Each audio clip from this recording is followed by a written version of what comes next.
JP is up already. Yeah, JP is killing it.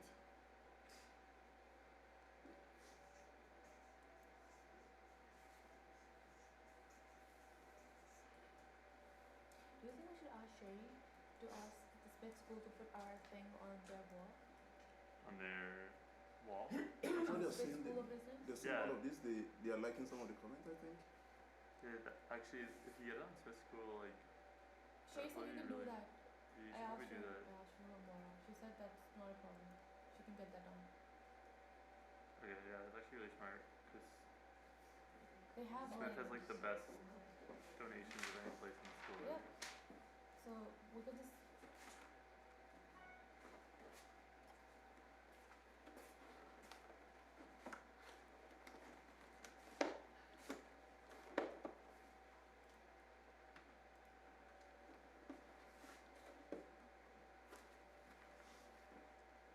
This is like green marker that was here.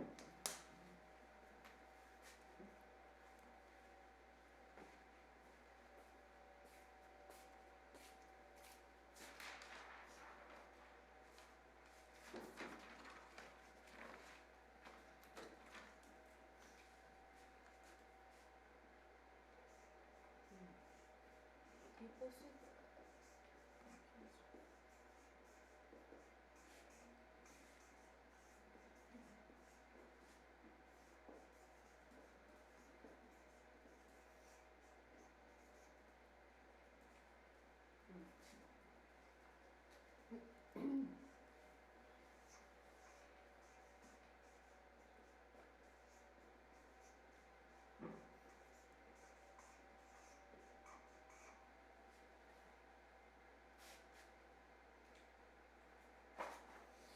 Rebecca, how do we know who that is?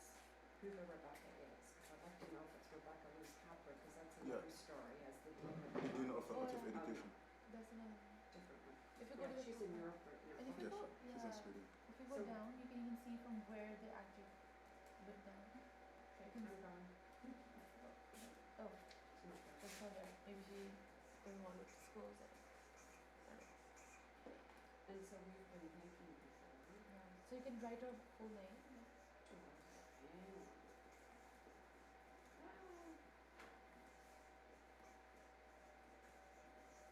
Oh, I lost her. Oh, if she's but Road needs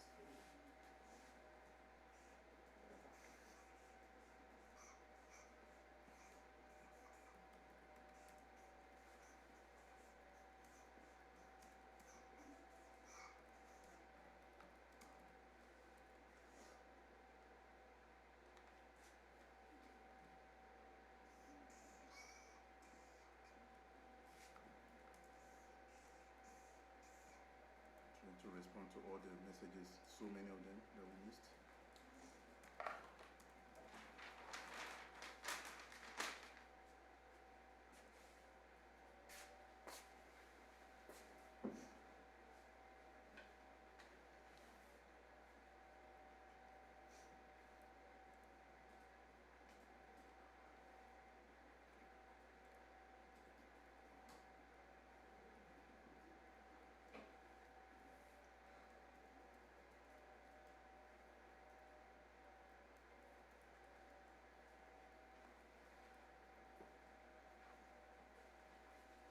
what's the hashtag for purpose?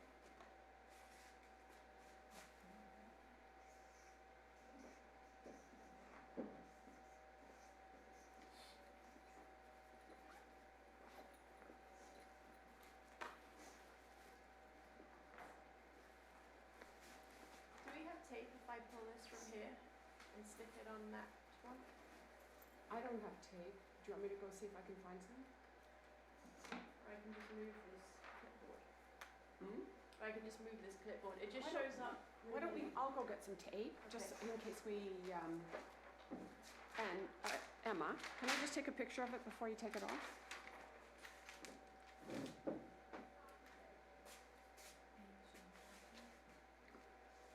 Would be cool. It's not.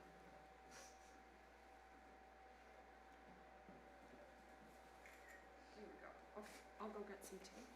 If you can make this pretty, Eric, that would be awesome.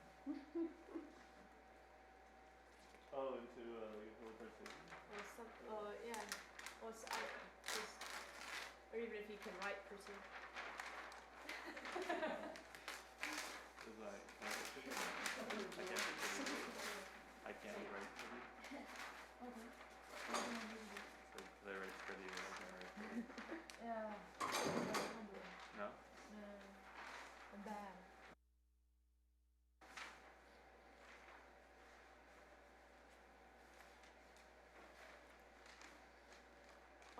Or we can stand outside, somebody can hold it. Like we're waiting by one minute. Yeah. And then put it out.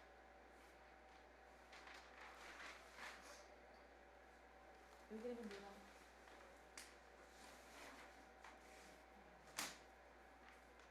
If we put it there, it will be behind the screen.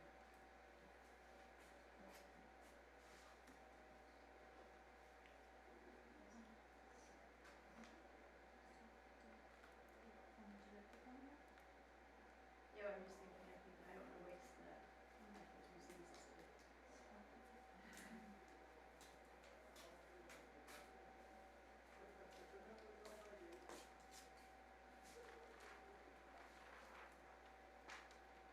Can you just look on my feed? Yeah, like it will just, I think it's the live feed on my iPad. Oh yeah. And in a minute, when it catches up with us, Okay. it will tell us whether that's in Oh yeah. line or not. Okay, you're telling me to look right now.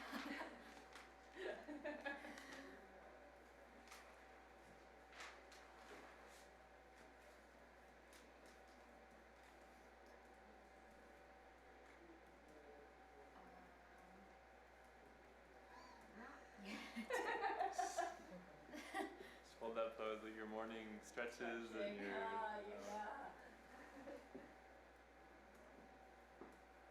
I can't really read it. Is it in the right too place? far away. Yeah. Oh, I have an idea. We could put it there and put this thing in front of the camera for a while. I know, I was thinking that, but then we were totally blocked out. Yeah. Wait, you can come see I think, because it's kind of scary. Fell. I can't really look.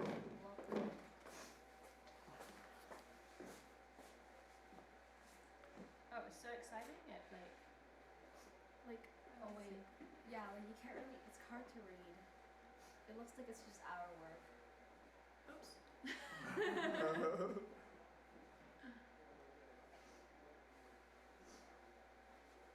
Right. True.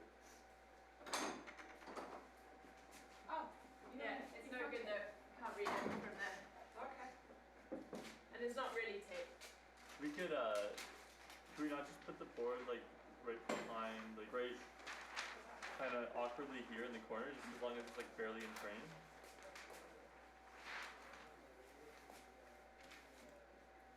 Do you want tape? Oh, should we keep tape? No, I'm gonna take the knife back to it. Should we keep some tape? Yes, no? Or anything? No? What do you think? Sorry. We can keep the tape. Let's keep No, we have to take the tape back, but I'm just saying, should we keep some? of it, yeah. Okay, I can hold it. Okay, good. Oh yeah, or whatever. I wonder if it'll be visible if it goes right behind Okay, we'll take a bunch of pieces? the corner. I just do it right in front. Nice, I think everything working for it.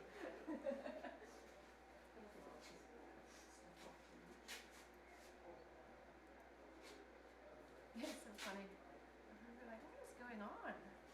6 pieces? And here we go. Oh, So, I can boost it up. Something underneath this. does it go up? So I'll take. I was gonna just put like a book or something underneath it. Oh, we can just go up. Is it working? Push, am I pushing this? Like, Oh, the yeah, that. And then do you want me to turn? Or are we at full height? I'm sharing our live link and all that so they can follow us. I'm sharing everything on Mine's everything, Twitter. so I got it. I'm going crazy on all the platforms. Yes, ma. Just hang up. Probably, okay.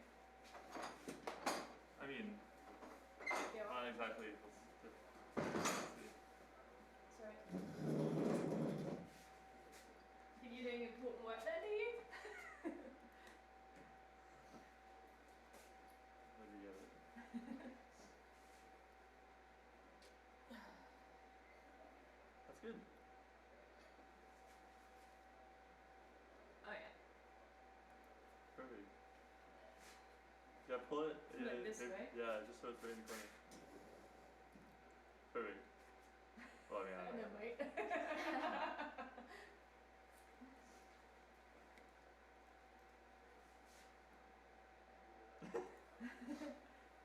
There's a reflex. Oh, it's really big. Makes the key look tiny. Oh, perfect. Now we're laughing. That's awesome.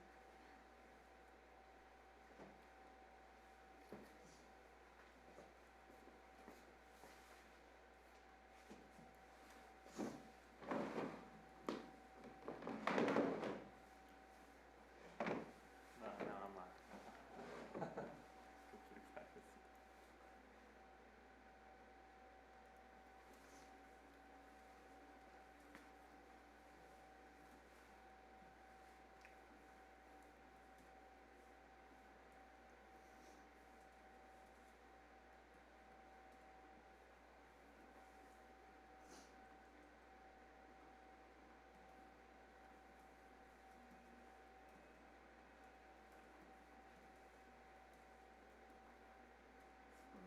Progress.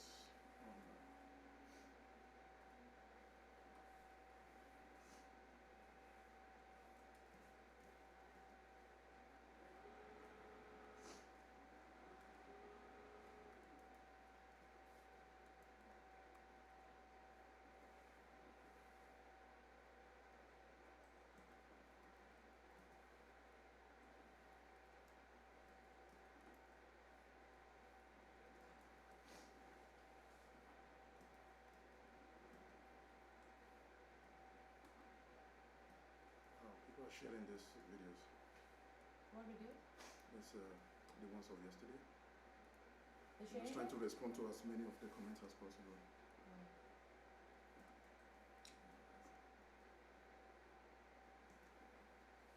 Oh.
Yeah, this is done.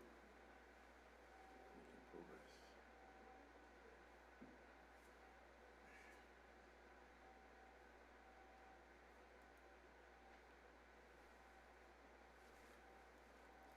After UPS वाले कब हमें बताएंगे?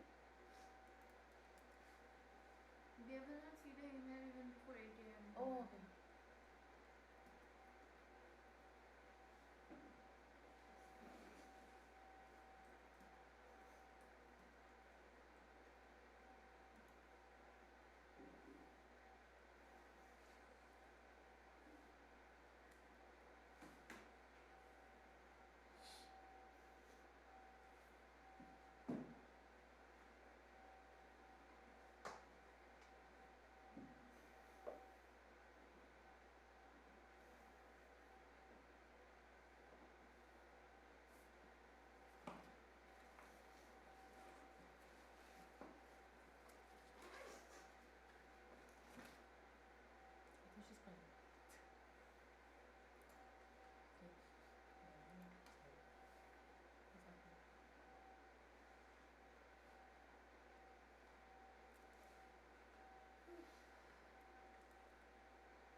You'll have one? Yeah. One? And I got some plates as well. So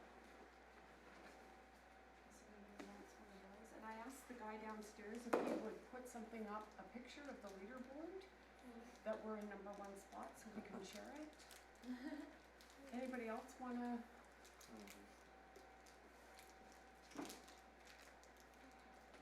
He said he was going to do it on the Slack and then I said, yeah, but I'm not gonna be able to get easy access to that. So, I think the $12 message is really good Yeah, because, I'm sharing it now. okay, excellent, because yeah, it just made me donate. Excellent. Great. Because it gives you like oh, well, it's got to be 12 times something, so. That's great.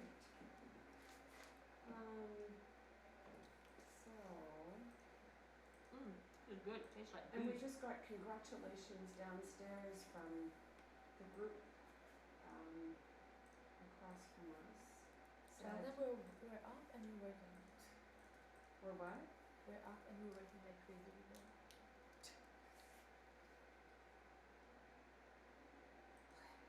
So for the announcement, do we just see one announcement? I think we can do it in many different ways. Well- I think. It's only showing one.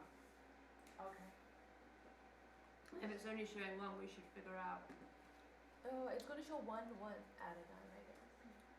But do you think it cycles or it just shows the most recent?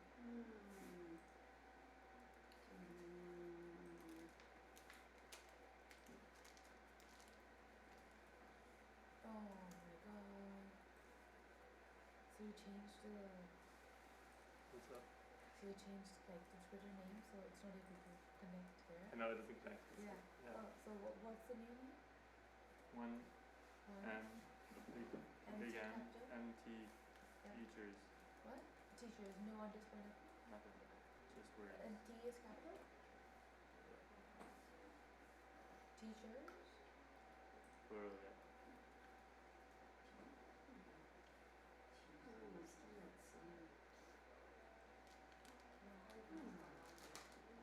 Changes saved. It's connected. When anybody sees the leaderboard picture posted, let me know. We're #1 on the leaderboard. Yeah, but do we have a picture of that?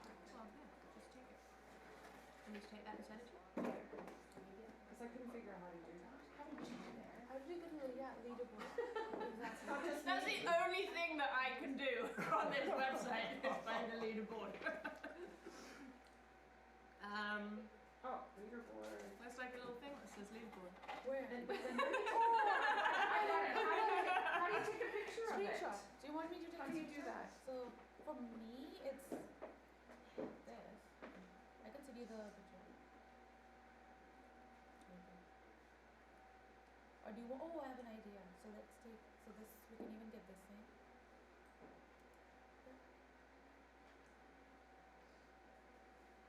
Yes, I want that. So How do we do this? print screen. Oh. And you can just copy anywhere. Where do you want to copy? On Word document. Well, what if I just put it in here? And I can't paste. You have to put it somewhere before Facebook. That's Yeah, what you no, I'm have to trying to do. put it on my desk. But that's the only way I know how to do it. But you can go it into, so I normally Well, I do can it go in, to Facebook and do it. you can't paste it into Facebook. though. Okay, so where I can don't I think, put can it? you? I've taken a screenshot. Let me email So do that you have to you. Paint? I'll just email it to you. Don't worry. Okay. But- Well, why don't you just post it? Okay. I've no, already, post- oh, Oh, you've posted it? oh, I haven't. No, but I posted this picture. You did? Under, did you take, you should take the rest of us? Well, I don't have, I'm not connected to everyone, so I tagged, but I tagged Hakeem. as Yeah, the I'm team lead, I'm and he's putting it doing there. that, yeah. You can take me, huh? Well, I didn't want to just tag 2 people, because then it looked, well, there's only like 2 of I'm gonna share it. And then you can share. Okay. So we're gonna. There we go, there's the 12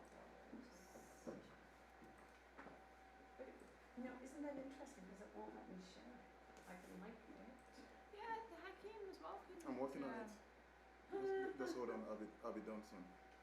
I want to add the link, the tab, so we can, like, the action thing. I think you put it already. Yeah. Yeah, okay. Betty, I'm gonna post now. I sent you this picture. Okay. But it's weird that you can't share So my you can share this on Instagram. share my post. Maybe I have some kind of setting that. We only share that thing? Oh yeah, you can crop it out. Yeah, okay. Yeah. Eric, is there anything to share? So $500 divided by 12 would be how many teachers? You need 500 5 divided by 12. 41.6.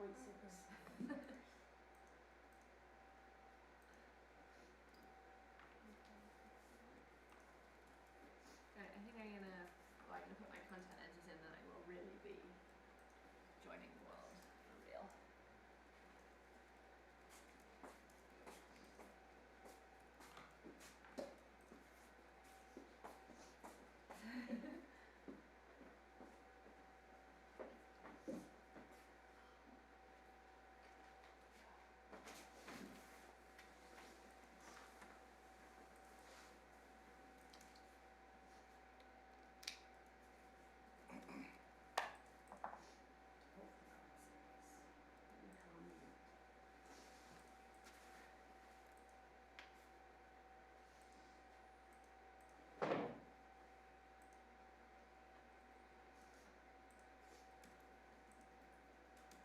Okay, I'm posting this.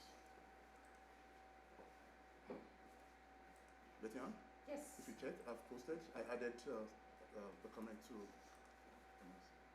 You posted on your thing? Yeah, you want to share it, right? You No, want to share to yeah. 1 million teachers? no. You've put it on your Facebook? Yes, on my page? Facebook, yeah. I haven't seen it yet, but what I did Check your do notification. is in response to what Emma Yeah. did, Yeah. I thanked Maggie for helping us to train over 40 teachers. It's like a way of approaching it. It's good. I need to refresh. They're bringing in more fireplaces. Let me refresh. Oh, there it is. Oh my goodness. Did you see it? Hakeem, I can't see anything on your wall. I'm on your wall. On my wall, Yeah. it just posted. Oh, so, it just got it. yeah. So Betty Ann, at one point you mentioned Yeah. showers, which I don't plan on doing, but I would rather get changed in the shower than in the toilet store. If there's such a thing. Apparently there's like a schedule. Or a changing room or anything. There's a I don't need a schedule schedule, for the shower, and the fellow, what's his name? With the Chris. base. Ben. Who? Ben? I just need to know where it is, because I just. We don't know. Oh. Sorry. So, Hakeem, we just posted a post, so we'll just post it after 1 hour. This thing. that Okay. we did. Okay. And just show me.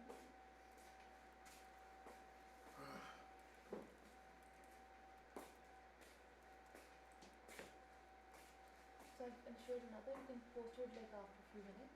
Okay. After 5 minutes. I wonder why it won't let Do you it after 30 minutes. share. It's okay.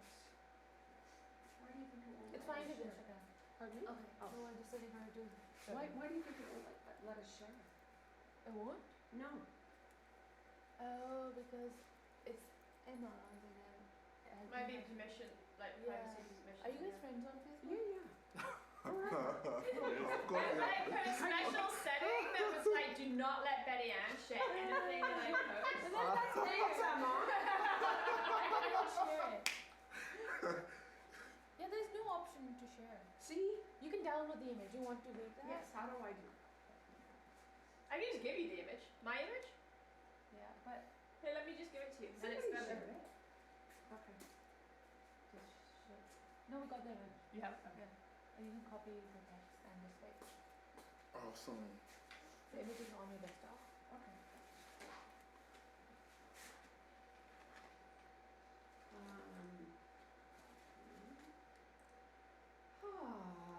Breathe. So what I'm doing, I'm going to tag my own self. It's going to go to my wall and then I'll share it. Okay. Let me see. I still haven't That is seen so the creepy. leaderboard. It always shows my picture. you can. No. That's fine. Because I'm gonna put the other picture. Yeah, I'll take you here's there. across. Yeah, keep me up. Although it's a very attractive picture. Okay, everyone look. No one look this way. This way? No, That way? No one look. Oh, No no one way! Sorry. It didn't come up. That's not it. Oh, where's the desktop? Well, there's my.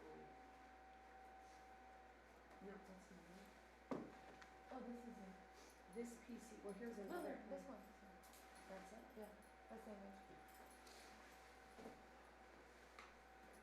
Okay. Yeah, perfect.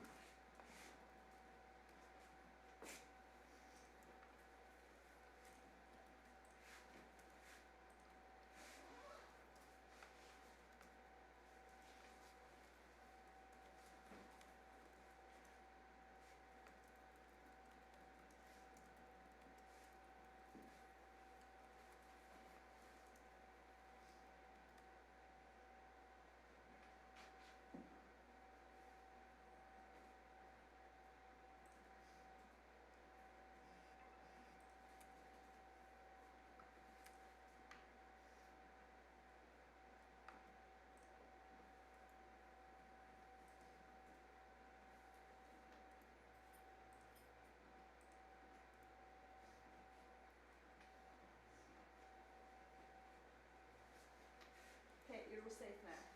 Thank you.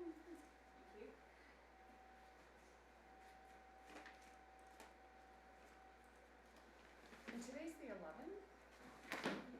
Yes.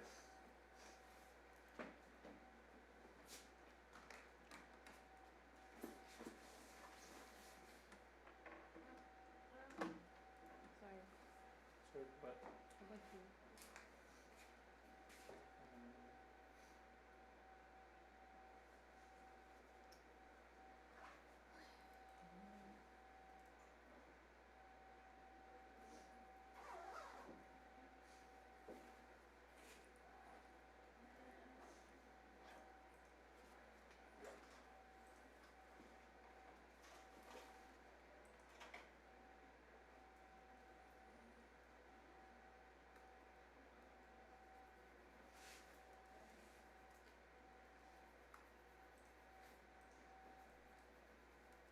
Still haven't seen the leaderboard. With, we're in number 1. I wanted to share that. You want me to email the picture? Or post it on Facebook and tag me. Oh, And I can share it. and these two? I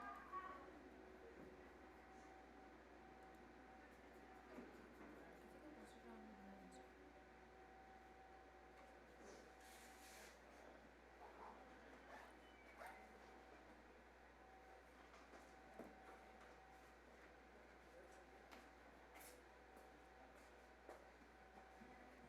So we even did it on Instagram. Pardon me? We did it on Instagram, so we're Can you? But it's on Instagram. yeah, and I we don't get, know how to save pictures on Instagram. you have to download an app and forget that. I'm gonna do it on I do have Facebook. If Instagram. I can manage, you would like a coffee when I come back up. Not for me, thanks. No? I tried to delay my coffee thing because I'm gonna need a lot of it, so Okay. I don't want to be running on caffeine all day. Emma. Thanks, Emma. I'm taking care of your garbage problem, I've been told. Well, I'm your team runner, so I'm supposed to help you out with issues small and large, such as garbage.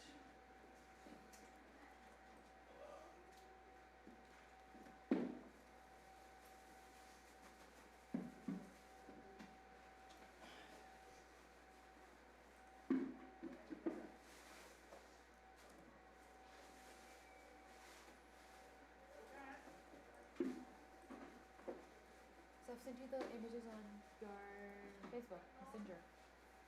Can you get them? Oh, go thank ahead. you. You're welcome, I'm Jason, by You the need way. some help Thank you. with the door?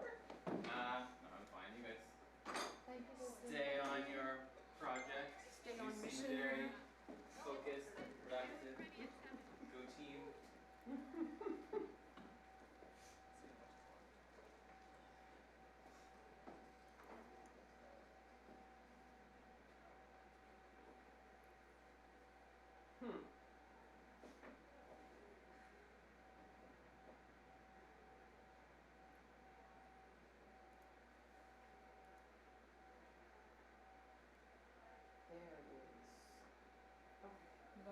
Now, how do I save it?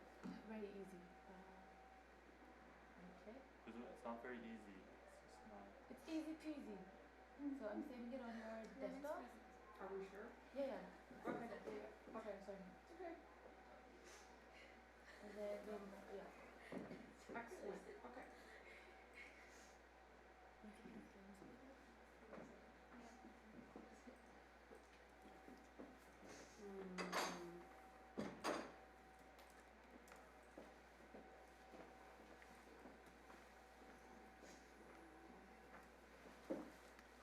I've been lately holding from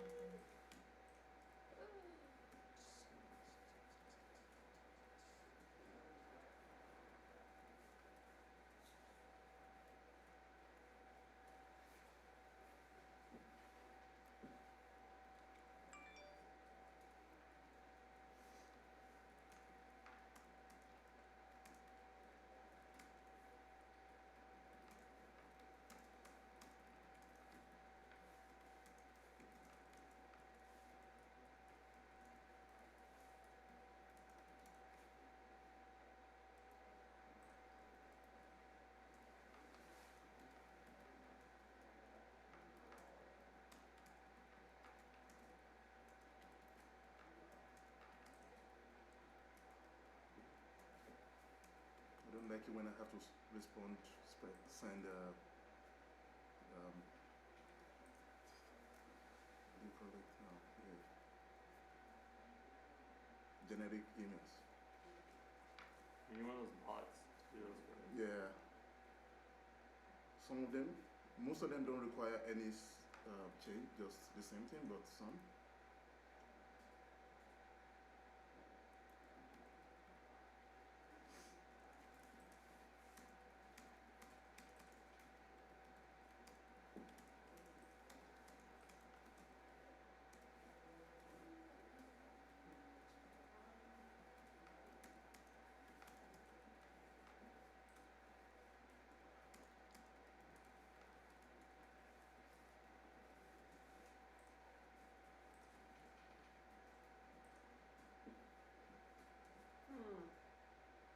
Looks like this is the breakout project. God, I hope not. Yeah. This is Messenger on our own system. Paul just said good luck with the project.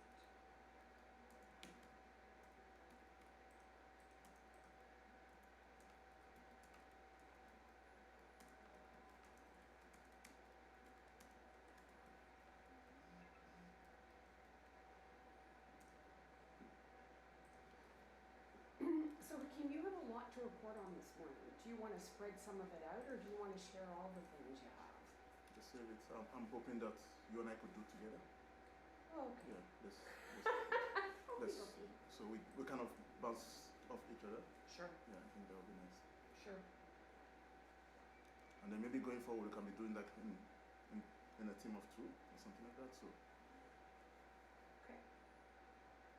Now.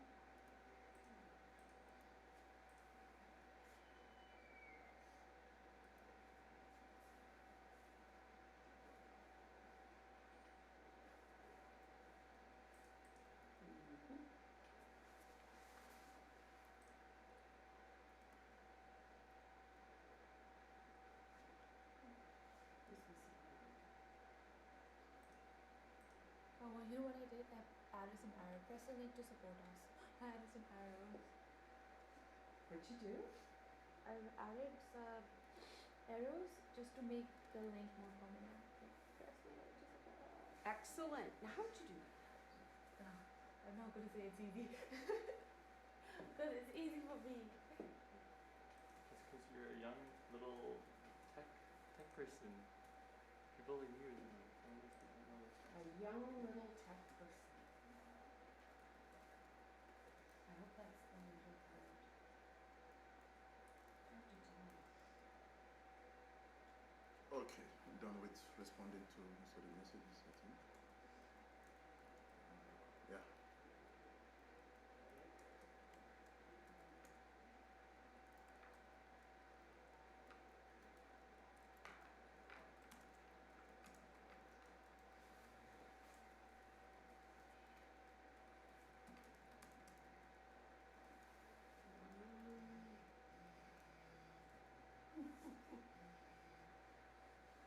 My clients. Easy is calling. Hello? Hello? Hello? Assalamualaikum. मैं ठीक ठाक. जी.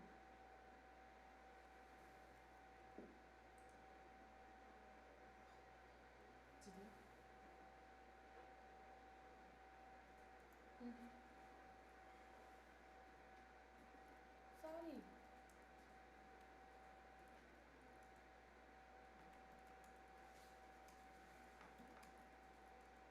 मतलब जो आप लोग कह रहे हैं लॉन की जो वैस भाई ने जब पहली लॉन जो थी जिसमें वो मॉडल है अनम है. ठीक है उसको मैं फिर सारा ज़ीरो कर दूँ. अच्छा ठीक है मैं देखो. अच्छा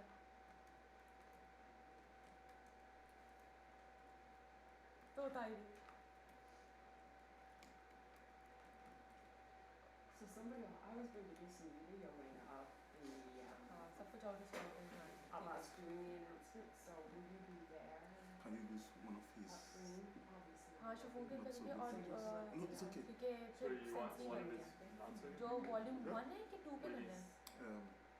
He has okay. 2 पे. The हाँ big problem. Sure. We wanna like take out the the मुझे part पता है of शनौन his पे नहीं message मुझे पता is है not about materials. जो it's घर में about की हुई है मुझे पता है मॉडल के साथ. capacity. And we can look The for materials can be used different ways. Yeah. अभी अब yeah. I guess like Why don't you use the 25% word है resources? 25% और ज़्यादा करना है. Yeah, मतलब yeah, ये So that kind of captures everything because we don't want to focus on. मुझे We want to pictures focus भेज more on the human भेज capacity aspect they. rather than things. I mean resources could be or materials could be used in Yeah, different contexts. Yeah. Yeah, just Can we just change what he said to the resources? Or do you want me to find like a okay. complete So I think yeah, Okay. it's yeah. This is PDF और मुझे good. आपको This is पता है good. वो Facebook के लिए This is images good. चाहिए होती हैं. This is good. This is good. Can you scroll down? और insert card. That's it. I just got the 2 slides. I thought if you were to go up, you could get it so that it just goes between the 2 while you're up there. Details. उस पर अगर codes वगैरह What- लिखे you want हैं to सब take कुछ pictures हमें of? भेज Yeah, दें this is क्योंकि उस पर सारी डिटेल्स होती है मेरे लिए ज़्यादा This इजी is लगता good. है. दोनों भेज दें. This is good. Thanks, Eric. ठीक है मुझे भेज दें कि चीज़ें फिर मैं स्टार्ट कर दूँ तो अभी मेरे कुछ भी नहीं है दिखाने के लिए. ठीक है okay.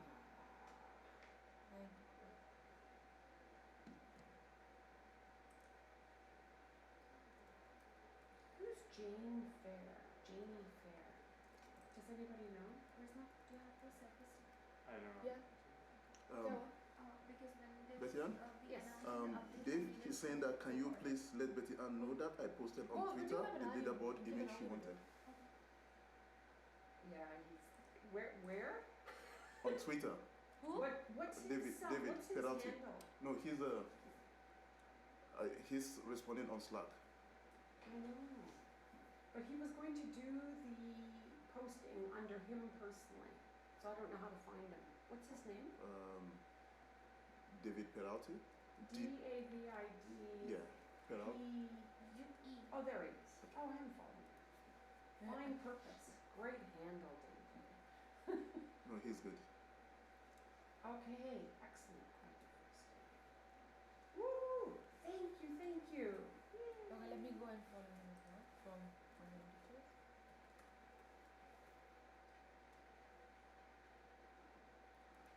Okay.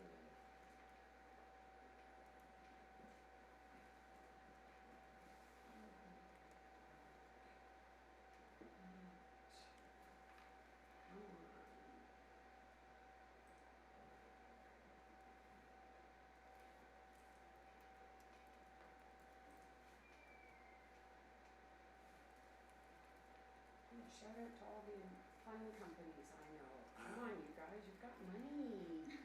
Give it to Yeah, $12. $12. $12.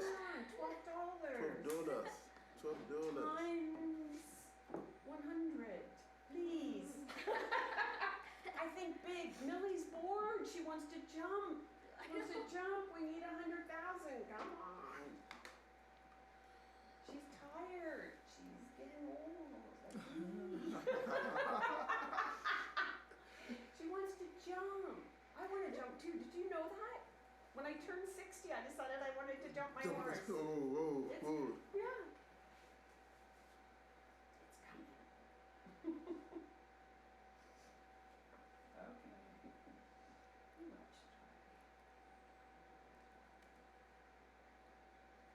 Okay.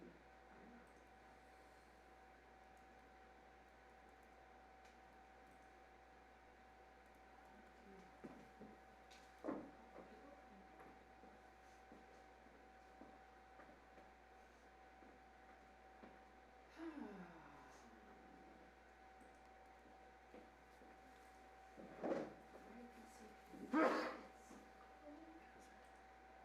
Bless you.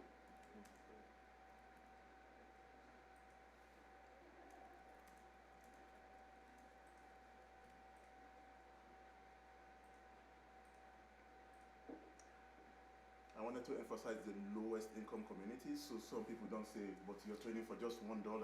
Hey, it's not for everybody, it's based on needs.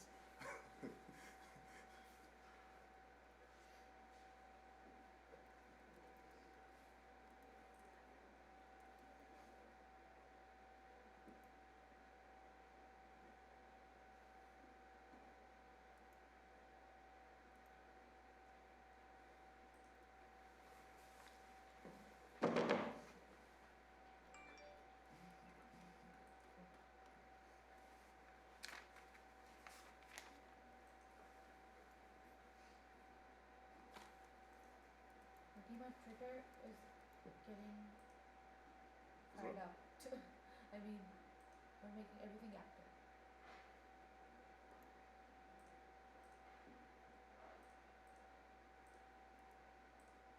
JP just shared our post for the $12 one. Oh, I love JP. He picks some quality stuff and he shares it. And he writes it in a good way. Yeah, he always writes some good quote, you Yeah. know, about a t-shirt and stuff. I really love that. I was like, I wish I had that. You'll get there, Bismarck.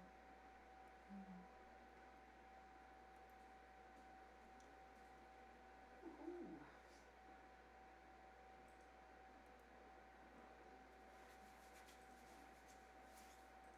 Okay. Where's my coffee? I did. I had my first cup of coffee at 4 o'clock this morning. Oh.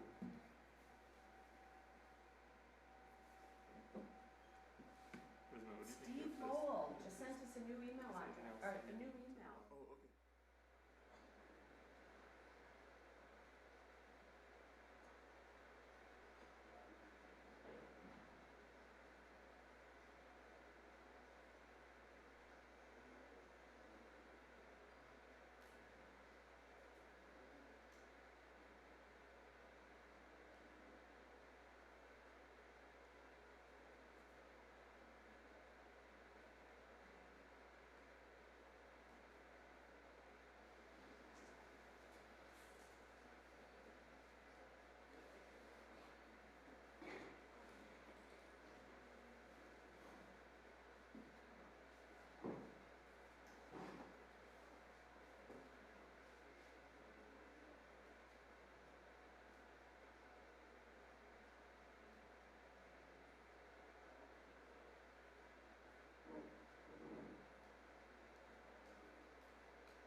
So there's literally like 300 people that I'm like, oh yeah. Yeah.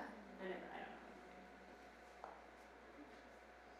I wonder if I'd have to make my profile public for her to read my DM. I'm not sure how that works. Just make it public for this. Isn't LinkedIn public anyway? I don't know. Oh, yes, definitely. I'll just try it.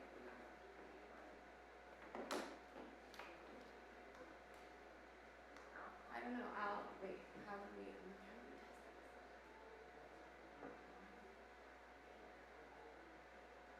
Well, I'm public and you're no longer connected. I'll That's say, not hi right. Jessica, my name is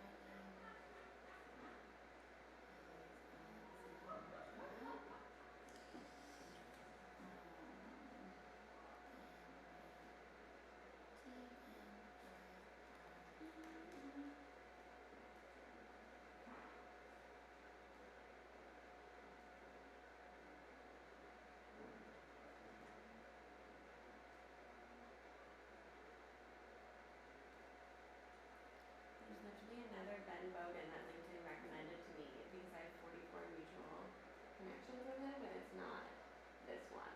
What? Who I'm pretty sure is also named Ben It's Ben Bowden. Bowden. Oh, okay. I was like, W. this is Bowden. Wow. I was like, it's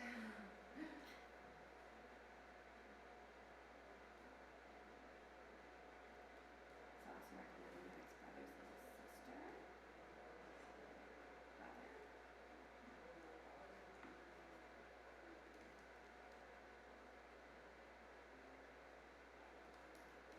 oh shit, I clicked send by accident.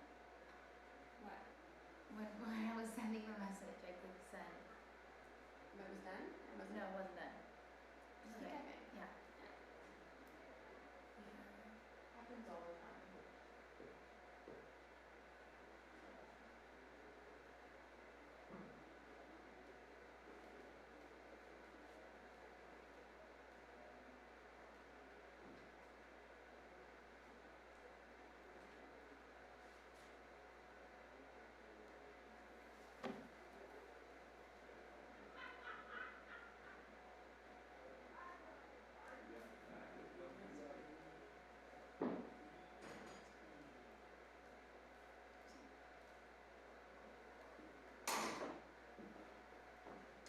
Hi all, sorry. Ria, so did you finally figure out how to turn on your furnace? Oh, yep. Oh, it's on. Yeah. I know, but did you? Yes, someone came up and we didn't realize that when it hits like a thermostat level, That was it, just saw the post and wanted to make sure you've been looked I after. appreciate it. Very Thank you. good, good morning all. Good morning. Thanks for checking. You bet.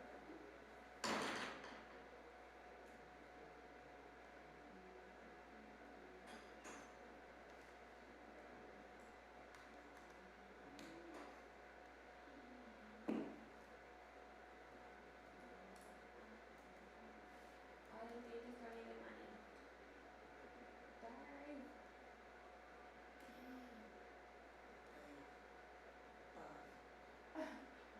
Yeah. Yeah. Just a question, what are you expecting from the people? Um, Like what they did? I guess yeah. We just need to like how much it would cost to hire the people that we would need. Monthly. Yeah, like annually, then we'll just break it down monthly. Okay. And it doesn't like, yeah. Cause I'm not sure what these like formulas even are, you know what I mean?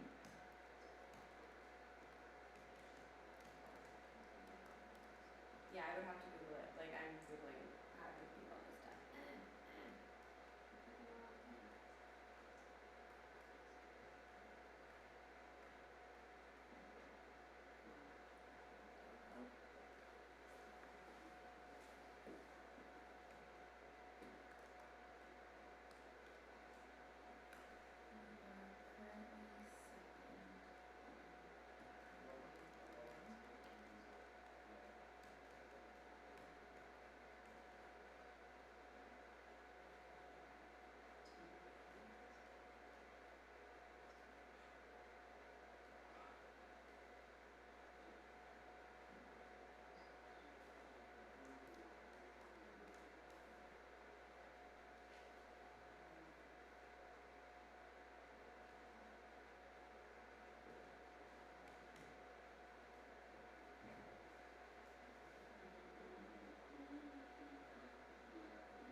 send button is just so close to the Oh, rest yeah. of the words. So when I go in to edit something, you click send.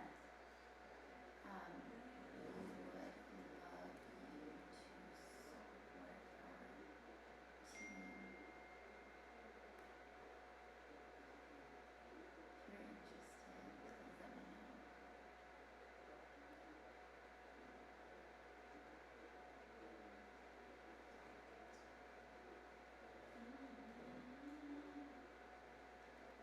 I just say it on. Hi Jessica, Amber Max suggested I reach out to you. My name is Alexandra and my team and I are participating in a breakout project for 48-hour social innovation hackathon. We are creating a product change for $1 that makes charitable giving cashless. It is a mobile web platform that takes every purchase you make, rounds it up to the nearest dollar, and donates that change to a charity of your choice. Breakout project allows our team to get our message out and raise awareness of the billions in lost donations. We would love you to support our team. If you're interested, please let me know and I can direct you to our team page. I think that's nice. We should read that.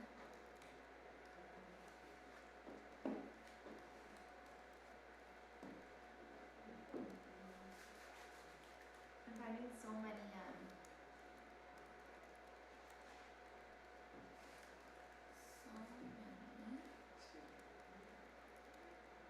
little local charities.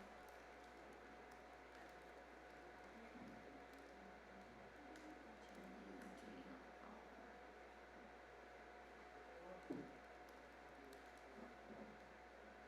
I feel not good. I just feel like slouchy and having my back. Yeah, I'm in terrible Oh, yeah. shape right now. My Like I feel groggy. Like I need to eat and I need to have sleep for 8 hours. coffee. Okay, I'm telling Dave to like donate his time to us as an expert because he literally like works for a company that does almost like what we're doing in reverse. Because he was like, "You're gonna be solid and give you money." I'm like, "Don't, you're fucking dead."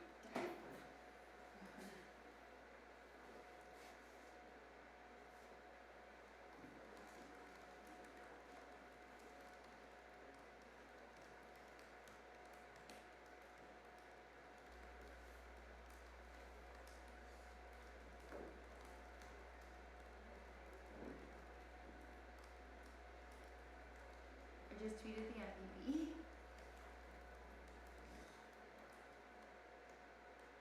Right, I'll do full tweet mode. I love it. I love it. Give I it said up. we need your help. Please support our breakout project team and let's be in touch. Yay. I know, I'm like, I I love feel it. like the fact that I we're love it. starting Queens this year is something that like we can reach out to like They are actually an MEI program, and the MEI program director is on their team. So when I had an interview with her for Skype, but I'd love to like actually meet her in person. yeah. She's not yeah, she's not in there yet though. I've been trying to look for her. Isn't the James woman at that team? No, she's the No, other one. She works for Queens, right? Her name is Sharon. Dave, is that your friend? Yeah. Yay, Dave. What did he do? He donated his time as a digital marketer. How much time? 20 hours. I'll give it to you. I'm making some phone calls. Just starting. It's 8. I'm doing it. I'm calling my aunt.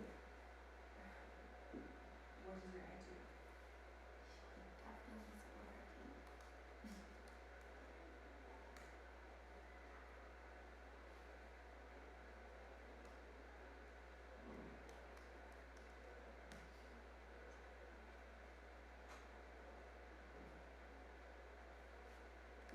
Hey Anise, how are you? Good. Did I get you at a bad time? I'm calling because my team, I don't know if you've heard, I think I sent an email, but I'm not sure if you got it. Oh, you can, wait, you just what? Oh, okay. Oh, that's so nice. Thank you. Well, I was calling because I wanted you to see if you can like donate some of your time. Like, if you donated money, that's great. Thank you. But we are looking for people to donate their time for just volunteer hours for outreach. So, outreach would mean that like you just like on your spare time reach out to charities and see if they'd be interested in using our platform or just connecting us to people in your network, like really anything that you can do to volunteer. It wouldn't have to be like set in stone. Like the hours aren't, they're not binding. So if you put like 300 hours and then it turns out that you can only donate 1 hour, like that's absolutely fine.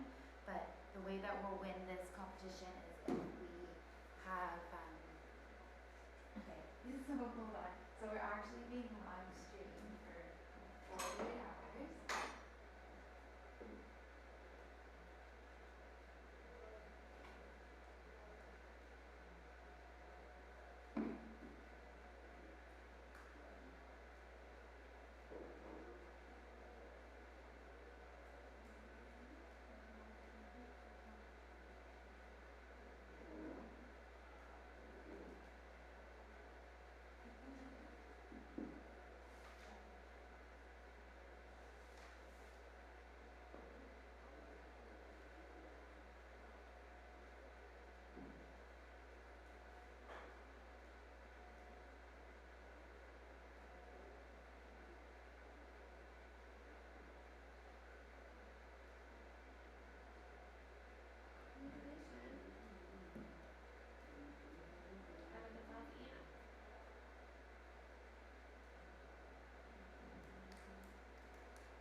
We slept for like 2 hours. We're doing that project thing. Oh, isn't it? Maybe we don't have. I'm in a. We're almost at $2,000. We're in that. $10 more. Wait, what? $10 more.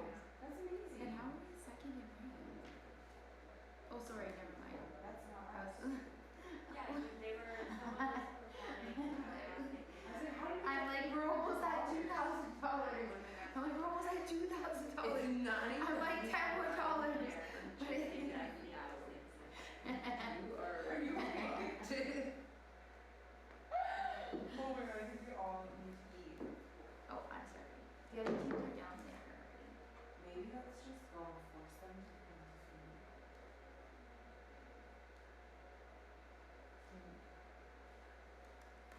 Yeah, I mean, I'm okay with my own thing. I mean, we should put it up.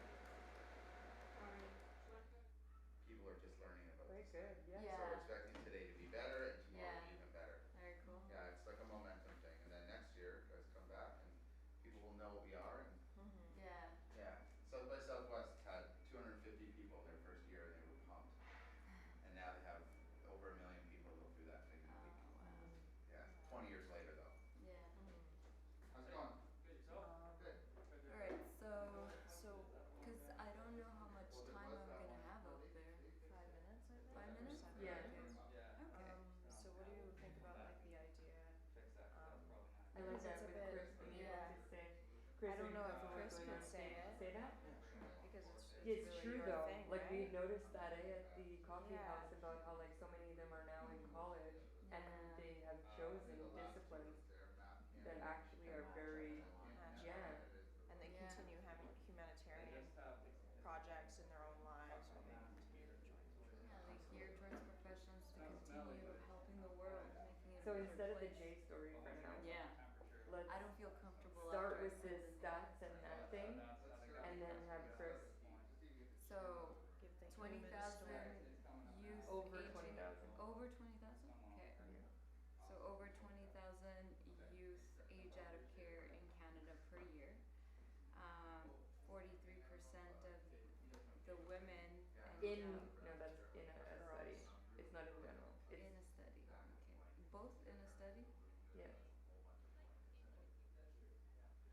in a longer, it was in a study looking at, Blankets down in the breakout room. at Kids aging out of care? yeah. Morning, guys. How are you doing? Hey, Jim. We're back. We're just actually hoping to get some shots of the teams at work today. So Okay.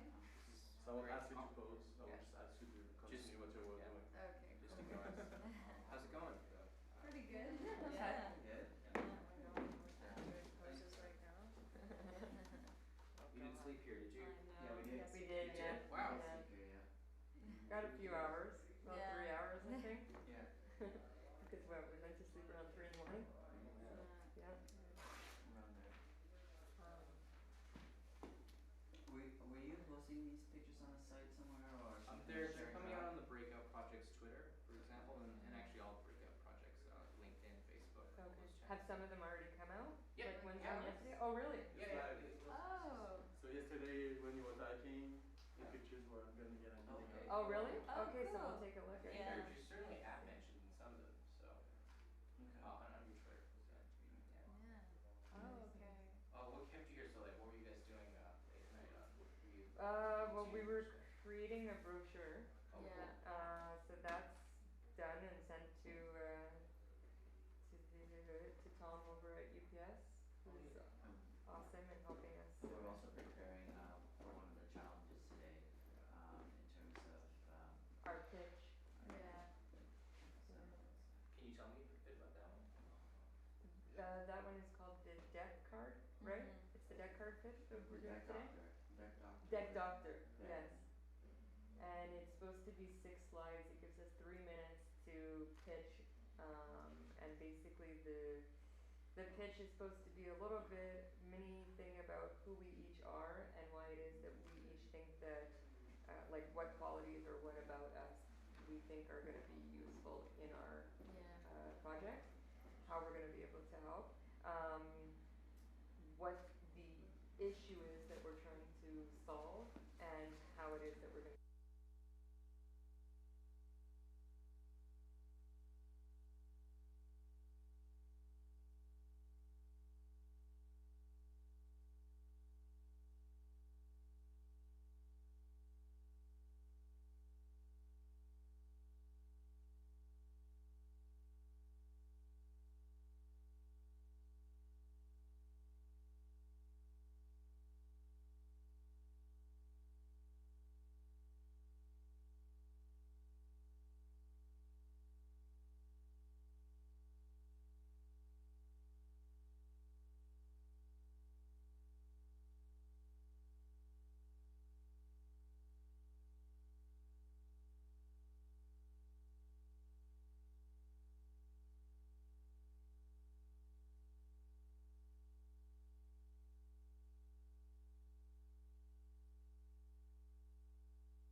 Well, good morning, folks.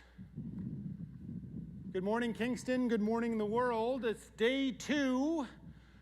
By my math, we are 1/4 of the way through 48 hours of the Breakout Project. We have the weather on our side today. It is going to be warm enough for t-shirts, at least in the spring. I don't know about you folks, but when it's above 10 in the spring, I can strip down to a t-shirt pretty quickly. When it's below 20 in the fall, I take out my parka. So that's what it's going to feel like today. I've been told that I got a sunburn yesterday, and I didn't prepare. I don't have sunscreen, so those who are looking to make a donation to the Breakout Project, a little bucket of sunscreen would be wonderful. Today is going to be nothing short of amazing. Really looking forward to seeing the engagement online, the engagement here at Fort Henry in Kingston for our celebration of what we can do to make these 7 epic teams achieve their 7 epic goals. A couple of notes. It's a really good time for me to spend a few moments and thank some more of our sponsors. I see someone here from an organization in town. It's the Kingston Economic Development Corporation. There's a woman who runs this show. Her name is Donna Gillespie. She is unbelievable what she and her team can do. She's part of an innovation ecosystem here in town. We've had some major wins here in Kingston recently. We've had some international organizations come and set up their North American headquarters here. We are very, very excited about what's happened with Kingston, and it's in no small part to the work of Donna and her team at KEDCO. Team YGK, hashtag Team YGK for the win. And she's part of an ecosystem that includes another group called Launch Lab and a group called Innovation Park. And they're tied to Queen's, and they're tied to Ontario government as well. And what they do is they provide support for students and for other businesses in the area that are getting started. They do amazing work as well. And we have this group of these organizations in town that work really, really well together to make it easier and easier for startups to do the impossible. So big thanks to them. They're amazing. Now today what's going to happen, we're about to get our first updates from the teams, okay? Now today we're really going to try and get those leaderboards moving. So expect them to do some different things. Expect the unexpected. Be here for those updates. Watch the live feeds into their room if you want some sneak peeks. They're going to be working in there on them. I'll also invite anybody online to go and get in those rooms, follow, hit the connect button. It's right there on anyone's name, and engage. They're looking to engage with you back. There's so much work that has to be done. These teams were working all crazy hours last night trying to get everything done. There's so many micro things to do. So anyone who is here at Fort Henry, go say hello to them. They're up there. I see some banners for them coming up now. Knock on the door if it's closed. Barge on in. They need your help. There are a million things you can do right now to help them get through these crazy, crazy 36 hours to go. Today, after that, we have Kingston's mayor, Mayor Brian Patterson. He's going to talk a little bit about innovation in cities and how they need to be adapting and changing. And then we have this wonderful woman. I'm a huge fan. I'm going to try not to have my voice crack or say weird things. Awkwardness is a skill of mine.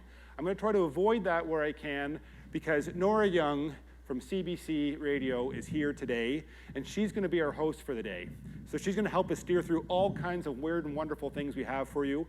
There's a fellow named Charlie Garcia. He's going to talk about how organizations have to find their purpose and how they can rally around purpose. And with that, we'll lead into a panel. And that panel is going to discuss, have a number of amazing people, and we're going to learn about what their purpose is, how they found it, and what that meant to the growth of their amazing organizations. Then we're going to hear from these teams again. We're going to hear from these teams a lot. We really want to get micro-mobilization going. Everyone who is listening to me right now, I have a request. Will you please find a team and hit the follow button? Just follow them. They're going to be sending updates all day. It doesn't cost a penny, and it really, really helps them get the word out. We had an amazing day yesterday. We launched something that hasn't been done before, and we started with, I think there were 57 people here on those teams. Now there are over 500 people on those teams in 12 hours. That's a 10-fold increase. And think of what that means. I'm an entrepreneur. I could only dream of 12 hours into my organization having 10, 20, 100 or more people working for me. These are fresh grads, these are students, these are lawyers, these are entrepreneurs, these are experts from all different areas that are there. So it's not even just staff. These are experts that are there now to provide effort to these teams. When you look at the leaderboards, look at the number of hours that these teams have donated to them and multiply by $50. That's what it costs an hour to keep someone going. When you add in a salary, you add in all the other things, benefits and things you might want to offer, you add in your overhead associated with that, and look at what those numbers means. It's tens, and in some cases, hundreds of thousands of dollars in time have been offered to these teams. And if you understand what I'm saying, it's people's time that grow businesses. And salary is the #1 expense for businesses. Now, we still have to get those numbers up. Today's money day. We're going to get those numbers moving because we still have to pay for things like marketing, we have to pay for things like rent, we have to pay for flights, we have to pay for the development of websites. There's a lot of things that these teams have to pay for, and we're going to help them do that. We're going to help them with a few bucks of our own people, and we're going to help them by letting a lot of other people out there know about it so they can give a few bucks too. Many, many hands making light work. So with that, we would like to have the teams come up. They are our real stars. And I'm going to do this in random order. No, I'm not. I'm not going to do that, am I? I would like to do welcome. Yeah. Okay, so I'm not going to do the best introduction, so I'm not going to try, but we have a welcoming message to all of us. And come on up. Thank you. Sego, sevaguego, aluhialo wate yongats, dano de vagadahiona contege negidalo. Yorako de niatste.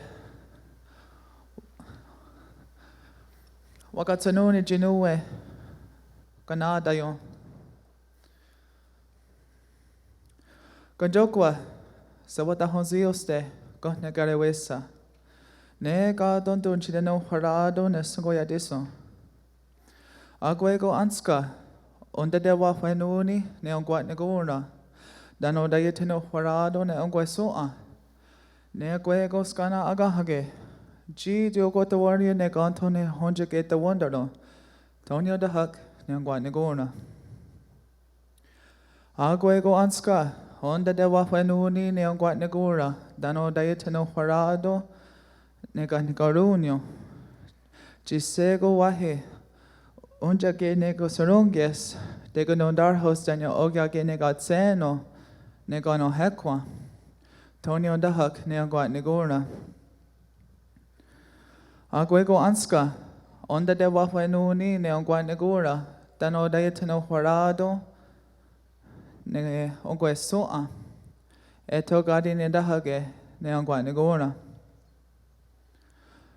Aguego anska, onda de wafenuni neongwat negura, dano dayetino harado ne ojida agua, eto gadi ne dahage neongwat negura. Aguego anska, onda de wafenuni neongwat negura, dano dayetino harado ne yokiseta ansataneka karakwa, eto gadi ne dahage neongwat negura. Aguego anska, onda de wafenuni neongwat negura, dano dayetino harado ne ojino wasua, eto gadi ne dahage neongwat negura. Aguego anska, onda de wafenuni neongwat negura, dano dayetino harado ne gonjo soa, eto gadi ne dahage neongwat negura. Aguego anska, onda de wafenuni neongwat negura, dano dayetino harado ne yorohioro, eto gadi ne dahage neongwat negura. Aguego anska, onda de wafenuni neongwat negura, dano dayetino harado ne yorakode ne atste. Dano wagatanuni genue. Eto gadine dahage neangwa negona. Agwego anska onda da wahwenuni neangwa negora. Dano daitano horado ne tadore. Ne yojisto quarunio jikano hyage. Eto gadine dahage neangwa negora. Agwego anska onda da wahwenuni neangwa negora. Dano daitano horado ne yokisata asataneka garakwa. Eto gadine dahage neangwa negora. Agwego anska onda da wahwenuni neangwa negora. Dano daitano horado ne gondirio. Eto gadine dahage neangwa negora. Agwego anska onda da wahwenuni neangwa negora. Dano daitano horado ne gairi neangwedage. Eto gadine dahage neangwa negora. Don chida no horado ne sungoyadiso. Ona tonyore wagaderi wakweni dogo oteno sunget negorha. Izege ona sawakwadago dana aizawada shriyohage. Daneto. So, I give greetings. I give thanks. All that was spoken was the Ahonda Garua Dekwa. Normally, at gatherings, events such as this, we give thanks to the many elements that sustain us, that bring us that sustenance, that food, that nourishment for our spirit and for our well-being, to sustain and for our oji, our life energy, to always be there and for us to be strong as an individual and as a whole. So again, and at these events, when we bring our minds together as one, Ahonda, Anska, Agwego Anska, Onda de Wahwenuni, Neangwat Negora. Let us bring our minds together as one so that we may greet them, the waters, the lakes, the birds, the sun, the wind, the stars, and that we're always acknowledging those entities, those spirits, and always giving thanks to acknowledge them, for that they have the purpose, just as we have a purpose here as well. And so the Ahonda Garawadekwa is to give thanks, and to give thanks for this life that we all have. Nyawa, thank you. Amazing, amazing. Thank you. Alrighty. Okay, we're gonna get things going. These teams are gonna come out. I have the official hat. We actually pull names out of a hat. That is as low tech as we could think to do this. Is there a lower tech way than pulling a name of a hat? Any ideas for that? No? Okay, here's the thing. We're gonna get things moving a little bit today. It's Money Day. We have people gathering. Thank you for coming out. You made it through our traffic snarl this morning. I would like to right now, I'm gonna give $20 to a team. I would like 3 people to raise their hand and say they'll do the same. They'll give $20 to one team this morning. Well, any volunteers here that will give $20. 1, 2, 3, 4, 5. You're all committed. Thank you. Appreciate that. Pick your team and let's hear what they have to say. Maybe that'll help you make your decision today. So with that, I'm going to introduce the first team by random selection here. I'm picking this one. It is Be True. Come on out. Hi, Josh. Good morning. Morning, everybody. Thanks, Grant, for the intro. I wanted to get the team shirt out here last night. It was really cold, still chilly this morning. I apologize for the excessive nipple right now, but it's just an occupation hazard, I guess. So great start to the morning. Last night was awesome. We had a ton of fun. We won the first team challenge, first one to get to 100 members. Somebody said, I think this morning we're up around 200 members. That's awesome. I want to introduce the weird guy to my left here, the one and only one and only in the world famous Steve Nash. Steve works at Youth Diversion here in Kingston, and I thought I'd bring him up to just have a little talk. A couple minutes, not too long, Steve, because you're long-winded like I am, and I still need to say some stuff. Okay? Excellent, thanks. Awesome. Morning, everybody. I'm super jazzed up to be here with Josh and Team Be True. The work that I do with youth outreach in Kingston, I think, affects thousands of people every year, literally. And every time I work with Josh and folks from his group, Kingston Police, et cetera, come towards us, we make, and I see, and the youth feel a true difference in their life. Josh and I were talking the other day about orchestrating some events through the summertime. He and I have done dozens of events together, and I can guarantee you and the folks out there that should provide some links to us and some money and some volunteer hours, that every time someone like Josh or Kingston police officers or Boys and Girls Club related to this team touch youth, they have a positive effect. So we leave events and we work with at-risk youth with high levels of dysregulation, dysfunction in society. Josh leaves an event and people say to me, it's like Josh is a real person. It's like police officers really care. It's like I could have a chance if I hung out with more people like that. So as we think of the activities for Be True and all the groups going through this event, I'd just like to encourage all the folks out there, because you know who you are, sitting on your hands and maybe not tweeting or texting in, or maybe not contributing money and time. I would just suggest that now is the time to make a commitment and make an investment in our future, and the future of our youth, and the future of our communities. Awesome, thanks, Steve. So just a few more things to touch on from last night. Cool story. I know Grant's been encouraging us to share some really neat stories.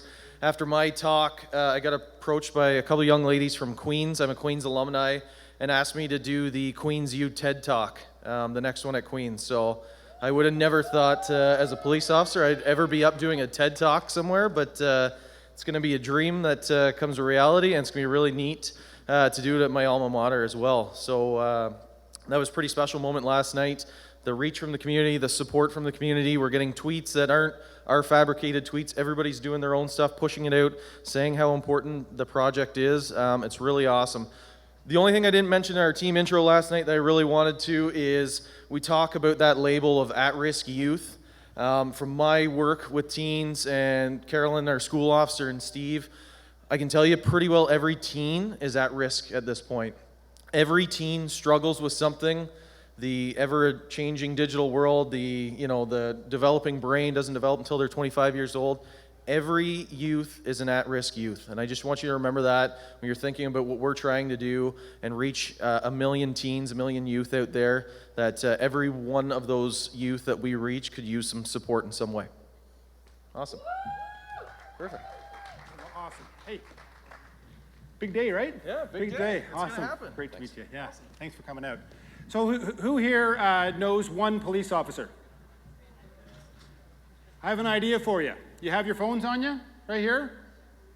Would you shoot an email to them, let them know about Team Be True, what they're doing here? That's a good deal?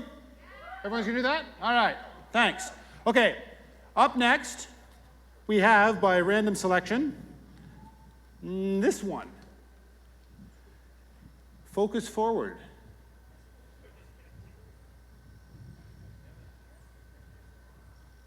Come on out, Evan. How are you? Good, thanks. How are you doing this morning? Evan Verriard.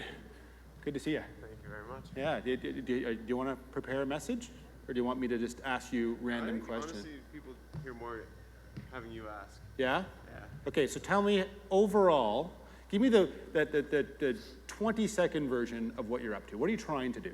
Well, basically, we're trying to empower youth to help make positive changes sort of in their community and just sort of for their future. So we want to provide them with the opportunity to participate in focus programs that simultaneously give back to their community through projects like greenhouses and tiny homes. Tiny home. How big is a tiny home? About that, yeah, that's about it that right big. there, yeah. No, Perfect. it's about, something along the size of 400 square feet or in that ballpark, an 8 by 24 foot house. Couple rooms. Couple rooms. And what does one of those cost? Well, the actual whole program that we would be trying to implement would be about $65,000. But you know, our goal isn't necessarily to pay for an entire program, but to help the communities pay for them, because they do have budgets for these kinds of things. Right. So right now is what we're trying to do is provide them with the organizational support and also just supplement the funding where needed, because it's not an easy project to get off the ground. It's not a small price tag at all. Seems to me it'd be really helpful if you had people who really like youth. Yes. Who are comfortable teaching and maybe have some technical building skills? Yeah, absolutely. The people with focus program experience are big, right, in terms of what we need. And we're looking for people in particular who have, you know, a lot of experience with remote greenhouses. It's a very niche field, I've learned. There's not necessarily a ton of people who are just, you know, full of knowledge about getting greenhouses in the most difficult place to grow fresh produce. Amazing. Okay, so we're trying to grow fresh produce. We're allowing youth to learn how to build these greenhouses so they have the skills and the community is left with the greenhouse. But imagine the strength and confidence that would come from having those skills as well, right? Okay, so here's an idea. Everyone here on LinkedIn probably knows a builder or two. Is that right? Can you put a call out on LinkedIn for people who know anything about remote greenhouses and send them Evan's way? Sound good? That would be excellent. See if that works. Now, Evan, where's your room up here? Point to it, will you? Where are you? I think the open door. The I'm trying open to keep door. the door open now. We'll keep the door open. Evan's door is open. He and his team have a million things they have to get done. Anyone here wants to get going on something, barge on into that office up there and get going. Happy okay? to put you to work. Happy to put you to work. Evan, thank you so much. Thank you. Great. We'll see you again soon. All right, let's see who's next. How about future world leaders? Hey, come on out, guys. How are we doing? Good. Oh, I'm good. I'm good. Hello. Hi. Good morning. It's sunny. Morning. It is. It's warmer, right? This is warm compared to yesterday, isn't it? It's balmy. Yeah, it seems like it's gonna be. It's balmy, yeah. Now, do you want to say a few words? Or do you want me to interrupt you? No, we'll start, I guess, by saying a few words. Go for it. I'm short, so I'm gonna just take this off. All right. So we're the Future World Leaders Leadership Program for Youth in Care. And, you know, this is a really important program because over 20,000 youth in care in Canada age out every year. And unfortunately, the statistics are not good. They're not positive. A lot of them end up on social assistance or in the criminal justice system, unfortunately. And you know, a longitudinal study that looked at aging out of the system found that 40% of the girls in the study and 23% of the boys ended up on welfare. Through this program, we want to break that cycle by teaching them at an early age life skills, independent skills, and also leadership skills, so that they can, you know, be more successful once they leave us. And you know, Chris has some amazing stories just from his time working in a high school and doing leadership programs there, and how it's impacted on the kids over there already. So he's going to talk a little bit about that. As part of an extension of our leadership program for the youth in care, we culminate in a humanitarian trip at the end. So for example, this summer we're heading off to India to add on to a slum school and teach math and English to the slum kids. I've been taking my graduates from high school over the last 6 years, and pretty much every single one of them come back from these humanitarian trips. I mean, it's a dual-purpose trip. So we're building homes, making additions onto schools, teaching, and then it serves the communities abroad, but also the students come back with a firmer sense of purpose and what they want to do. And a majority of the students now, and that's where the stories come in. You know, when we see them again, they're all enrolled in post-secondary education, and all looking in the lines of humanitarian work and social justice programs and stuff like that. So these are teens that we've taken and then coming back with a firmer sense of purpose and what they want to do in direction in life. And this is something that we're hoping to achieve for future world leaders, the marriage between the two.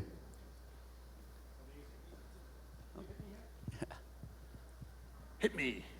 That's technical talk. Yes. For turn up my microphone. I'm really getting good at this now. A couple of things. I think we're seeing some themes between the teams.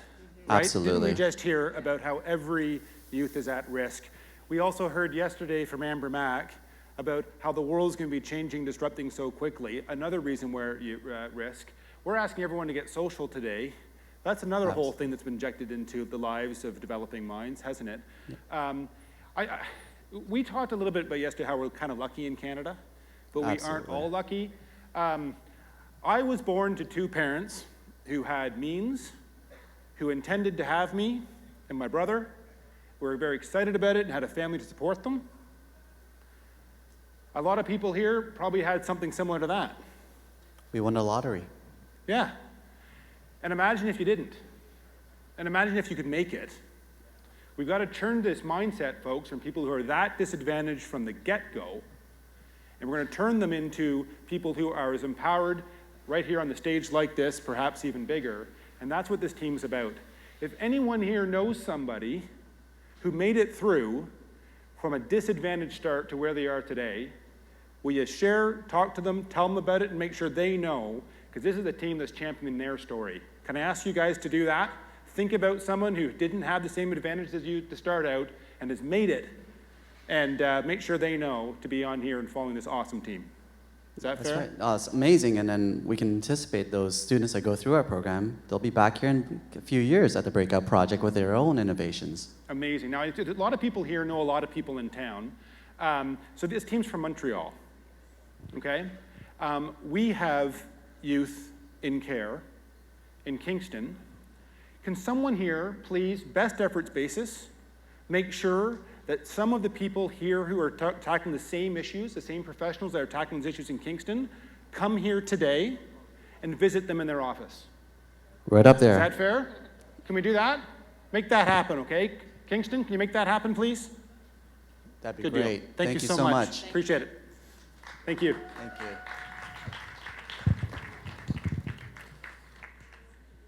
All right. Up next, let's do change for $1. Rhea, you there? Rhea, Klaus, how are you today? You want to hold this thing or you want to stand in front of it? I can hold this thing. Yeah, I don't see you do one of those. I'm going to get better at this. All right. Yeah, after you, I'll be good at this. Promise? Okay, but for you, I'm not. Okay. Okay. That's fine. Perfect. A few words and I'll talk to you at the end. Is that what you want to do? Yeah, sure. Brilliant. So welcome back, or welcome if this is the first morning here. We are a little sleepy, to be honest, but super excited to be back this morning. We had so much support yesterday, so we're really just reaching out, following up with people and making those connections. And as Grant mentioned, today is really about us raising the money. We have had so many hours of time donated, and that's amazing, but there are certain things that we just have to pay for. And our product is all about your change and how your spare change makes a difference. So if everybody here, just think about the last thing you bought. It's early, so it was probably a coffee of some sort, or if you haven't got there yet, maybe it was dinner last night. And then think about how much it took from that purchase to get up to the next dollar. Maybe it was 20 cents, maybe it was 84 cents, maybe it was just one little penny. And then think about everybody, because it's not just about you and that one coffee that you bought.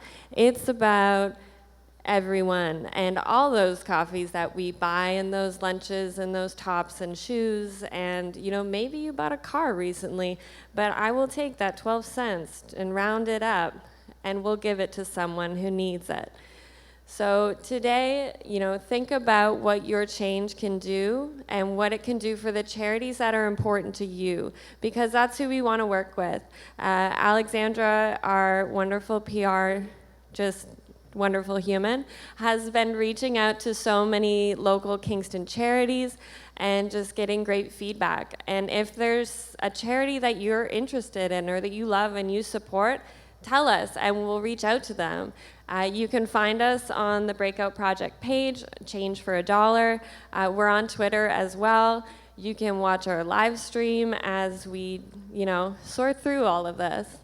But yeah, we're super excited for day 1.5. What is this? I don't know what it is. I don't know, but we're excited. It depends on the time zone. Right. So Ria, where's your office here? Which one are you? We're up in the left corner there. The left corner. Yeah. I see you. Yeah. Kind Yep. of the second one along there. The second one, yeah. All right. So how about this for an idea? Let's prove the point by showing how little we can raise. Deal. Deal? Yeah. Okay. Put down your phone for a second here. Reach into your pockets. How much change do you have? Do the math and shout out a number. Someone brave enough to do that? 0? That's the whole How much do you point, have? Grant. No one has cash. 80 cents. So 80 far. cents. We'll take it. 80, would you mind donating that to this cause? Thank you so much. Any other loose change? Ooh, $3.55. that's almost paper money. I know. That's paper money. That's almost 2 toonies. I like those Yeah. ones because they feel like lots of money and you spend them quickly. Anyone else have one? We need one more number. 20 cents. We'll take it. Yep. Thank you, Donna. Okay, one more request. Anyone here have a receipt from a purchase they've made in the last 24 hours in their wallet? Can you tell us what the final number on that receipt was? I'll make you work. Oh yeah, for we're it. gonna make you work.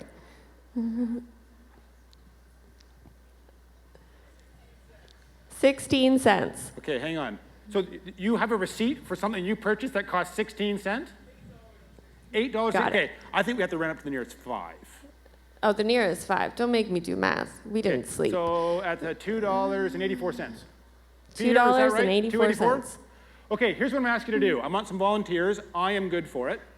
I'm going to pull out my digital money system, what I call a credit card, and I'm going to go to the Change for $1 team on breakoutproject.com, and I'm going to do a transaction for $2.84. Awesome. Who here was willing to give $2.84 to Change for $1 this morning? Show of hands, please. Yeah. Amazing. Thanks. Amazing. That's great. We got some hands over here. The other teams are giving away their money now. It's great. $5. Oh, we're gonna bid. We're gonna That bid. is paper money. Yes. Amazing. Come visit. Bring that spare change right up to that office and see if you can help out Change for $1 right away this morning. Sound good? Thanks so much, everyone. Thanks. Great. I'll take that, and I'll do one of those. Rock on. All right. We have 3 more. Actually, we have 1 million and 3 more. Come on out, Hakeem. 1 million teachers. And Betty Ann, how are you? So good to see you. It's sunny. It's sunny. Beautiful. We're ready to. Do you want one of these? We're ready to eat the microphone. Yes, please. We've been told to eat the microphone. Great. Okay, so we're incredibly excited. We are the 1 Million Teachers Project, and we are in #1 position for monetary donations and time donations, so we are thrilled. We are so excited, and we want to thank every one of you who has supported us thus far. And I want to do a special shout out to Ashton Tax this morning. I was up at 4 o'clock in the morning, and I was talking to the people, the early birds, the early bird gets the worm, and I said, come on, we need money, we need to get into #1 position, and we ended up in #1 position. So I'm very excited about that. And we have many special announcements, but we're going to save some of them for later. Another special announcement is an author who has written a book called Making Your Dreams a Reality, has donated the proceeds for the next 100 books. So that's $10 a book, so that's an additional $1,000. So we're going to make that happen. And I think I'll hand the mic over to Hakeem now. Thank you, everybody. We are very excited about where we are right now, but we have a long way to go, so we need your support. Right behind me is Crescent. Crescent is a teacher in Tanzania. He is one of the most engaged teachers on our Facebook platform. Every day he asks us for help, and he's very passionate. So there are many Crescents in the world, but this is just one person, and he has 40 kids in his class. Imagine if we could spend $12, that is $1 every month, to train Crescent, the effect on those 40 kids. Now multiply that 40 kids by I'm not following the numbers. Okay, so it's all good. So imagine training just 10 of Crescent, and then multiply that by 40 kids. We are particularly grateful for Ashton Tax because she gave us $500 for the training of teachers specifically, and I think that is going to train almost 40 teachers. Absolutely. So please support us, whatever you have. Okay, before you go, Oh, I've got a couple thoughts. no. I want to. Sorry. Can I introduce Millie? Oh, yeah. Okay. If the horse is talking, you're out of time. The horse can talk. Okay, the horse has 5 minutes. So this is Millie. No, I'm kidding. This is Millie, and Millie's job is to raise $1 million. And so we have 10 jumps for Millie, and she's feeling a little tired and a little bored because she hasn't been able to do a jump yet. So we're helping her get there. So this is Millie. Amazing. You keep that for a second. I'm going to talk to you a couple of things. Folks, online, folks here, I'd like you to go to the platform, go to the 1 Million Teachers team, connect with someone on the team, and send them the name of your favorite teacher. As I say that, did you think of somebody? Absolutely. What grade was that teacher for you? Shout out a grade, somebody. 8. Grade 8. Grade 8 teacher. Imagine you didn't have that grade 8 teacher. Imagine you didn't have a grade 7, 6, 5, 4, 3, 2, or 1 teacher, nor a school in which to be taught. Imagine where'd you be? And what they're saying, folks, is that for $12, they will train a teacher. $12. If you don't have the change, just give it all away. You can go online, and when you share that name, feel free in that person's name to give $12 to help another teacher be someday as amazing as that person. That sound good? Excellent. Thank you. Thank you, guys. Grant. Have an awesome day. We'll see you again soon. We will. I'll take that microphone. You You bet. keep the horse. Millie, you keep Millie. All right, up next we have, there's only 2 more left. We have MAP Canada. Come on out. Welcome, welcome, welcome. I can't do it as well as you do, but still welcome, enjoy the day. Shira, how are you? Good, how are you? Good, feeling good? You know to eat the microphone. I think that's a metaphor. It's not, don't actually do it. But give you a few minutes, then maybe I'll ask a couple questions at the end. Is that okay? Sure. Amazing. Have fun. Bojo o demen kwe na dishnakas, keboek na donjaba, wabijesh na dodem. My name is Shira Barberstock, and I'm with MAP Canada. MAP stands for Music, Art, People, and Places. And our platform is going to showcase all the great things about Indigenous culture all across Canada. Our mission is to collect 10,000 inspirational Indigenous stories in 365 days. So one of the things that I wanted to talk to this morning was the power of collaboration. We're very interested in collaborating with people to make this possible. So what does collaboration look like? Yesterday we had a lot of fun speaking to people who came to visit us in our room, and collaboration could be working with organizations, not-for-profits, corporations, and individuals. We've had a few people tell us that they have some really great stories to share. So if you are excited about our projects like we are, and you think there's opportunities to collaborate, we'd love to speak with you. I'm going to hand this over to Brandon, and he's going to talk to you about the role of youth. Sego, aro hiolo wate yongyat stano de wagada hione konte genegedalo. So I'm happy to be here speaking with you today. And so the topic I wish to discuss is how our youth, our future leaders of the 7th generation and the next. Without them and without our leadership today in empowering those various stories that come into the forefront and all the many people that come into our doors today, as well as the many viewers that are watching, without you, those stories, again, they'll be finally told, you know. And that in itself is strength. And that's something that we need. We need a positive, not a negative. And with that, it shows unity. It shows togetherness, that unity of peace. With our mission of gathering, sharing, caring, and making sure that your story, my story, are coming together in unity and as of one mind. And as a canoe, we walk this life and we paddle this life together as equals. And the youth, we have youth here today.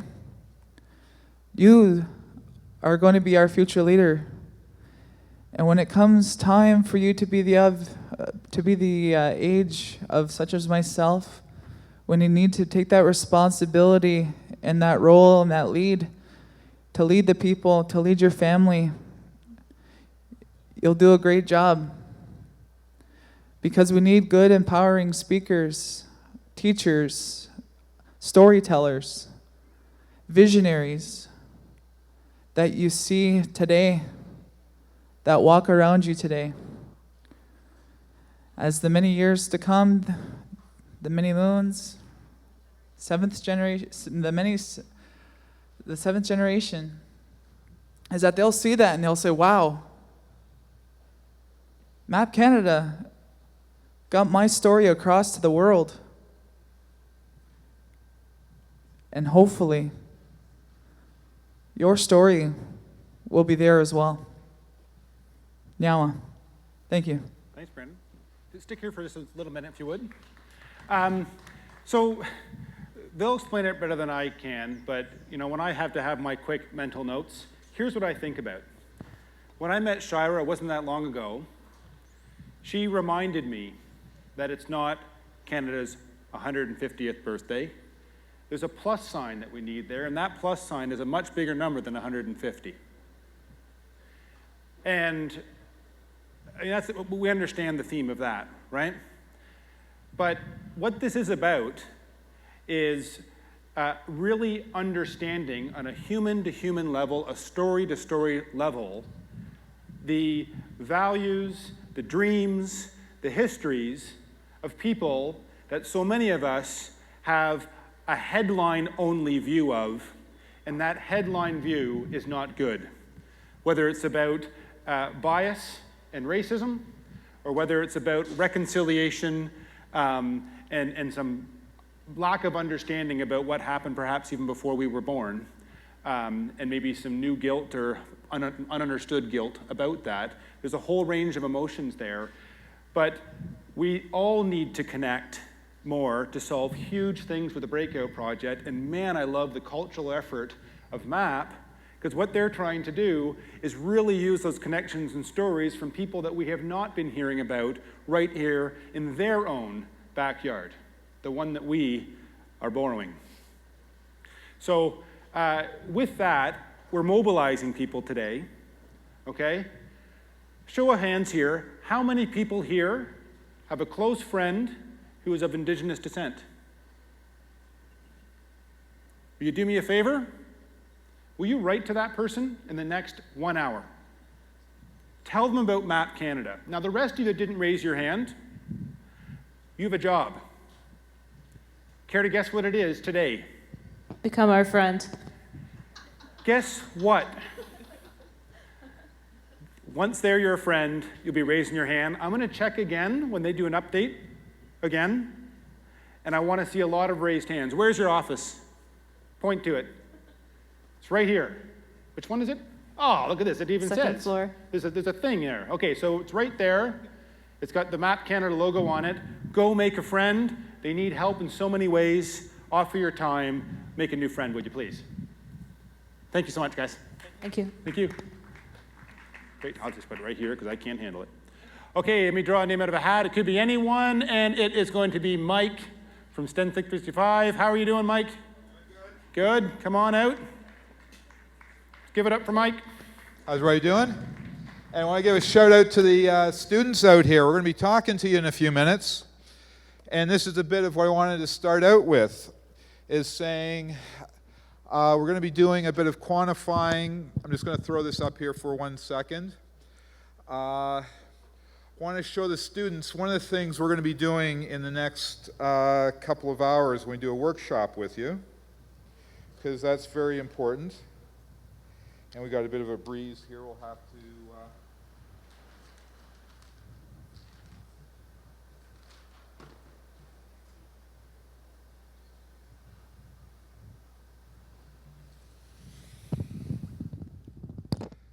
There we go. We've got the robot working, and it looks like the pen survived.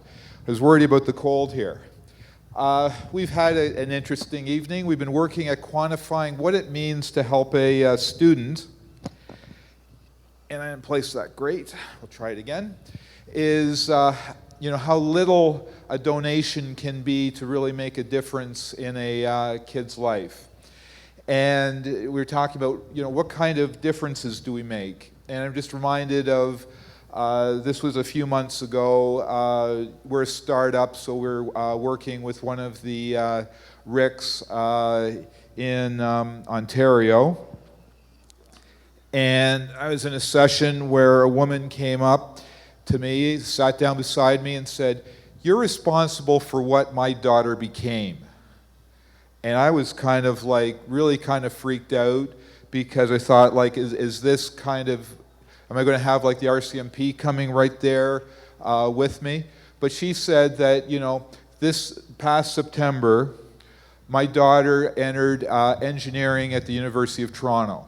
And she wasn't interested in science, she wasn't interested in technology, but when she was in grade 8, she did one of your programs, and now it was so it turned her on technology so much, she was now an engineer. And that's a great example of kind of the things that we're changing for kids as well. So I'm really excited. We have got the kids here right now. When we're looking at this is if we can get a donation of 5 hours. 5 hours means doing a robot program for 20 kids. That's how little we can do that and make that kind of difference there for our program.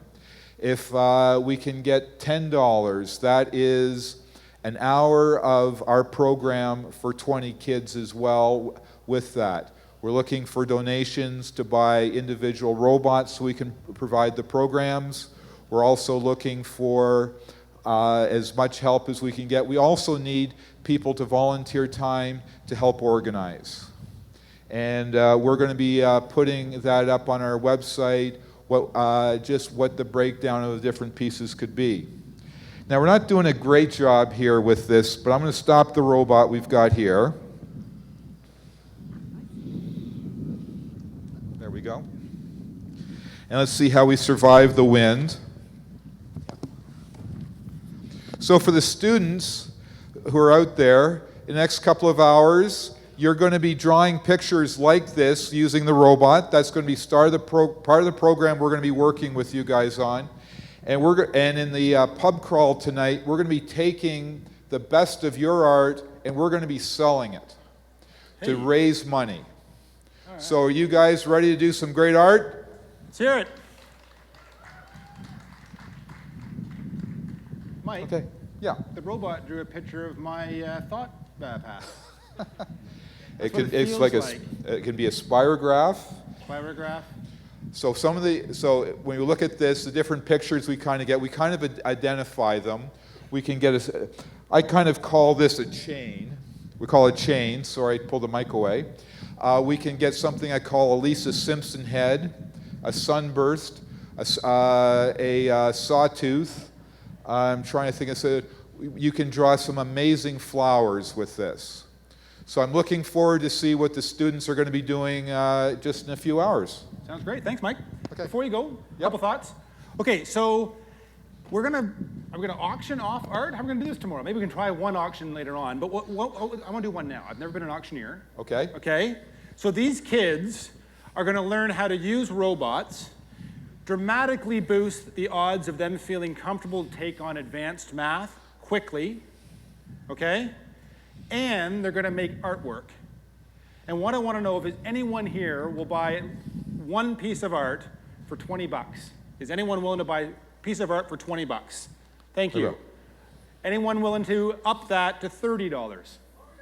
$30 right there, 40. Right here, 40. We got 40 over there. $40. Can we go to 50? $50. Piece of art from a robot, and the kid's gonna love STEM. All right, we're at 50 now. I don't know how to do this. I'm very bad at this. 60. We have 60. Someone have 60 bucks to donate to these kids. 60 bucks, come on. Once, twice. Thank you, sold. Appreciate that. So your $50 will pay for an all-day robot workshop for 20 students. Thank you very Amazing. much. Thanks so much. Great job. Yeah. Appreciate it. So with that, and as the sun continues to rain down here in our beautiful city, city of Kingston, Ontario, I'd like to welcome to the stage our mayor. I won't say too many words because I want to make sure he has time to say his. But we call ourselves the city where history and innovation thrive. We are living that as close to reality as we can right now. We're in a historic fort. It was built in 1832. And we are launching an innovation brand that's never been done before. And there are so many other amazing initiatives that are happening in the city, so many of them at the direction, the vision, and the excitement of our mayor. So with that, let me introduce you to Mayor Brian Patterson. Thank you.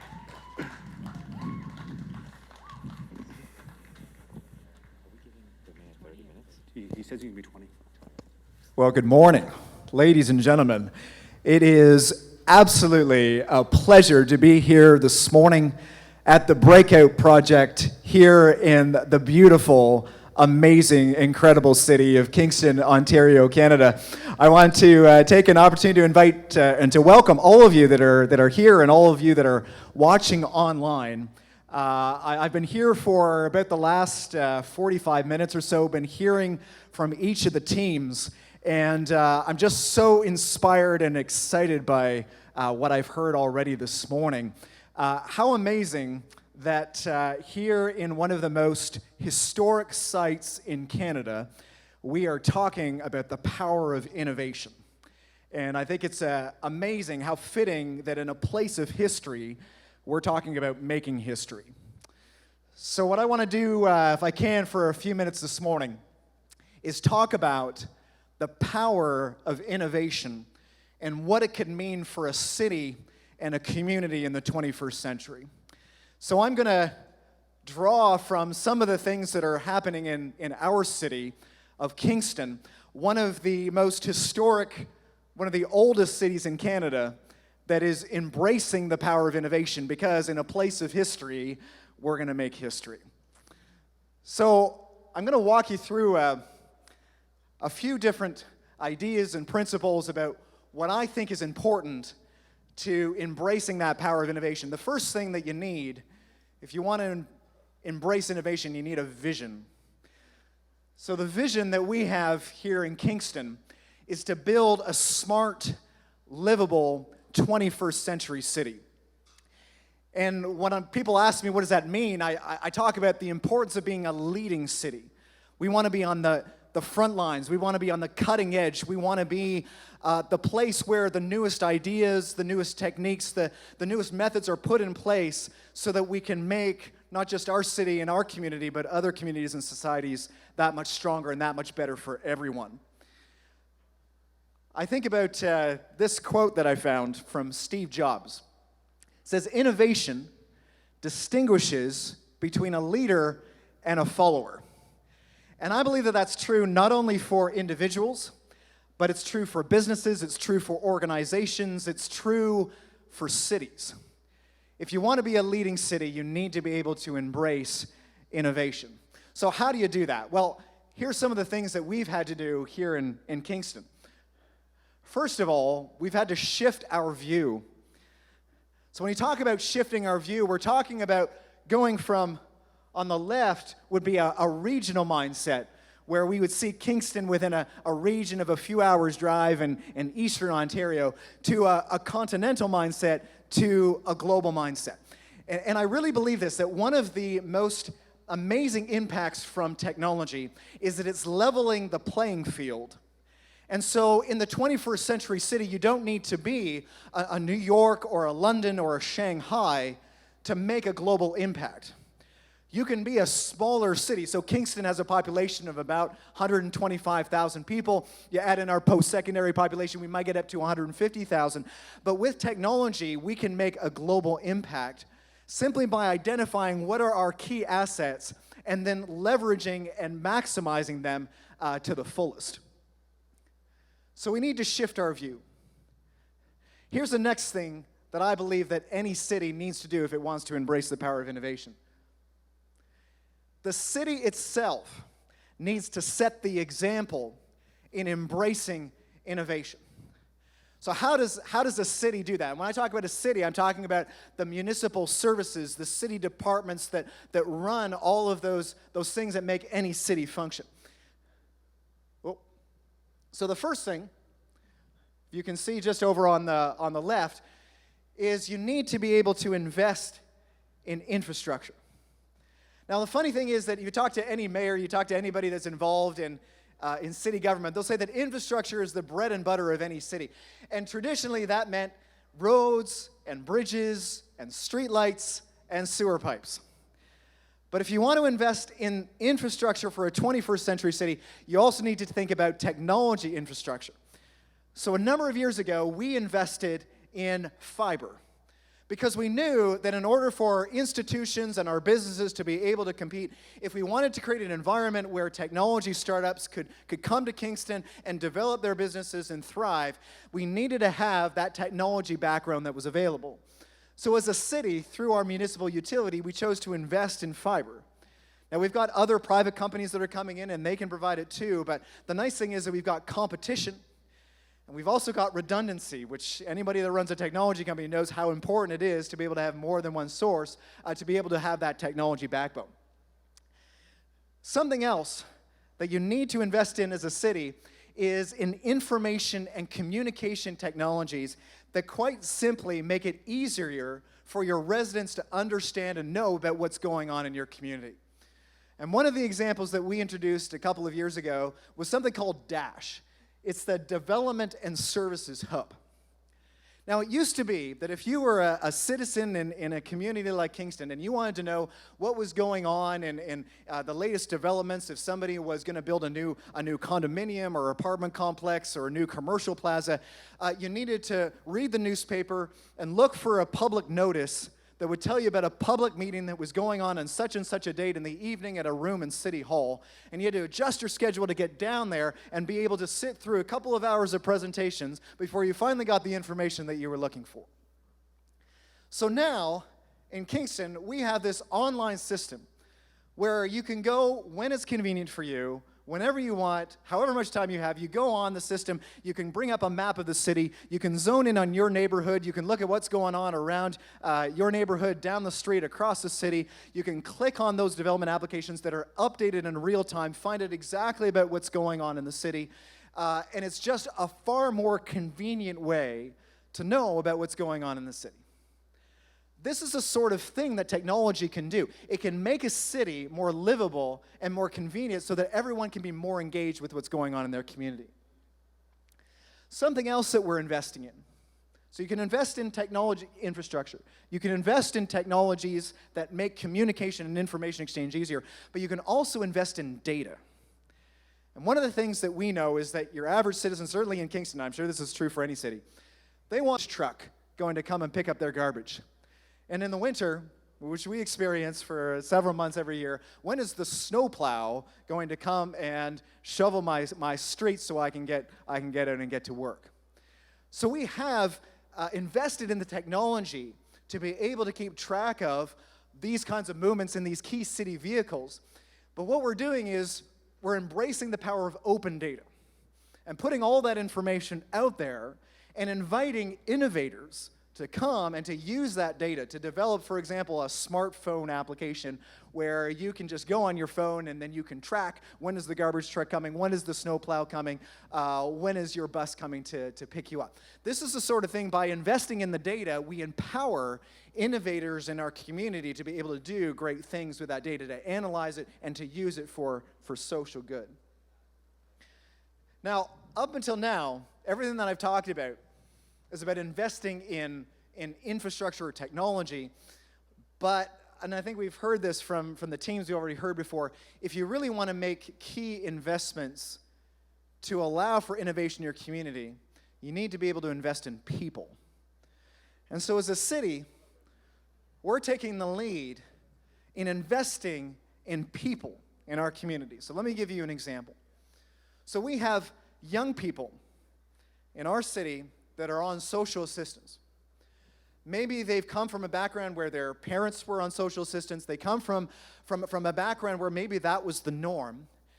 And we want to give them a vision to be able to take a different path, to have the confidence and the experience of what it is to be able to have employment, to be able to go to contribute in a powerful way, to be able to earn income, to be able to be contributors and help build the community. But they need that first chance. They need somebody that's going to take a chance on them and give them that first opportunity. So as a city, we're setting the example. We're providing internships for young people on social assistance in city departments. We're saying, hey, come have a few months where you can work alongside city employees and learn the city business, and you can experience what employment is and build that confidence and put something on your resume that's going to make it easier for you to get that next job. We're investing in internships and co-op programs and other entry-level positions for our amazing student population that we have here in the city, because we understand that they are an incredible asset to us. And so we want to provide those opportunities. So if the city can provide those opportunities, we give them that experience, that then they can move on and find other employment opportunities. But those are the sorts of investments you need to make, not just in infrastructure, not just in technology, not just in data, but in people as well. So the city sets the example. But there's something else that needs to happen in a community, and so that's the next theme, is you need to be able to find a way to connect local innovators with needs in your community.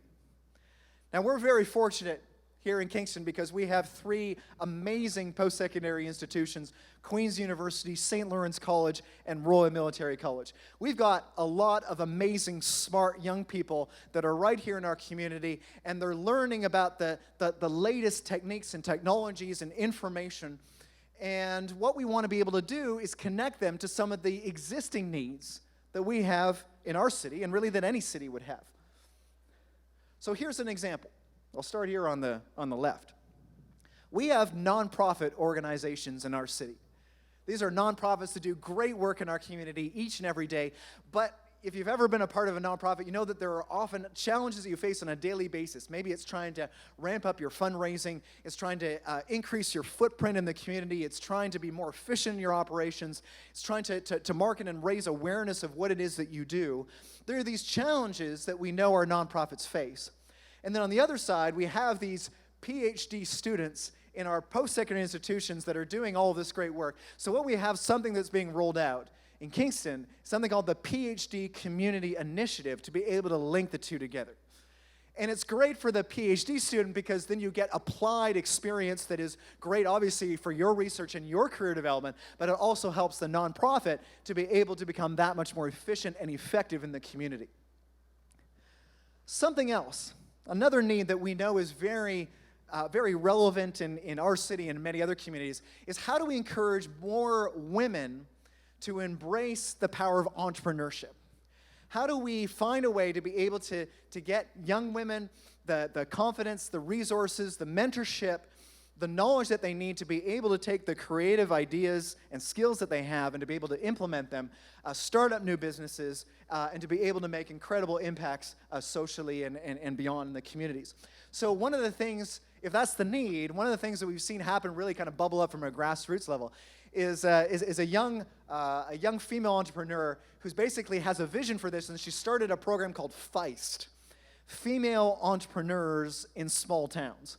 And it's all about networking and mentorship and bringing women together to be able to share and to mentor each other, providing resources and knowledge, finances, all of those things that you need to be successful as an entrepreneur to be able to encourage more entrepreneurship. Here's another need.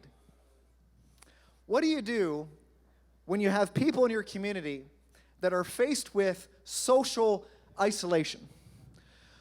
What do we do to help, for example, people in our community that are grappling with mental health issues, or those in our community that are faced with challenges connected to chronic and complex conditions that require long-term care?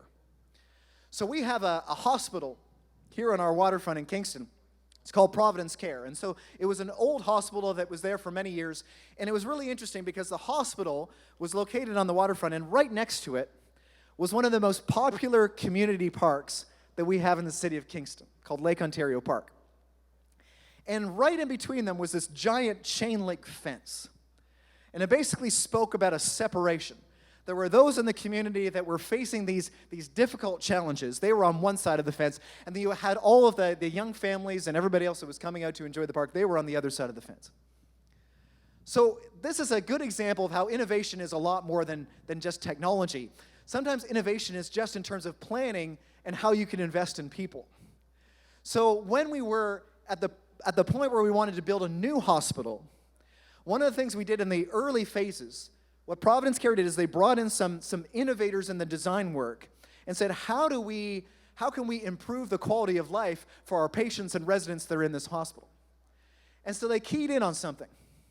So when they built the new hospital, not only are they going to take the chain link fence down, but they actually designed it in such a way so that the hospital has its cafeteria that's kind of opened up right next to the community park.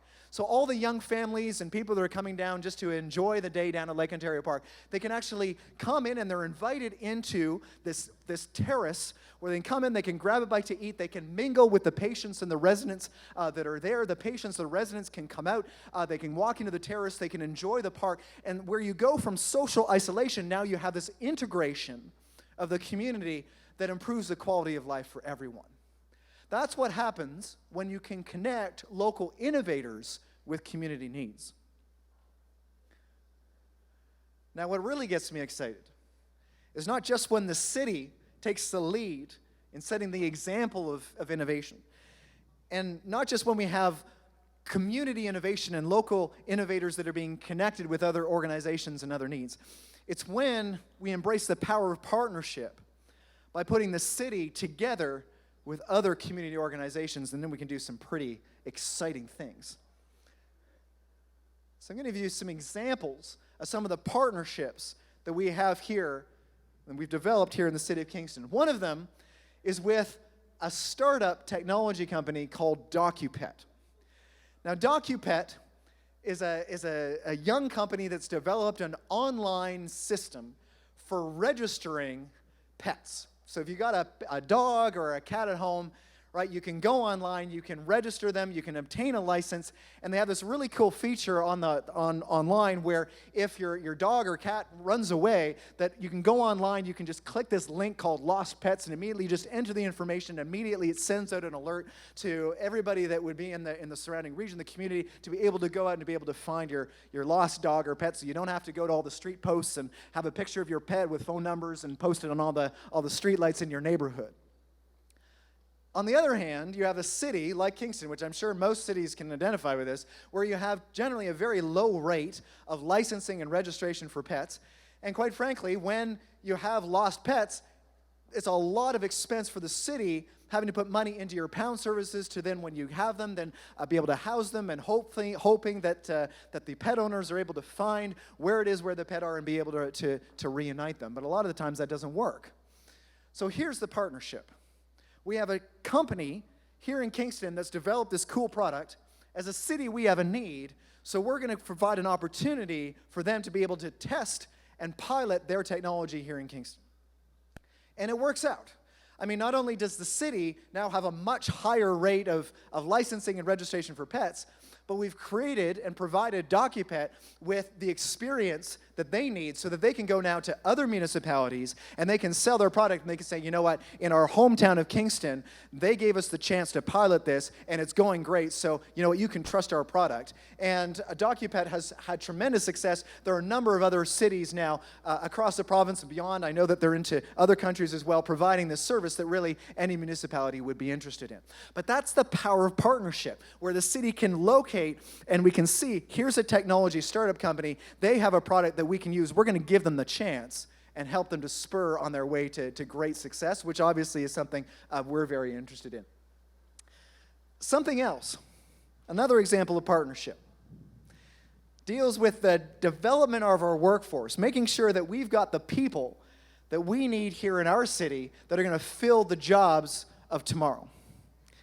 So, on the one side, you have institutions like our hospitals, like our long-term care facilities that need to hire nurses. And then you have the city. Well, we have a long-term care facility. We need to hire nurses. And so what's happening is we're all trying to hire nurses, but there's a problem because right now in the city of Kingston, we need more nurses. So what's happening is that institutions and different businesses and organizations are bidding against each other for a small pool of people, and so we're just basically taking them from each other. And the larger issue is that we as a community need to come together and say, how can we solve this bigger issue by increasing the overall supply of nurses, for example, in our community? So this is the power of partnership, where all these employers will come together. We have data. Coming back to my earlier point, investing in the data we need to quickly identify where are the needs, where are the labor needs in our community, and then having all of our employers work together to then say, okay, what do we need to do to address the overall supply? Maybe we need to go to our post-secondary institutions and make sure that we're getting more of an intake of young people into the programs that will have the skills that we need to be able to fill that supply. Maybe we need to be going to other larger centers and be able to recruit and say, hey, you need to come here to Kingston, and here's what we can offer, here's the quality of life that we can offer you, so that we have a larger supply of workers. That's the power of partnership. Now this last one, something I'm pretty excited about. It's called the Mayor's Innovation Challenge. So on the one side, you have the city. And as a city, we face different challenges.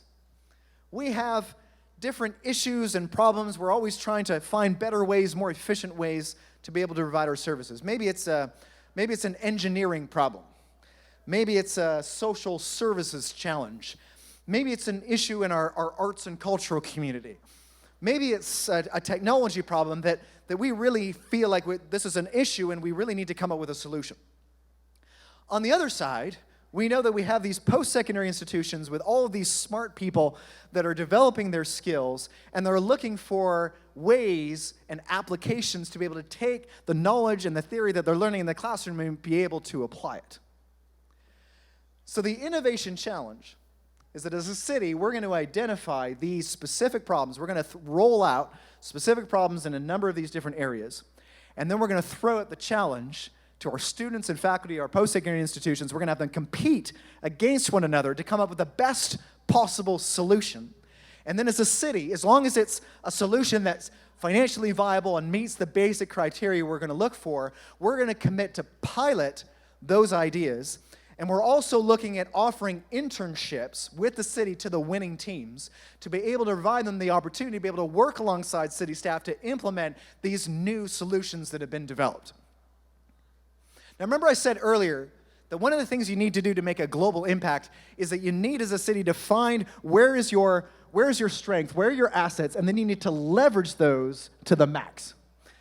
So Kingston is a public sector town that has a number of public sector institutions. So we've made a decision, we're going to embrace the power of public sector innovation, which is a really key sector. Any city will tell you that public sector innovation is critical. There's a huge market for that. So as a city, we're going to take our assets and we're going to become leaders in public sector innovation. And by cranking out these ideas year in and year out, we know that we're going to develop best practices that other cities and other communities across the province, the country, and around the world are going to be looking to be able to adopt those practices in their communities. So when I talk about innovation, I think the theme that comes out is that whether you're a large city or whether you're a smaller city, local collaboration can make a global impact. And that is the lesson we are learning here in the city of Kingston, Ontario, Canada. And perhaps this is the most important innovation that we're making, is being able to bring all of our agencies, our institutions, our organizations, our businesses, and the city itself together to work in one strategic vision, all these partners, so that we can move our community forward together. Ladies and gentlemen, it has been an absolute pleasure to talk with you here this morning. Thank you so much, and best of luck to all the teams, and have a great couple of days. Thank you so much. This is what we want to do. Can you stay on stage as a nonprofit? Amazing. Thank you. Thank you. Don't we have an awesome mayor? Like, nope, we didn't have to stand there and read the notes. You didn't have to thank 47 other politicians for what you were today. I don't even think you thanked a voter yet. Well done. That was a lot of fun, Grant. Thanks for having me. You're amazing. Thank you so much for the vision for the city, too. So we have the Mayor's Innovation Challenge, and we've been running challenges all the time here on stage. And we have the fourth one we're going to work on together. So we have the two leaderboards. An update on one of the leaderboards. Here, let me give you one of these pieces of paper here. This is the number of hours that have been donated to teams so far. Wow. Would you mind reading that off? That's amazing. So this one right here. This number right there. Okay, so as of right now, this is a big number. Yeah. We're sure this is right? That's right. So far, we have donations of 42,272 hours. That's amazing. Wow. Isn't that amazing? Amazing. It's amazing. And someone did the math, because I know I couldn't. This represents 1,791 24-hour working days. That's a lot of labor going towards these teams. So, and by the way, the average Canadian works 1,640 hours in a year. So get a sense of what that means. Just how many full-time employees are now working for these groups. But we want to look at the other leaderboard, which is the money piece. So I have an idea for our challenge, okay? We're talking about being an international innovative city. We have people on the system from 31 countries. How about the challenge is for the first team to get money from 10 different countries? I love it. Does that work? I love it. Let's do it. Let's do it. Okay, so we'll keep you updated on that one. The teams now know about it. What you guys can do is send that email out to your friends in other countries, get them to put in a few euros, a few lira, a few yen, whatever it is, right? Australian dollars. I think I've said that right. Sound good? Perfect. Thanks so much. We'll let someone come on up. Dupes, you're up. Great. Thanks. Thank you, Mr. Mayor. All right. So I'm guessing a lot of you listen to CBC. And I hope a lot of you listen to CBC. And so when we heard that my favorite host of show, Nora Young, was available to come here and be our host, we jumped at the chance. So I would like to introduce you to Nora Young, who is going to be one of our hosts. Grant and I are your MCs for the day, but the people who actually, the amazing talent that is going to drive this agenda today is our host, and today it's Nora Young. So, by introduction, Nora is an informed and ideal guide for anyone looking to examine and plan for the ever-changing high-tech landscape. She helps audiences understand trends in social media, big data, wearable tech, and more, while showing them how to better protect their privacy in our increasingly digital world. The host and creator of Spark on CBC Radio, and the author of The Virtual Self, she demystifies technology and explains how it is shaping our lives in the larger world in which we live. Nora was the founding host of CBC's Definitely Not the Opera, DNTO, where she often discussed topics related to new media and technology. Her work has appeared online, on television, and in print, along with Kathy Bond. She has been a hobby podcaster of The Sniffer since 2005. And interestingly enough, despite all that technology, her favorite technology is her bicycle. So, to get started, Nora will do a keynote for everyone here and online live at thebreakoutproject.com. Thank you. Hello. Thank you so much. You know, I have to say that I don't know what I was thinking when I thought, oh, it's going to be in this historic fort. It didn't occur to me that we would be outside. And so I have these transition glasses on. So I'm not trying to be cool here. It's just a choice between either I have these sunglasses on or I can't see anything. So that's what's going on there. So I just want to talk a little bit about data. And I was really interested to hear the mayor talking about open data and the use of data, because it's a bit of an obsession of mine. And I think that we're entering into a really interesting new era in data. And so what I'm going to do just over the next 20 minutes or so is just sort of cycle through what I see as some big data trends. And what's underlying all of this is when data goes from being scarce and tightly curated and highly authoritative to being bottom-up, kind of messy, crowdsourced, highly dynamic, and fueled by things like the digital trails we leave behind us, location, mobile technology, and the Internet of Things.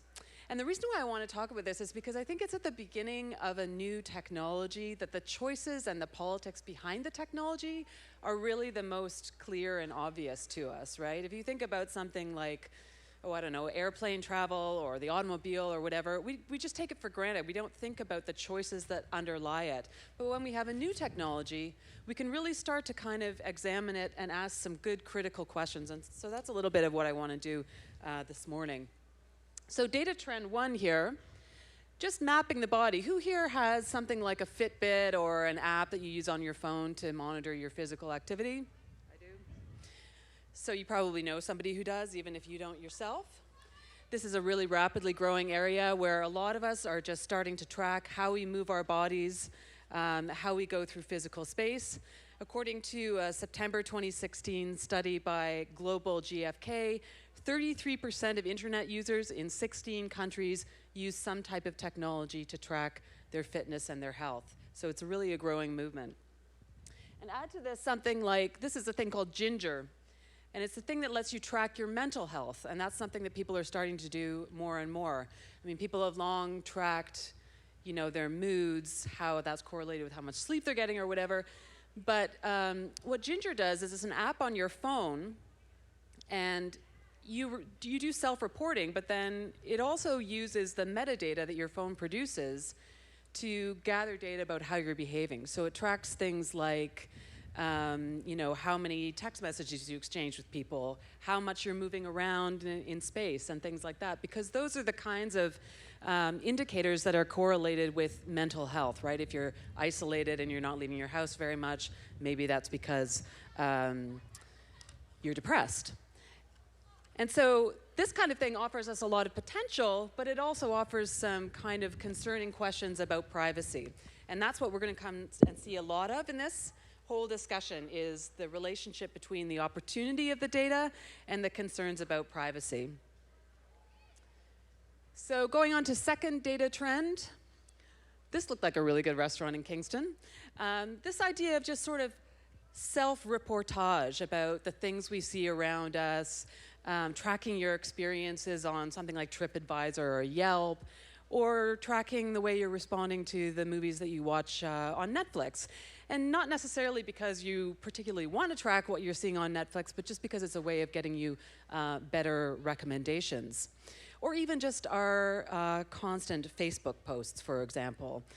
And we're starting to see people make use of that data by doing things like sentiment analysis of the tweets that people make, or the sentiments that are attached to Instagram posts or Facebook posts. And as our online experience and all of this reportage and sharing of status updates increases, it's becoming more and more visual all the time. This is the latest stat from YouTube. Pretty incredible. 1 billion hours of video per day on YouTube alone. And you know, we're talking about the power of social change.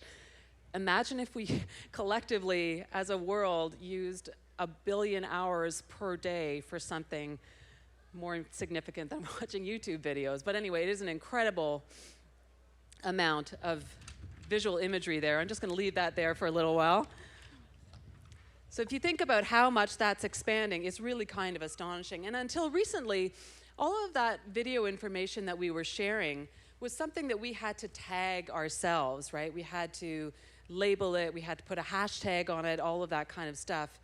But the thing that's happening now is that as image recognition and speech recognition improves, more of that data is tagged and sorted and organized automatically. So at the same time as we're having more and more of that data going out there, we're starting to see more and more of it being actually mapped. As you probably know, there's incredible activity in the mapping space these days, where things are tied to real physical locations. And part of that is a marketing story because, you know, it's a great way to market to people if you know where they are. But there's also an enormous amount that we can do of social benefit with mapping projects. So this is open source technology called OpenStreetMap.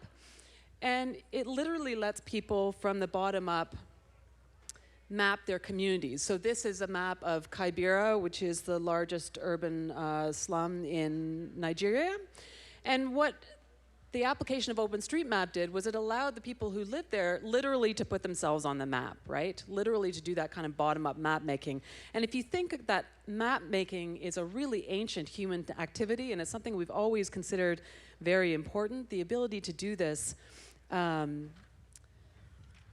up and share that information with other people is incredibly powerful. So one of the other things that's happening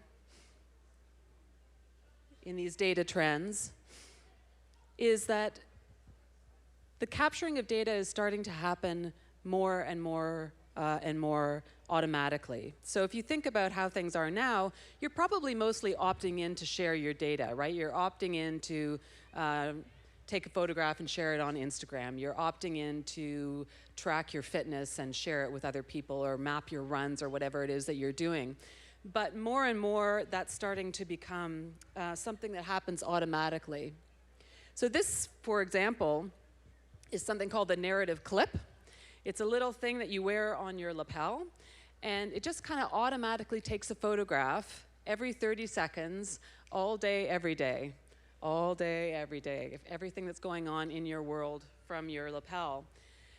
And so you have to actually opt out not to have the photographs taken. The default is that it captures all of these photographs all the time. And so whether or not that specific technology actually becomes something that is widespread or if it just becomes this kind of niche activity, I think what that narrative clip represents is a kind of a watershed moment, which is when we flip the switch from tracking our data being something that we choose to do, that we opt into, to tracking our data being the default, being what happens automatically. And as time goes on, we're going to start to see that getting all the more intimate, all the more kind of personal. For example, I was at a conference a little while ago, and a guy on the panel I was on had a chip installed in his hand so that he could open his door without a key. He just would tap his hand against his door, which I guess, you know, never lose your keys again, right? But we're starting to see that happen more and more, that this idea, as we become ever more digital, more and more of our data gets captured, and that's kind of becoming the default. So you can even see it in the future in terms of things like wearables, ingestibles, and implantables. So it's becoming more and more and more ubiquitous. And so underneath that, as our analog world becomes more and more digital, we become this world where how we engage with the world is automatically captured, right? Like my ebook knows, in quotation marks, how I'm reading it in a way that a paper book doesn't, just in virtue of having to come back to the same place where I left off when I turn on my ebook again. And the more we go from using paper calendars to digital calendars or ebooks or any of the other digital tools we do, the default is that things are captured. And that's not necessarily sinister, although it does have some kind of worrisome implications. And the term that we use for the sort of spewing out of all of that data is a great term. It's data exhaust, which is not that idea of like I'm intentionally intending to capture something. It's just the idea that as we go through our world, these digital trails and these bits of data are kind of automatically captured. So beyond what we carry around with us, our tablets, our smartphones, our narrative clips, our fitness trackers, and all that other stuff, we're going to start to see more and more of that tracking happening in the world around us, right? So you heard the mayor talk about, for example, that idea of wanting to know in real time when the next bus is coming.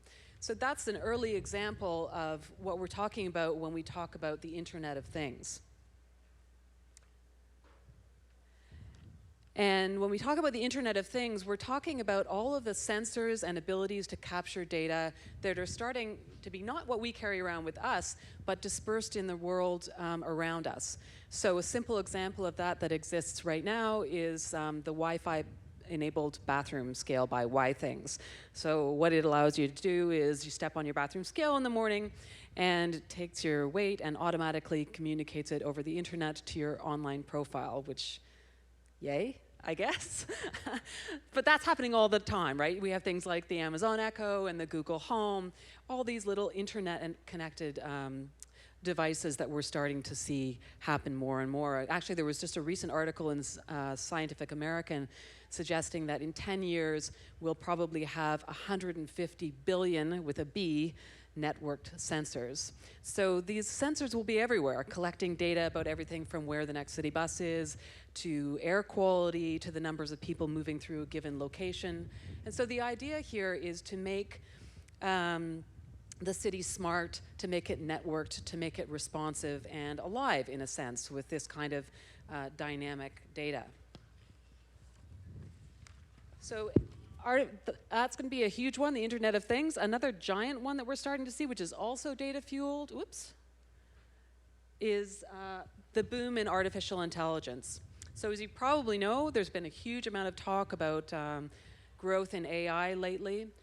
And Canada is actually really becoming a world leader in this. There's big centers in Montreal and big centers in Toronto in AI. And what's fueling the growth in AI really is data. Because artificial intelligence programs used to be done by basically giving out a list of instructions, if this, then this. But it's really switched now. So now it's fueled by being fed enormous amounts of data and being trained on the data to look for patterns and correlations within the data. So the fact that we have all of these new data sets is partly what is fueling this boom in artificial intelligence. So once we have all this stuff going on, we've got the self-tracking, we've got the mapping, we've got the self-reportage and the status updates, we've got the constant capture, the miniaturization of these things, and we've got AI fueled by data. Each on their own are not necessarily so startling, but when you bring all these things together, you're talking about what I call a data map, which is this constantly updated, bottom-up world of constantly refreshed dynamic data, increasingly tied to physical locations. It's messy, it's not very authoritative, but it is really powerful. And I think that's why it's really important when we think about how we design our tools and when we think about the innovations that people are coming up with, like the teams here today and tomorrow. It's important that we think about some of the questions that underlie this data, because it is extremely important and it is extremely valuable, especially in the aggregate. And I want to give you an example of that. So who here uses a navigation tool in their car to tell them where they're supposed to go? Okay, so if you're using Google's Navigator function, it has this function on it that allows you, if you agree to it, to share data anonymously about where you're traveling. So that's an example of the data exhaust phenomenon in action, right? You don't particularly want to share your data, you just want to get from point A to point B, right? So with these GPS navigation tools, as you probably know, the way they work is there's, the satellite that pings the GPS periodically to figure out where it is. And it turns out that if you know where the car is here and where the car is here and where the car is here, that's a pretty good indicator of how fast you're going, right? And a pretty good indicator of how fast you're going is a pretty good indicator of what the traffic's like. So when you use something like Google Navigator's live traffic, you get something like this. So where it's green, the traffic is moving well. Where it's yellow, it's so-so. And where it's red, there's a traffic jam. And so that's cool, right? Because you can be driving along and say, oh, like it's busy on King Street, so I'm going to take a different route. Helpful, right? A live traffic map constantly updated. But here's the really cool thing, which is that as you're using it and driving along, you decide, okay, I'm not going to take King Street because it's red, and then that information gets fed back into the traffic map system, and then that changes the map, and then that changes your behavior, and then that changes the map, and so on. And that's happening with all of the people who are using this. So you get this really, really interesting kind of feedback loop between that data exhaust, the data that we're just putting out in virtue of the digital layer between us and the physical world around us, and how we use the world around us. And that's something that exists right now and has existed for a good long time already. But it's just one example of this much larger switch in how we can use that data to build smarter communities. So think about the potential for a whole city run on that kind of constantly refreshed, constantly updated data. And so, of course, we don't want to know where Nora Young in particular is. We want to know where people in general are. And so that's where a lot of the privacy questions and a lot of the data mining becomes kind of scary, right? Because at the same time as we have this enormous potential for this data, we have these sort of scary things about, well, what happens if the data gets into the wrong hands? Do I really want my insurance company to know that I was speeding or doing a Hollywood stop or whatever, right? So there are lots of interesting and important issues that come along with that. So that's what we can do with the data exhaust, that just kind of stuff that we're not really intentionally trying to share. But what about if we take advantage of people's public spiritedness and the fact that we like to share status updates, we like to post to Instagram and so on. What if we use that for something that's more powerful and potentially life-changing than sharing pictures of our cat, which is mostly what I put on Instagram.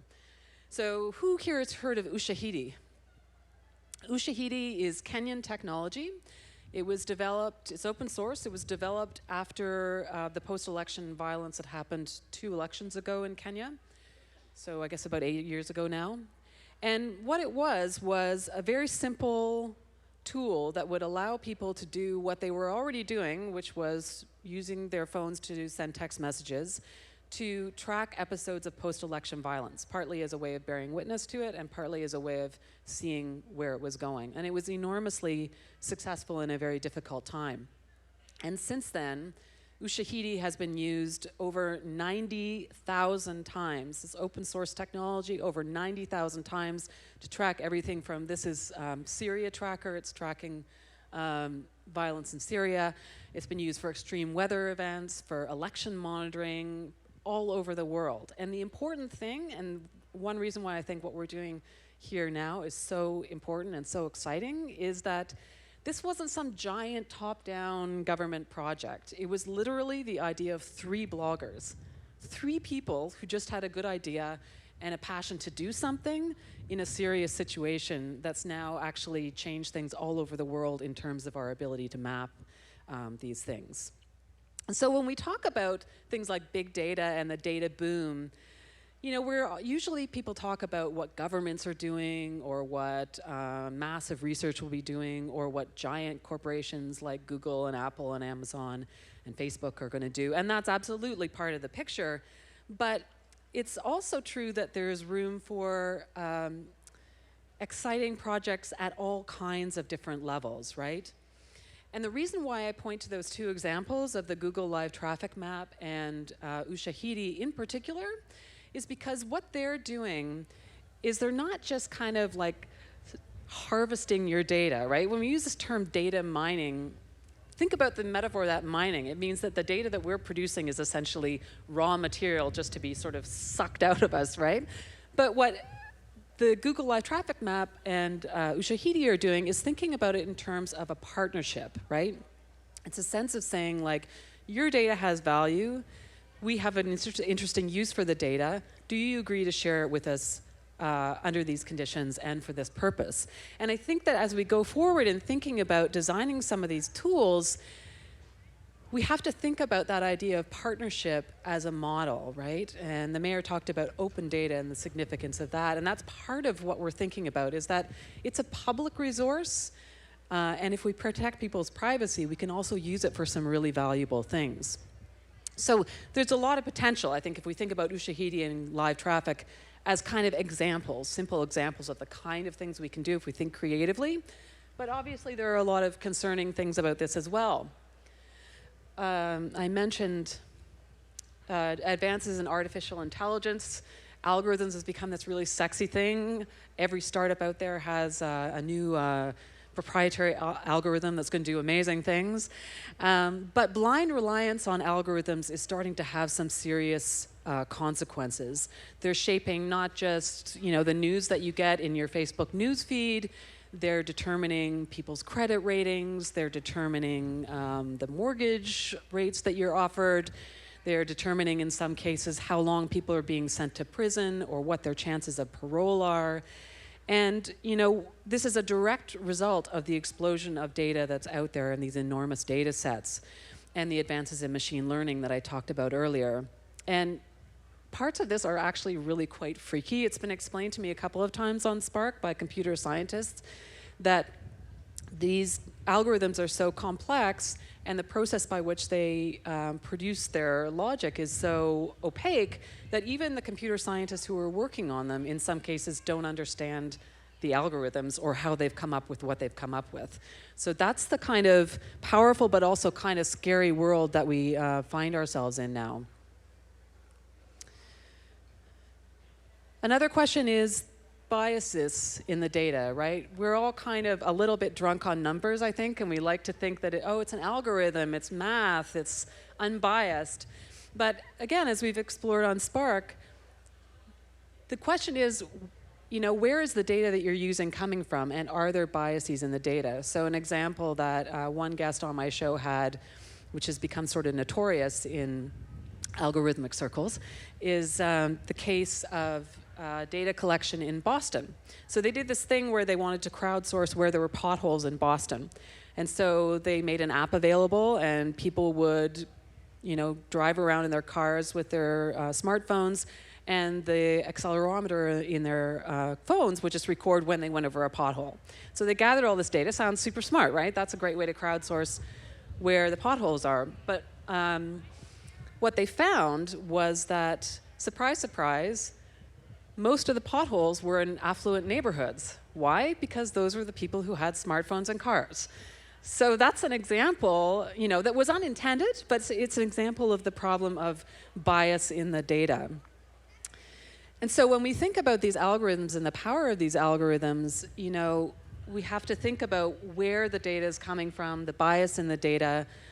And that's partly important because, you know, when people talk about privacy, they often talk about, well, if I'm not doing anything wrong, why do I care? I don't care if people know what I'm doing because I'm not doing anything wrong. But the thing about these algorithms is they work just by looking for correlations, right? And if it happens that people who are wearing orange jackets and black caps and attend public events on Friday mornings are more likely to rob banks, well, there you go, right? There's a correlation there. So that's why thinking critically about this data is so important. And privacy, obviously, in general, is a really important thing. And one question that we don't often talk about as rigorously as we should is, do we really have the right privacy legislation for the world that we actually live in now? Because historically, we thought about privacy as being about protecting a small number of very important pieces of data, right? You didn't want people to get your social insurance number or your credit card number or your birth date or whatever. But now the situation is different. It's more like, what is the privacy of an enormous number of data sets that individually are quite trivial, but that might come together in ways that, that could be scary or detrimental to us.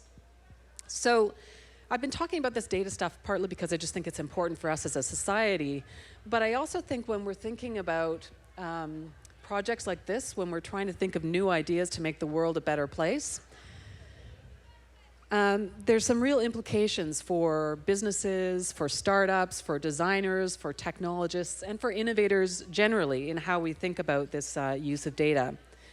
I mean, collectively, we need to have a real conversation about the politics that's buried in the data, and we need to get past this sense that the data don't lie.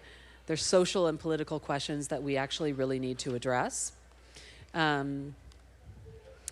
think if we realized the world we were going to be in now, we would never have said, hey, let's set this up so you just click, I agree to terms of service agreements that you've never read, right? We wouldn't do that if we knew we were born into the system. We've kind of inherited these sort of legacy systems for dealing with things.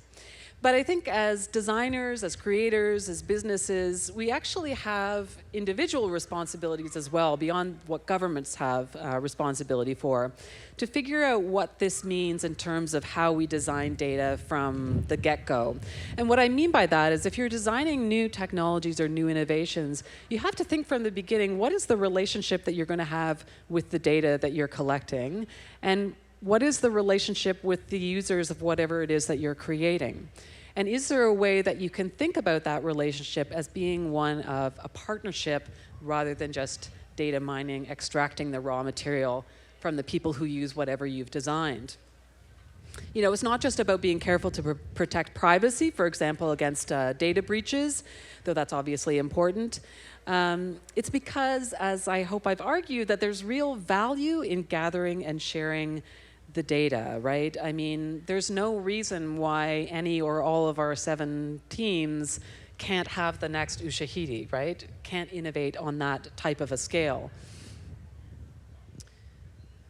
And just to give you an example of that, I want to give you just an example that is currently in place in Chicago. It's another good example of thinking in a smart way about data.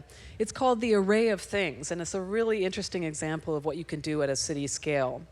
It's a project at the University of Chicago, the City of Chicago, a bunch of businesses, community groups, and academic institutions. And so what it is a system of sensors. It's up and running now.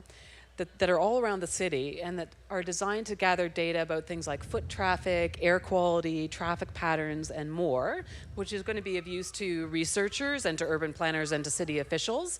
But building on this model of partnerships, they're also making the data completely open so that developers can build off of it, new businesses can build off of it, and individuals can have access to it. So for example, if I have asthma, I might want to know where the air quality is best or worst, so that I can plan my route accordingly. And that's specifically what they have in mind, is that exact kind of idea. And the reason why I think the Array of Things is so interesting as a model is because they've thought from the beginning, from the get-go, how do you build something that is inherently democratic, that inherently harnesses the power of the data, and inherently does it in a way that involves partnerships with multiple groups. It's not just about pulling the data out of people, it's about forming partnerships and about doing it in a really community-spirited kind of way. And I think those are the kinds of questions that innovators really need to all be thinking about as we move forward into this new data world. Because I think that, you know, there's power in the data, but there's also really scary things about the data. So I think we all need to actually have a public conversation about how we're going to do this and get it right, because the opportunity is very real. We probably can't opt out, so how do we get what we want out of the data? I'm thrilled to be your host for the next day. I think we've got a lot of really exciting stuff, so thank you very much for coming. Thank you for being part of this. Thank you so much. Hi. It's such a pleasure to have you here, and so we're going to do a little bit of an update together, you and I. Great. We're going to talk a little bit, and that was a really great presentation because I was thinking the other day about so someone sent me something about in China, they're actually scoring people on their social media Yes. to actually figure out whether they are politically correct Yes. in their way of speaking. Yeah. There have been, I mean, a couple of interesting things. There have been cases where a lot of people are unbanked, where they've been using things like people's, informal currency on social media as a way of generating the ability to have loans. So there's a very positive side to that, but there's also that sinister side. And I think That whenever we look minority at those, report. the Minority Report thing, and whenever we look at those data things, it's, the power is there, but the scariness of it is there too. Yeah. But that's also one of the beautiful things that you finish with is that we are people. We build the technology that we use. Yeah. And that's the people in this fort right now, building stuff. I'm so excited to see how things turn out. So we walked to each one of just before all of this happened, we actually, Nora and I walked to each of the teams and we had a short chat with some of the members who were there.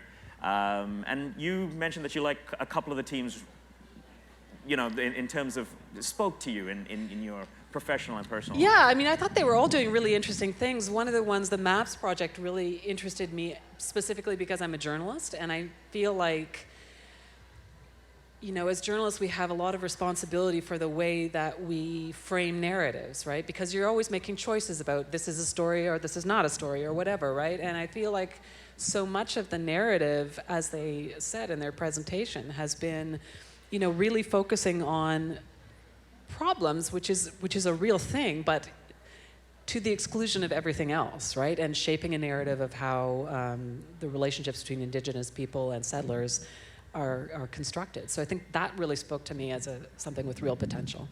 So, and that's one of the interesting things about the Breakout Project. We are building narratives with each of these teams and telling a story about changing something that they see as a problem in the world. And they are big, big problems. And we do need a lot of people helping us to do that. And that is people online right now, below my feet and below Nora's feet.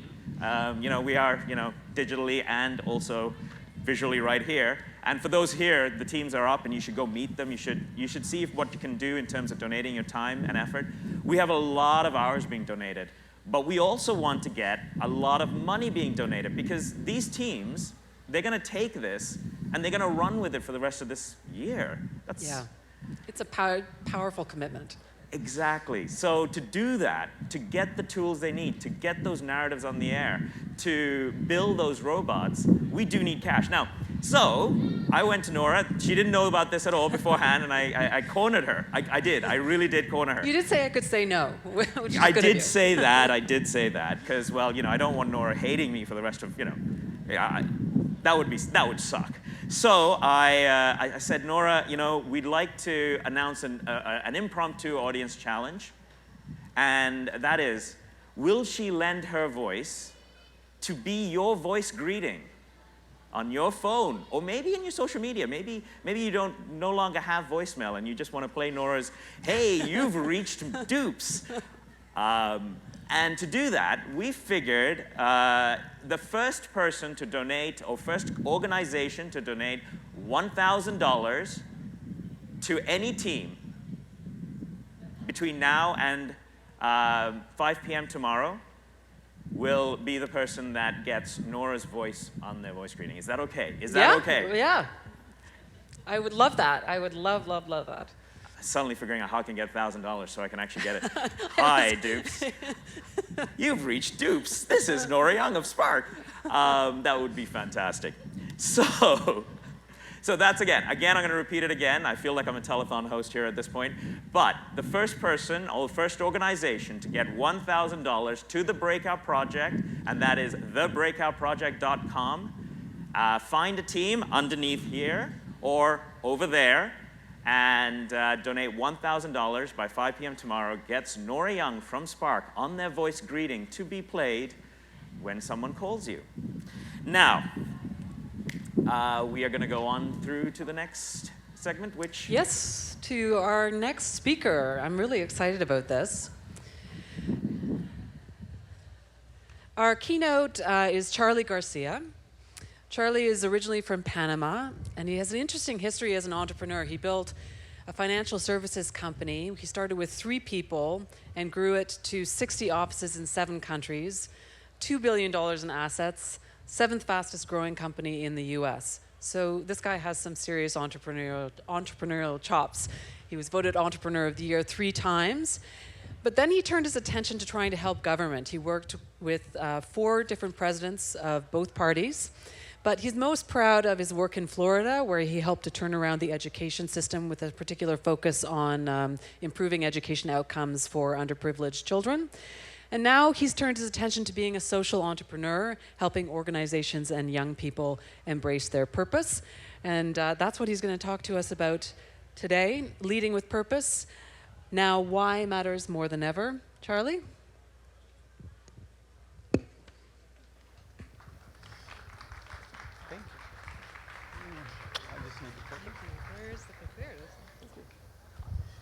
Hello, Canada. Please get up, everybody. I need a little bit of energy. Show me some love. All the way from that corner to there. Show me some love. Yes, indeed. I guarantee you these next 20 or 30 minutes could change your life. And I want you to think about what are the 2 most important days of your life. The day that you were born and the day you figure out your calling, your purpose, your why. And that's what we're going to talk about today. Everybody with me? All right. Why is it important to have a strong purpose in your life? My purpose is to inspire and connect others to achieve extraordinary things. And I ask myself every day, who did I inspire? Who did I connect?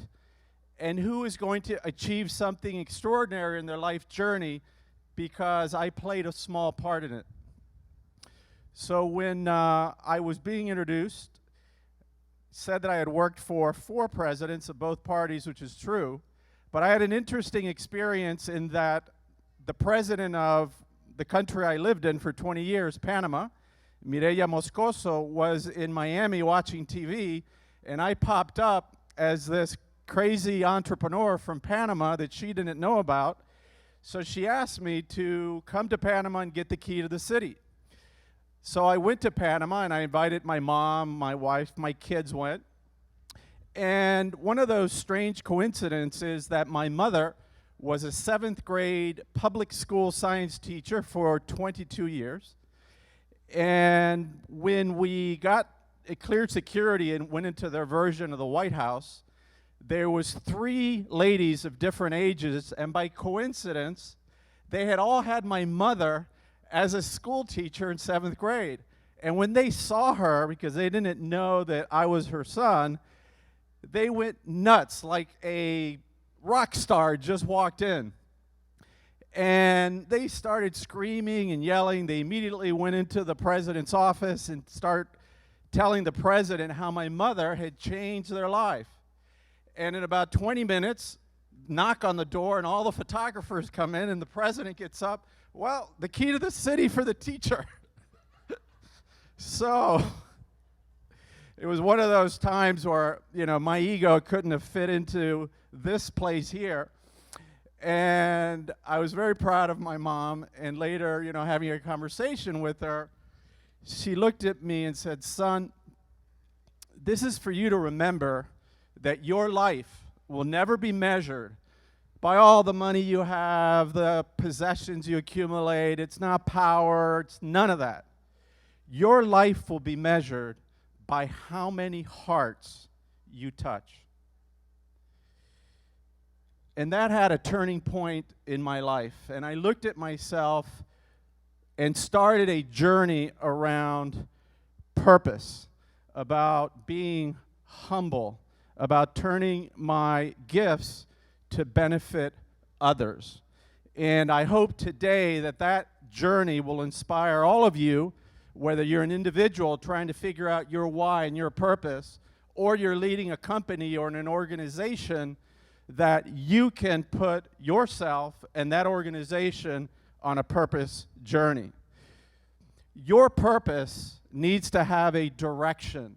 Where are you going? We're not hamsters running around and around and around. And if your life seems that way, you need to take a deep look at it.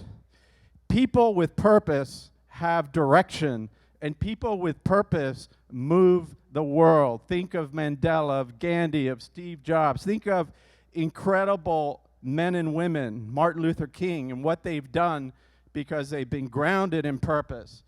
And the research from the medical community shows that people with purpose live longer.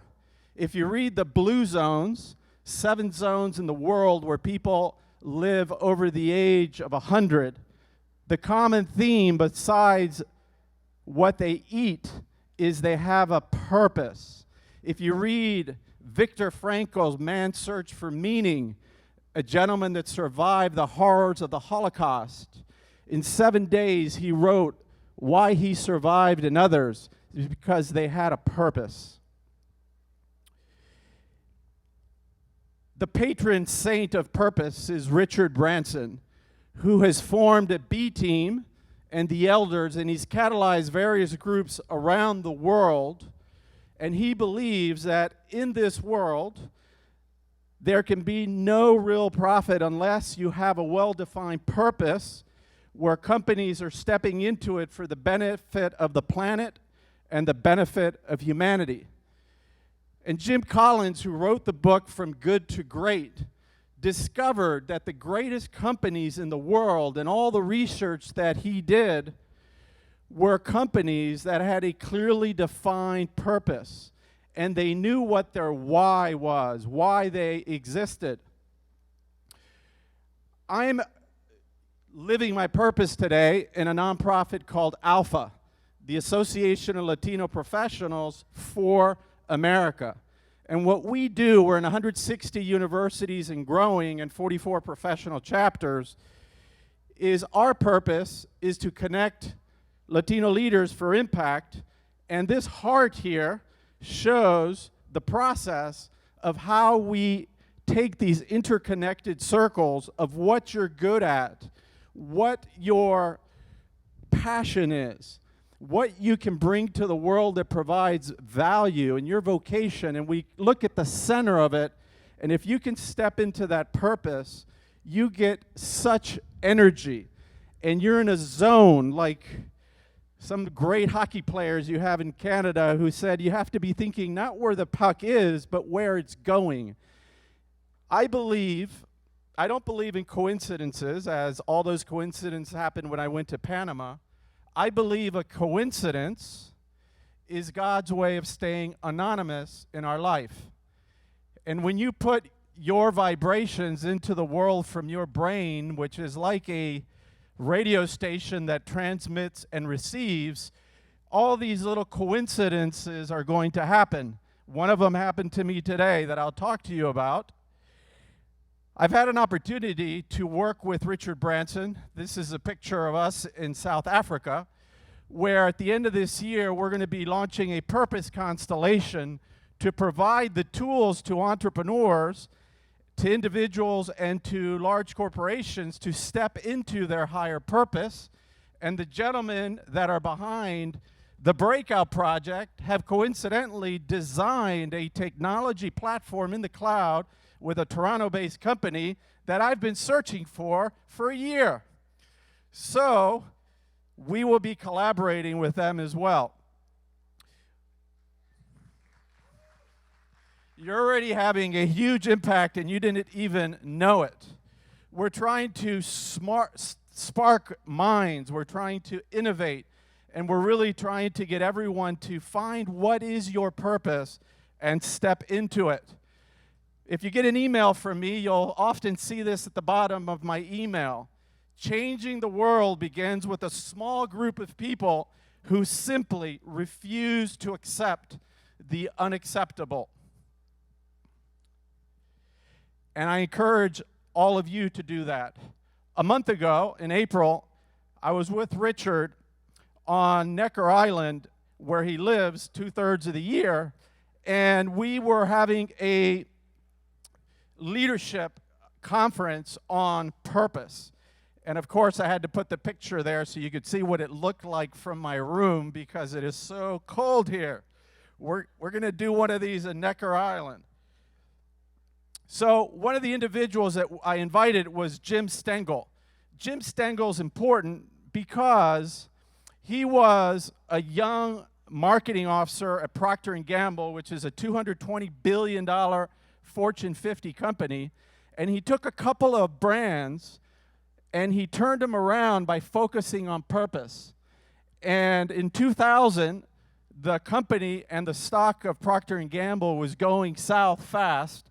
They brought back as CEO A.G. Lafley, and he picked this young man and made him chief marketing officer, 7,000 people, an $8 billion budget. And he said, okay, buddy, I saw you did it with those two. Try it with our other 20 brands. And what he did over the next 8 years, was nothing short of spectacular. He first went to a WPP group company, and they did research with a university in California, and they researched 50,000 brands in 31 countries in 380 different categories. And the results were crystal clear. Successful companies articulate a clear purpose, and what it does is it acts as a talent magnet in bringing resources of people who are passionate about that mission and that company and whose alignment around values, and it also attracts customers. And that is the beauty of purpose.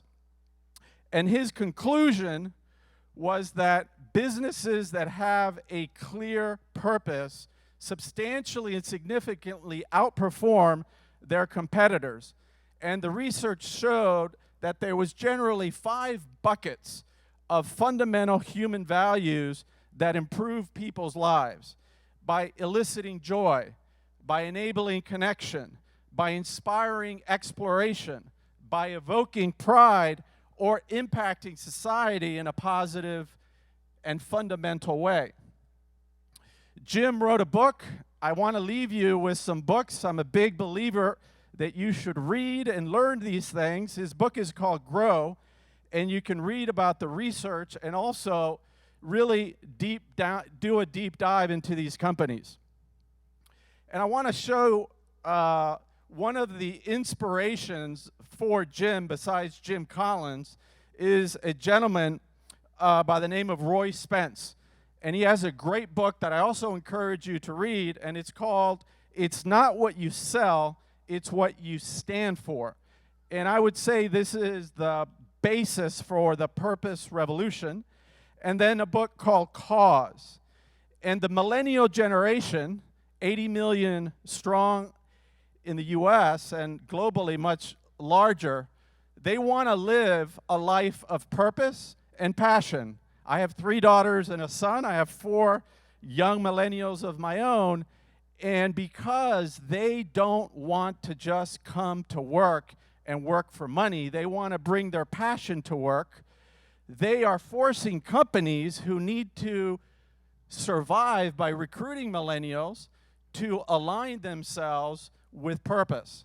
And we're going to talk a little bit more on how the organizations are changing the paradigm. So it used to be, the paradigm was, you're going to have a mission, you're going to have a vision, and you're going to have goals. And every year they kind of change the goals. But that doesn't work anymore. What the companies of today, whether it's Airbnb or Nike or Apple, they have a purpose. They have an ambition. They have real values, not the same values that every other company, and they tend to be quirky. And those values act as magnets to attract talent. And then they have a clear strategy, a real strategy. And I would say 99% of companies don't have a strategy. A strategy is about making choices, and most companies don't want to make choices, and they get eaten for lunch. And the individual that first came out with values, I'm going to show you a video when Steve Jobs was fired and he came back to Apple. This is a short 2-minute video that I want to show you that he was really ahead of his time. Marketing is about values. This is a very complicated world. It's a very noisy world. And we're not going to get a chance to get people to remember much about us. No company is. And so we have to be really clear on what we want them to know about us. Now, Apple, fortunately, is one of the half a dozen best brands in the whole world. Right up there with Nike, Disney, Coke, Sony. It is one of the greats of the greats, not just in this country, but all around the globe. And but even a great brand needs investment in caring if it's going to retain its relevance and vitality. And the Apple brand has clearly suffered from neglect in this area in the last few years. And we need to bring it back. The way to do that is not to talk about speeds and feeds. It's not to talk about MIPS and megahertz. It's not to talk about why we're better than Windows. The dairy industry tried for 20 years to convince you that milk was good for you. It's a lie, but they tried anyway. And the sales were going like this. And then they tried Got Milk, and the sales are going like this. Got Milk doesn't even talk about the product. Matter of fact, it focuses on the absence of the product. But the best example of all, and one of the greatest jobs of marketing the universe has ever seen is Nike. Remember, Nike sells a commodity. They sell shoes. And yet, when you think of Nike, you feel something different than a shoe company. In their ads, as you know, they don't ever talk about the product. They don't ever tell you about their air soles and why they're better than Reebok's air soles. What does Nike do in their advertising? They honor great athletes and they honor great athletics. That's who they are. That's what they are about. Apple spends a fortune on advertising. You'd never know it. It was a grainy video, but it goes, and the sound wasn't great, but it shows you the brilliance of Steve Jobs in creating a culture and a movement that attracted the best talent in the world. And I want to show you a case study of not an Apple, not an Airbnb, a company that most and many would think of stodgy and maybe even a little boring, although they're not. And that is an accounting and consulting firm called Ernst & Young, EY. So they started on this purpose journey in 2012. This is what their brand looked like and their tagline. And they changed it to this: building a better working world. That is what they figured they were about. And very clearly, they said, this is our purpose.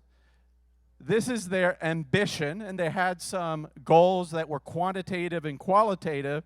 And they had a very clear, short strategy that everybody could remember and explain. And one of the partners who had been there for many, many years said, for the first time in 28 years, someone explained to me on one page where we are, who we are, where we're going, and how we're going to get there. And that's tremendously inspiring. Once they knew that, they turned internally and they started talking to their people and others about what they were all about. They took out full-page ads in the Financial Times, which was a manifesto of what building a better working world actually meant. They got creative in all their offices globally. Anywhere you went, that's what they were talking about, and they start talking to their clients.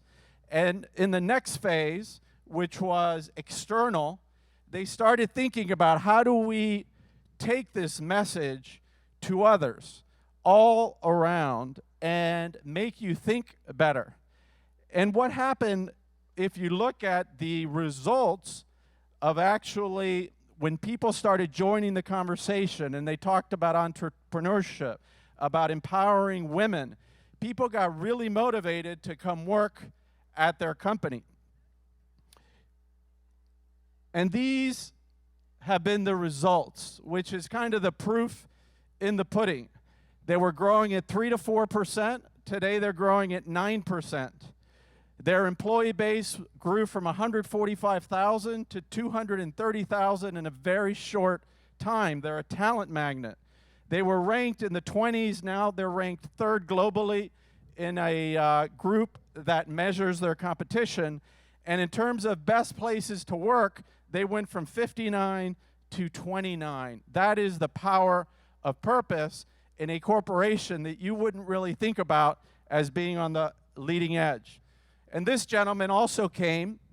He worked with, and this is a great book too, with President Obama and then the former First Lady on what are they going to do for the next 20 years. And a lot of what they're doing now is a consequence of his work. And it's a lot about, for you, as you think about what your purpose is, how do your unique gifts, talents, and passion answer a personal need in the world, in your community? That is what purpose is about. Always have fun when you're doing your thing out there. Keep that in mind. What is your purpose, ambition, and what is your strategy to make this planet and humanity a better place for everyone? I want to end with this quote that you will also see if you get an email from me these days. And I will leave you with this inspiring quote. Our deepest fear is not that we are inadequate. Our deepest fear is that we are powerful beyond measure. It is our light, not our darkness, that most frightens us. We ask ourselves, who am I to be brilliant, gorgeous, talented, and fabulous? Actually, who are you not to be? You are a child of God. Your playing small does not serve the world. There is nothing enlightened about shrinking so that other people won't feel insecure around you. We are all meant to shine as children do. We were born to make manifest the glory of God that it was within us. It is not just in some of us, it is in everyone. And as we let our light shine, we unconsciously give others permission to do the same. As we are liberated from our own fear, our presence automatically liberates others. Ladies and gentlemen, go find your purpose and make a huge impact in the world. Thank you very much. Stay there. No, stay there with me for a second. So Charlie has come all the way from Florida, and we had a wonderful time getting him here. And I have to tell you a little personal story. So Charlie and I met through my last startup, or one of my last startups. And a lot of it was, Charlie phoned me up and said, do you know what you're doing? And I said, well, yes. I mean, I've got this startup, you're on it. And he said, I don't know if you know what you're doing. So let me work with you on this. And I was like, who are you? Are you a crazy person from my website? And so we chatted for a little while, and then I went, you know, I don't think he's crazy. I think I'm gonna go down and see him. So we went down and we chatted, and I have to say, a lot of what Charlie's been talking about, purpose, you can see it from the perspective of the presentation and what you can do, but it comes out different when you actually start applying it. And I think that's what you're also getting at in terms of how. And another little bit. And he's being humble. So his company, Empire Avenue, was one of the top 1,000 most trafficked websites in the world. He strong-armed me to be the chairman of his company, and it was successfully sold to a Canadian or an Australian company. So this is the man that you've been seeing, this humble guy here. Thanks. But one of the things is purpose is really important, and I wanted to thank you and to think about that. When all of these teams are looking at what it is their purpose, look at what it is their purpose is, and to make sure that they listen to some of what they're going to be talking about in the panel after myself and Grant have an event update. And we also want to get you out there and making sure you're donating. So we're going to get a little bit of an event update. I wanted to thank Charlie and to make sure you understand that it really, really works. It really does resonate. So thank you very much for being here. Thanks, Charlie. That's terrific. Thank you. So, folks, today is day 2. It's Thursday, May 11th. And now that we have so many people here in Kingston, and I think we're cresting 1,000 right now online, we've a little update within the update. We have 70% of the visitors that we had yesterday already today. So it's happening online. So thank you for joining us wherever you are in the world. We'll talk about it in a minute. But Thursday's a bit special because we have a sponsor named Smart and Bigger. Let me tell you about Smart and Bigger. They are the foremost intellectual property lawyers in Canada. And you can imagine how important that is with the world changing the way it is. The connections we have, the way ideas can be shared, the way we encourage ideas to be shared, but at the same time, we need to be able to build value in our organizations and retain that value. And these guys are the best at it. You're going to hear from a gentleman, one of their partners, named Elliot Simcoe. He'll be on stage this afternoon. But also, these guys are amazing. What they've offered to do, they have several of their lawyers on site, and they're actually engaging with each of the teams and providing free legal advice from the best IP legal minds in Canada, will happen here all day. So if you give me a moment, please, would you thank Smart and Bigger along with me, please? So it's Smart and Bigger Day here, Thursday. Grant, I'm not trying to get close to you, but I'm actually trying to keep the wind away from your mic. So yeah. Do I do that? No, if you do that, then the wind goes into your mic. I'm sorry. Okay. That's worse. So updates. What do you have? Right. So we're having conversations in a bunch of different countries, folks. We've got 41 countries going on right now. 41 countries. I have not been to 41 countries. I've not been to 4. Choose your own spin. 20% of the world is 41 countries. 20%. 20%. Okay. It represents a quarter of the globe has checked into our platform at thebreakoutproject.com. Wait, so let me do the math here. We've got 7 billion people. I can't really do math very well, so let's imagine that we have 8 billion people, and a quarter of the globe is here. Maybe, potentially could be here. By your logic, we have 2 billion visitors. Okay, so if 2 billion visitors would just give us $1 each. $1 each. We'd have $2 billion. So that's our new goal for the next hour, is $2 billion. And we'll throw a little party. This is why my startup didn't work, right? This is exactly why your startup. Yeah, it's called optimism. And gotcha. It can be infectious and dangerous. Yeah, right. But I would love to have $5 from each of the people watching online. Maybe even $1. You know what? $1 from each of the people watching online. It'd be amazing. Now, so here's what we're going to do. It's been nonstop all morning, right? I think you need a moment of silence to bow your head towards your cell phones and to get onto the platform and make an action. Who here has their cell phone on them? Show of hands here in Kingston. Who has a cell phone on them? Will you please pull out your cell phone? Take it out, show it to me. Prove it. Prove you have a cell phone. Okay, find yourself a web browser and go to thebreakoutproject.com, please. Would you do that? Actually, you know, I'm just going to Facebook Live us right now, too. There we go. Yeah, I really like all of this live.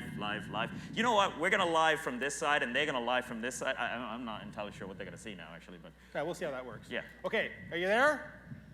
Okay, scroll down, find your favorite team. Click on that team page. And when you're there are 3 simple things you can do. You can hit the follow button, and you'll get updates that you can share.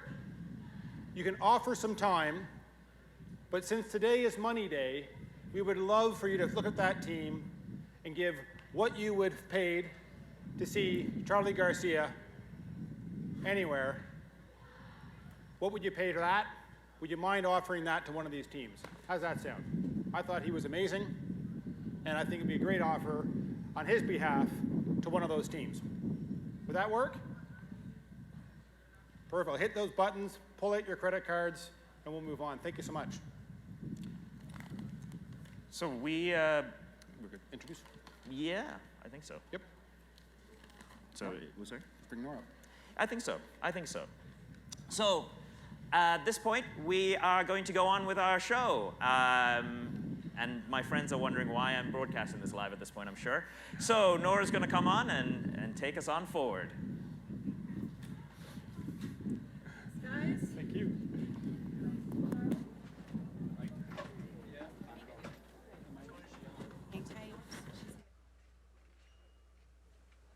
Can you hear me? Yeah, we're good. Can you hear me? So we're going to dig in a little deeper into this topic of purpose and vision as we've been exploring. That vision is really important in innovation. So I'm going to welcome Charlie back to the stage, and he's going to be joined by two other guests.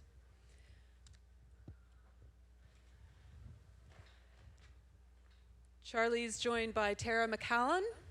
Tara's the founder of the Happy Soul Project. She created a worldwide Different is Beautiful campaign. She gets thousands of people to do Be Awesome Today acts of goodness and has given over 6,000 kick-it capes to kids facing terminal illnesses or very vast differences in life experiences. And a new guest, I'd like to welcome Jeff Johnson. Jeff is an author, a journalist, and a photographer. His stories and photographs have appeared in the Wall Street Journal, Surfer's Journal, Alpinist, Surfer Magazine, Climbing Magazine, and Outside. Jeff now resides in Santa Barbara, California, where he works as a creative brand agent for Patagonia, and he does freelance work as a creative director, photographer, and a writer. So I'm going to join you here. We're a little bit out of the wind here, which is nice. So, Charlie, we heard you talking about purpose. So I'd like to start by just with Jeff and Tara. Can you talk a little bit about how you define purpose, and what do you mean by purpose in your life? Well, I think it's something that's hard to find. It's especially when you're young. You know, everybody's coming at you at all these different angles on what you're going to do with your life, and it's not an easy thing to find your purpose. And I think it's just doing things you love and sticking to your guns, for good or worse. I think it's doing things for the right reasons, for your own reasons, rather than somebody else's. Yeah. How about you, Tara? I'm going to say something really brief because I talk after this and my whole speech is about purpose, so bad panel to be on. But yeah, I think for me, finding purpose is about finding yourself, and I think when you're in that sweet spot of purpose, you feel the most like yourself. Mm-hmm. I mean, one of the things that strikes me about your experience, Charlie, is that I think we sometimes think purpose is something like where you know from the get-go exactly what you're doing, but sometimes it's actually kind of a journey, and it takes you through, you know, a number of different twists and turns, right? It is, and my greatest fear in life is to be seen as a fake or inauthentic. And I was at a class at a university, and I figured I was really leading an inauthentic life and was fake because I wasn't living my purpose.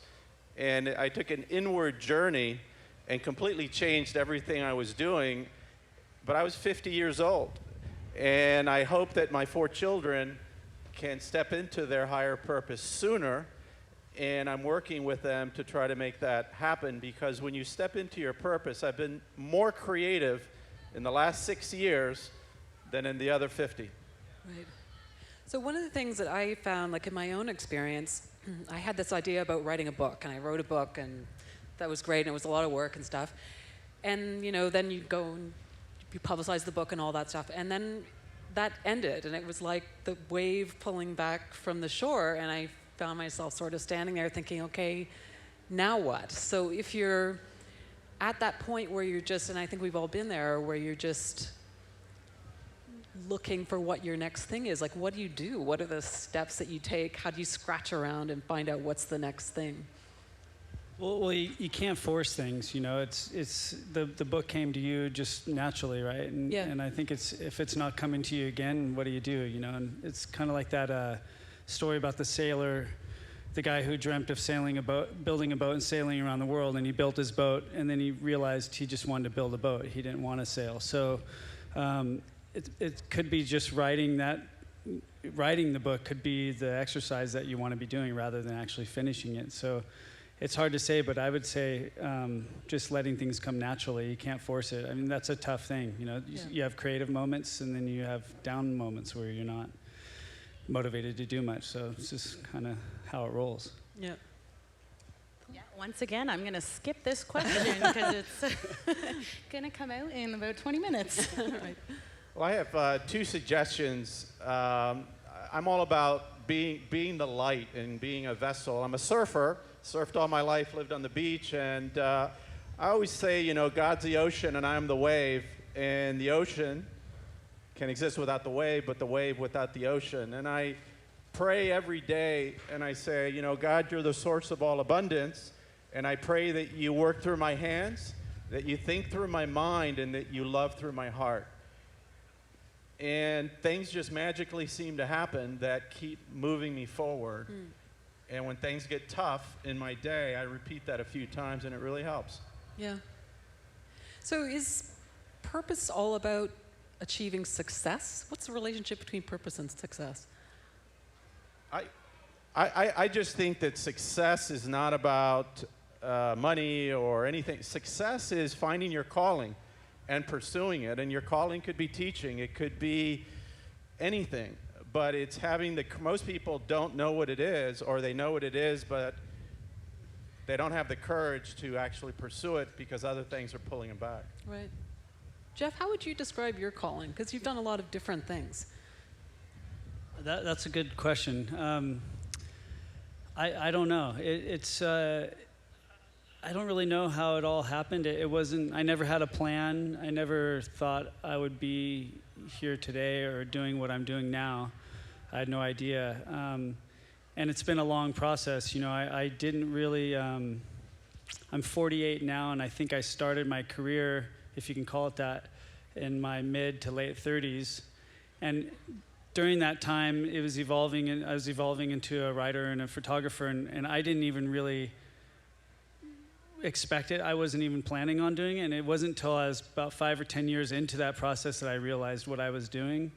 And that could change, and it could be something different tomorrow. So I think I've just, rather than thinking about the perceived success, I just followed my heart and my dreams, and for good or worse, you know, I didn't have an idea of success. I just was doing what I felt like doing and what I was passionate about. And but do you know it when you're, like, when it's happening? Do you know it? It's just like, this feels good, this feels like what I'm supposed to be doing? Yeah, definitely. There's no question when it's happening, yeah. Do you two agree? Yeah, I do. I always ask myself or encourage someone to say, if you knew you couldn't fail, what would you do with your life? And if you write it all down and then look at it and throw out the ones that are way out there, but put them in order and look at it every day, your subconscious mind will, and your heart, as you said, will push you in that direction. And you may take twists and turns, but I think the universe will be good to you. Yeah.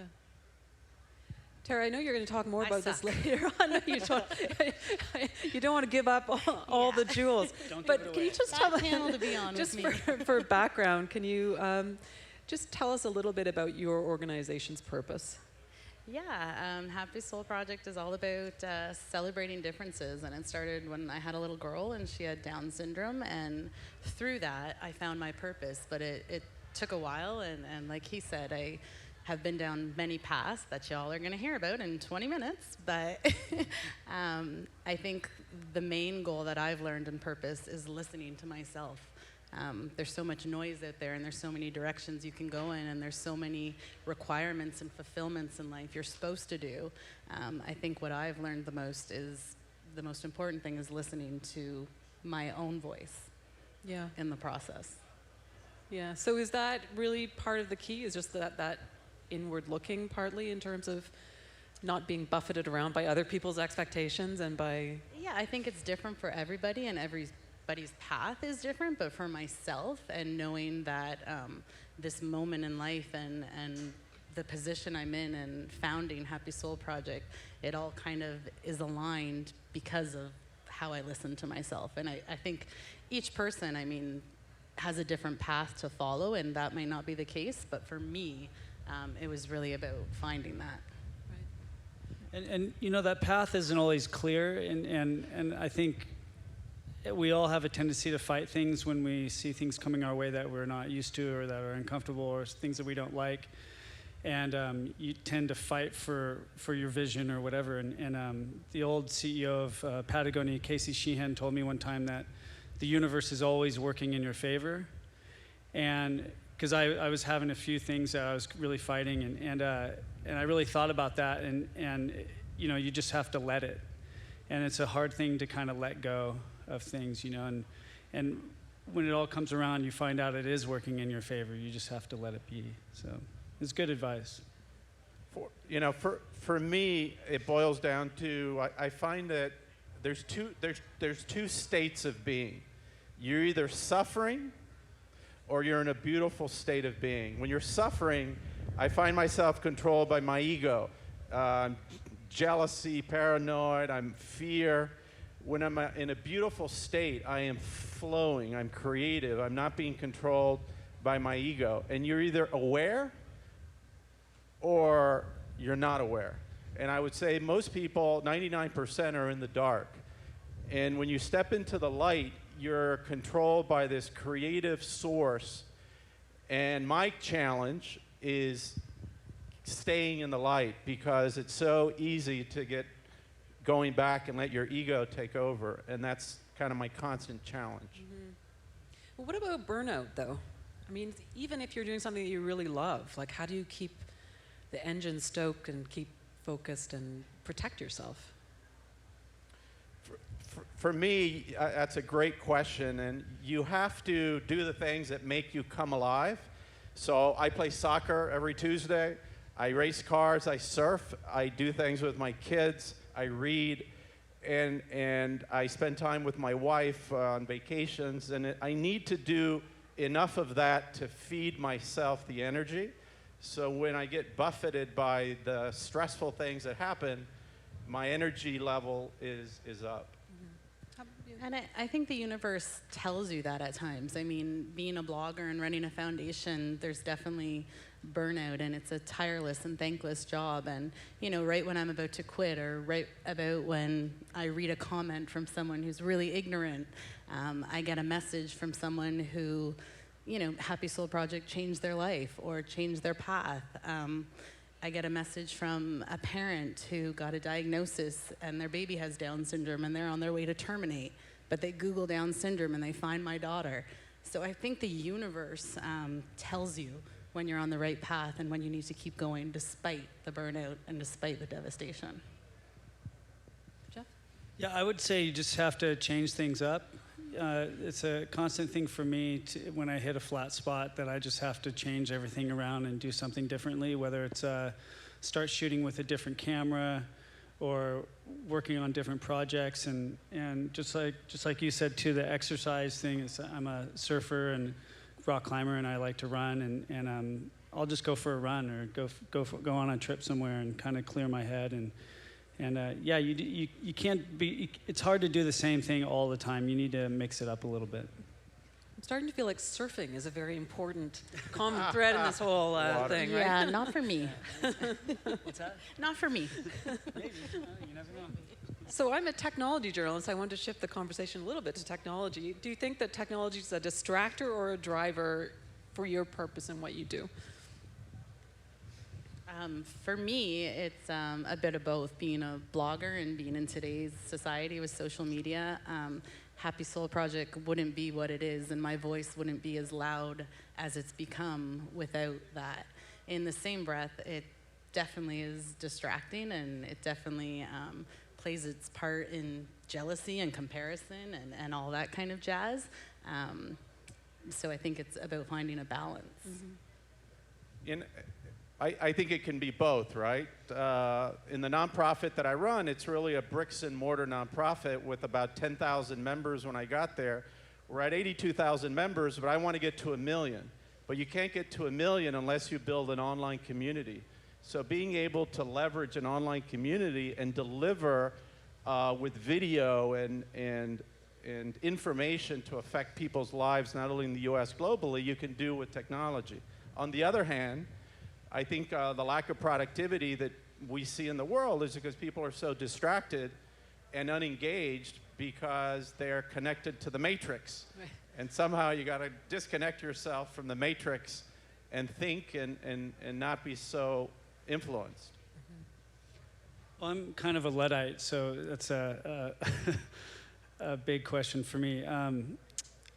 I am not a big fan of technology, although my life is surrounded by it and I use it all the time. I think we'd be better without it. My grandmother's 100 years old, and she was born in 1916 or 17, and she's seen a lot of things. And I was talking to her about technology the other day, and I asked her what she thought, because she's seen some of the first airplanes, up until telephones, TVs, and she said, "Oh, I don't think we're better off. I don't think things are better now," which was interesting coming from her. But and not to sound negative, just for me, technology, there are some great things about it, and it's just a part of life today. You have to be tuned into it, but there's a balance, and I think it just takes a lot of discipline to make some boundaries for yourself, and because it's so easy just to get trapped in it and overwhelmed with it, which I think most people are kind of overwhelmed with technology, but it takes a lot of discipline to pull away from that. It also plays into that idea of burnout too, and how you can just get on this treadmill of responding to everything. And and the irony is that the more technology you have, the relationships between people are getting more superficial and less authentic. And we're losing the authenticity, and the public discourse is getting much coarser.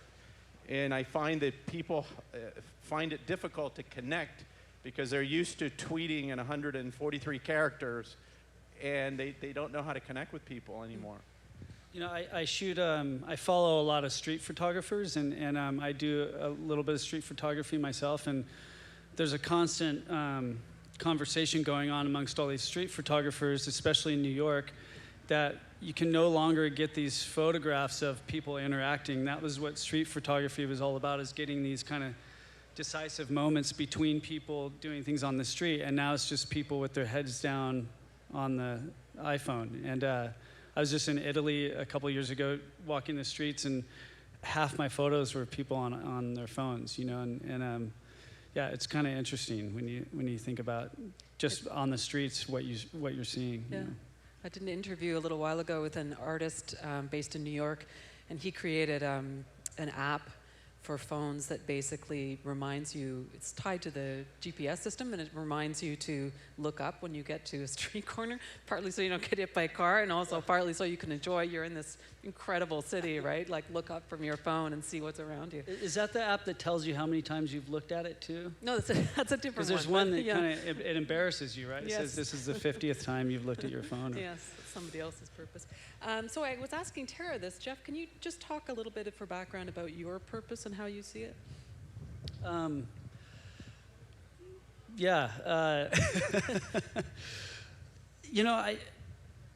don't really have like a specific purpose where I'm doing this. My life has been about doing a lot of things.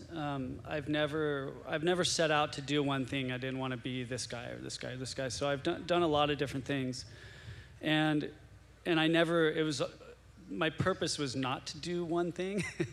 And I think I've done that, but I think as things have gone on, my purpose really is writing and photography, and wherever that takes me, And even though I've done all these different things, that's kind of, I think that's where my passion really is, and that's where I shine the most.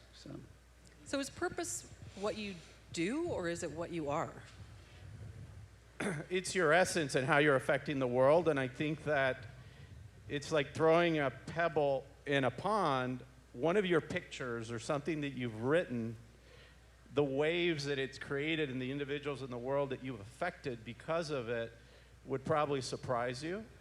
And you have, I'm sure, I don't know you, but you probably have a very deep gift, and you're passionate about it. Me? Well, Hello. both of you, obviously. Hello. But we're talking about photography, and obviously you've had a crucible in your life that you're going to share next, and that deep crucible, you've turned a painful experience into something that I don't know how many other people and families you've helped with your own experience. I mean, that's invaluable. So what do other people, what role do other people play in discovering and developing your purpose? In developing what? Your purpose. Again, I'm going to be sharing this in a little bit, but I think, each person plays their own part, and, the smallest, I have in my speech, I'll be telling you about how two strangers literally said one sentence to me, and they changed the entire course of my life. Wow. If I encourage you to, if you go to the website and put Steve Jobs, Stanford University, graduation address, in 2005 he stood up and he talked about 3 crucibles in his life that made him the person that he is and the purpose that he had. And it's often the painful things in our life that really shape us and point us in a direction. And I agree. I mean, in my case, it happened over a period of time. I was involved in so many different things. But then when you really think, who am I? And really ask that question and figure out what your God-given gifts are and how you can use them to benefit humanity. And I think that's where you kind of step into your higher purpose. Mm-hmm. I'd like him to co-host my talk in 20 minutes. Right? I know, I want him on my talk too. Jeff, you're going to say something? Well, you get a little older and you look back and your life is basically made up of who's influenced you and the decisions you've made over that time. And a lot of it is the people that have been in your life and what you've done with their information and their inspiration and making decisions upon that, And, I'll be talking about it tonight, but, I had a time when I was a kid, I was kind of a rambunctious kid and, ran away from home a few times, got kicked out of school and all that stuff. And it started with a skateboard. I quit all sports and got a skateboard. And it changed my whole life. Of course, it was horrible for my parents. And it was a rough time, but it really changed the trajectory of my entire life right back then. And you can, as you get older, you can trace that back and kind of see where it all started, And so, and decisions I made upon that, one after another. And some good, some bad, but it's all that puts you where you are now. Yeah. I find sometimes that, things that happened long ago will come back in surprising ways. Lessons that you learned, you revisit in a different way, and you thought, oh, I hadn't thought about that for like 10 or 15 years, but that really applies to the situation I'm in today. Yeah, and one of the things I'm trying to be cautious of too is that we have these control dramas, these spider webs that are passed down from generations and our parents and our environment. And when I was at this course that really changed my life, there was 5 people from all over the world, and when we were talking about the crucibles we've had, 4 of the 5 had a deep emotional wound caused by their father. And I thought to myself, gosh, I don't want my 4 children in their 40s to be here saying that I caused them this pain.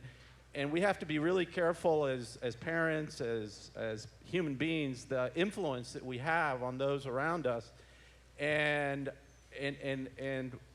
going and doing that work internally to try to clear the cobwebs and the controlled dramas that one has. And I had to do a lot of work to clear things out that I was kind of pre-programmed with. And a lot of people don't do the work. And they're controlled by these things that they don't even know that they're carrying around. So how much of, I guess you've answered this question, but how much of discovering your purpose is really about self-knowledge? So, you're either aware or you're not aware. And getting that self-awareness is peeling back the wounds and looking at these things. And sometimes these crucibles one has that you look at that were really bad or a bad part of your life, also it's like a coin that there's 2 sides of the coin. they brought you something beautiful too, and you have to honor that history. Even though it was painful, you have to honor it because it brought you something good in your life too.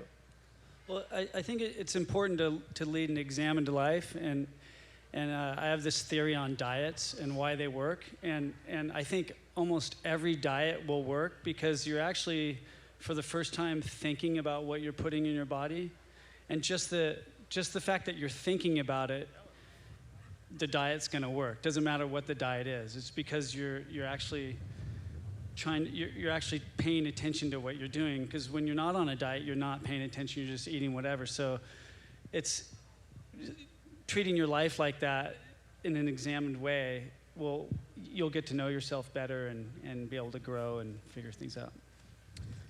I think for me, it's just no matter where the path has led, as long as I'm living authentically and as long as I'm living true to myself. So whether that means bringing a beer up on stage or giggling because you said the word diet, because I hate it. I think for me, as long as I'm always living authentically, I feel the most fulfilled in finding my purpose that way. Yeah. The two of you in particular are involved in organizations that are focused on helping other people. What role does that specific element play in how you see your purpose? Woman, you're trying to steal everything from my talk. I'm gonna pass. It's a teaser for your talk. I'm done. They say you got to tell someone 5 times something before it actually sinks in, so I think it's a good thing. How about you? Giving it to You you. know, my father died when he was 62 suddenly, and I looked at my life and I said, look, I have no regrets, but what if I die at 62? What if I die tomorrow? And I wanted to look at, the gifts that I had, and I wanted to do something I was passionate about. And, my wife, I was telling her about this opportunity that I was connecting a recruiter with to fill this position. And she looked at me and said, well, why don't you do it? And so, well, why would I do it? And she ticked everything off. I said, yeah, you're right. So I called him. I said, I want to do this. And here I am. And I think it was one of those things that came into my world, and someone close to me that I trusted said, this is something that would really make you happy. And it is. Right. So do you have any strategies that you rely on or advise other people to use? Like, what do you tell a young person who comes to you and says, like, I want to be true to myself, I want to express myself, but I don't know what it is? Me? Oh. Yeah. My biggest thing, especially to young people, is to not rush. I think there's so much pressure to do something when you're a kid, and it's so great being a kid. You don't want to rush into suddenly being an adult, and you want to enjoy things. And the fact that you have nothing to do today is awesome. Don't do anything today. Read a book. Take your time. And if you don't know what you want to do, go travel. Work hard, save some money, and just go travel. And don't be in a rush don't just sit around. I'm not telling kids just to do nothing, but yeah. But I did a whole lot of nothing when I was younger, and loved it. And I think it really allowed me to develop as a person rather than jumping into something. And I just tell them not to rush and just take their time. I encourage kids to read, and if they read The Science of Happiness, which was written by Aristotle, he said the greatest virtue, and one that takes a lot of courage, is to seek happiness and be happy. When you're happy, you change everyone around you. I think we all have a DNA. I've had all my kids take a personality assessment, and when I did it on my son when he was 15, one of the careers that said that he would be really happy with would be being a forest ranger, because he loves animals. He's one of these kids who just watches the Animal Planet. And I've encouraged that and said, look, if that's what you're happy about. So he also is into entrepreneurship. He's a sophomore at Babson College. And this summer, he's going to South Africa to be an assistant game ranger out in the bush. And he's trying to figure out how to combine his love of animals with entrepreneurship. But before going there, he's going to Costa Rica for 3 weeks to be yoga certified and to surf. And I only wish I had his life. There's that surfing theme again. I always tell kids too that to whatever they want to do and whatever their passions are, to go see what that is like on a daily basis. To, like, if you want to be a dental technician, go hang out with a dental technician for a day and see what it's like. And I see so many kids go to college and for their career, and all of a sudden they're at their job and they hate it. And I asked them, well, did you give this a try beforehand? Did you see what it was like? There's a guy that came to Patagonia a long time ago as a young kid that graduated from college, and he got a job in the edit department. And it was his first real job, and he was really excited. But we went out one day climbing, and he said, God, it's just, my job kind of sucks. And I go, what do you mean? And he goes, well, I just sit at a desk all day. And I go, well, what did you think you did as an editor? And he said, well, I just thought it'd be more, I go, did you think you'd show up at Patagonia and Yvon Chouinard would give you some climbing gear and just tell you to go climbing all day? I mean, you're an editor, And he says, yeah, you're right. That's what I do. And he ended up shaping his job in a different way that allowed him to get, he changed career paths at Patagonia, and he's done very well. But I was blown away that he didn't know that that's what you did. I mean, and so I encourage kids to actually go do that for a while and go sit in somewhere. Yeah. I interviewed these two guys recently. They're design profs at Stanford, and they wrote this book about designing your life, like basically applying design principles. And that was one of the points that they made was, like, as a designer, you learn to be empathetic. You see how people operate, you look for the pain points and all that other kind of stuff. And it's applying those kinds of things to thinking about your own life and doing things like stepping into other people's shoes. Is that a way I would like to live? And, sort of doing what designers do best, which is iterating and innovating over and over again. It's a very good point. And I also encourage kids to have a mentor, because my life has been shaped as a series of mentors. My grandfather in Panama once told me, when you learn to shave, try to learn on someone else's face first.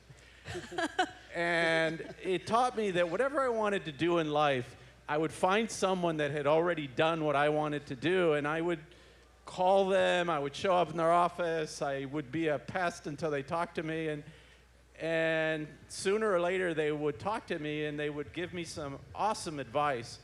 And then from time to time I'd reach out at them and they'd keep me out of trouble, because they'd say, look, whatever you're going to do in this area, I've done 20 times, and the first 19 times I did it wrong, so it's your fault for not calling me before you do anything. Yeah. That's one thing. I was really shy when I was younger, and it's one thing I really regret, is that I didn't reach out to people more in terms of being mentors, because I do think people are really eager to share their experiences.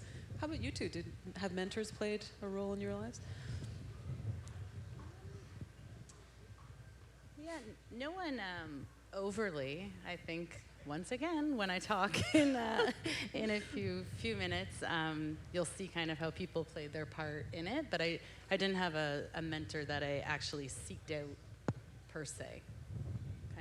One of the things we're doing in the nonprofit now is we connected with a company actually in Ecuador, and they've created a mentoring platform and this was a fintech company that wanted to get into the US. So I said, look, we don't have millions of dollars as a nonprofit, but if you create us the platform, we'll help you bring it into the US. So through that partnership, we're launching something that our members will be able to mentor college students all online. They can videotape. So this is one of those areas where you can match people's interests with professionals that have experience, and from the comfort of your home or your office, you can mentor someone very easily and leverage technology. Yeah, I've had mentors my whole life, my dad being the first.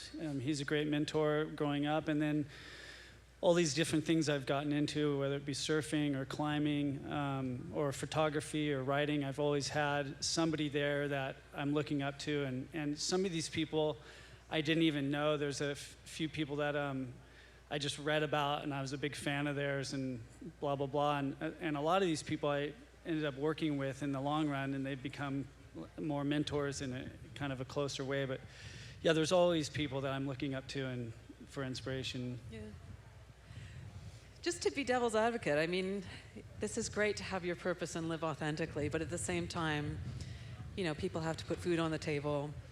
You're stuck in a job that maybe doesn't fulfill your purpose, but there you are, right? You got to feed your kids. How do you, you know, if you're living in a situation where you're constrained and you're not in that ideal situation of what would you do if you couldn't fail, how do you move that? I'd say it's counterintuitive, and it's the same thing that Collins and Stengel discovered with corporations, same with people.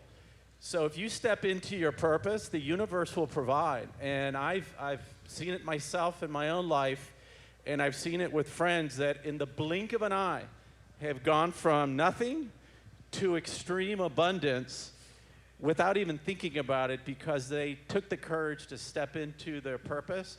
And when you're doing something that you're truly passionate about and you're having an impact, the financial resources come to you. But it's hard. It's hard to get the courage to do it. But it's kind of magical, is what I've seen.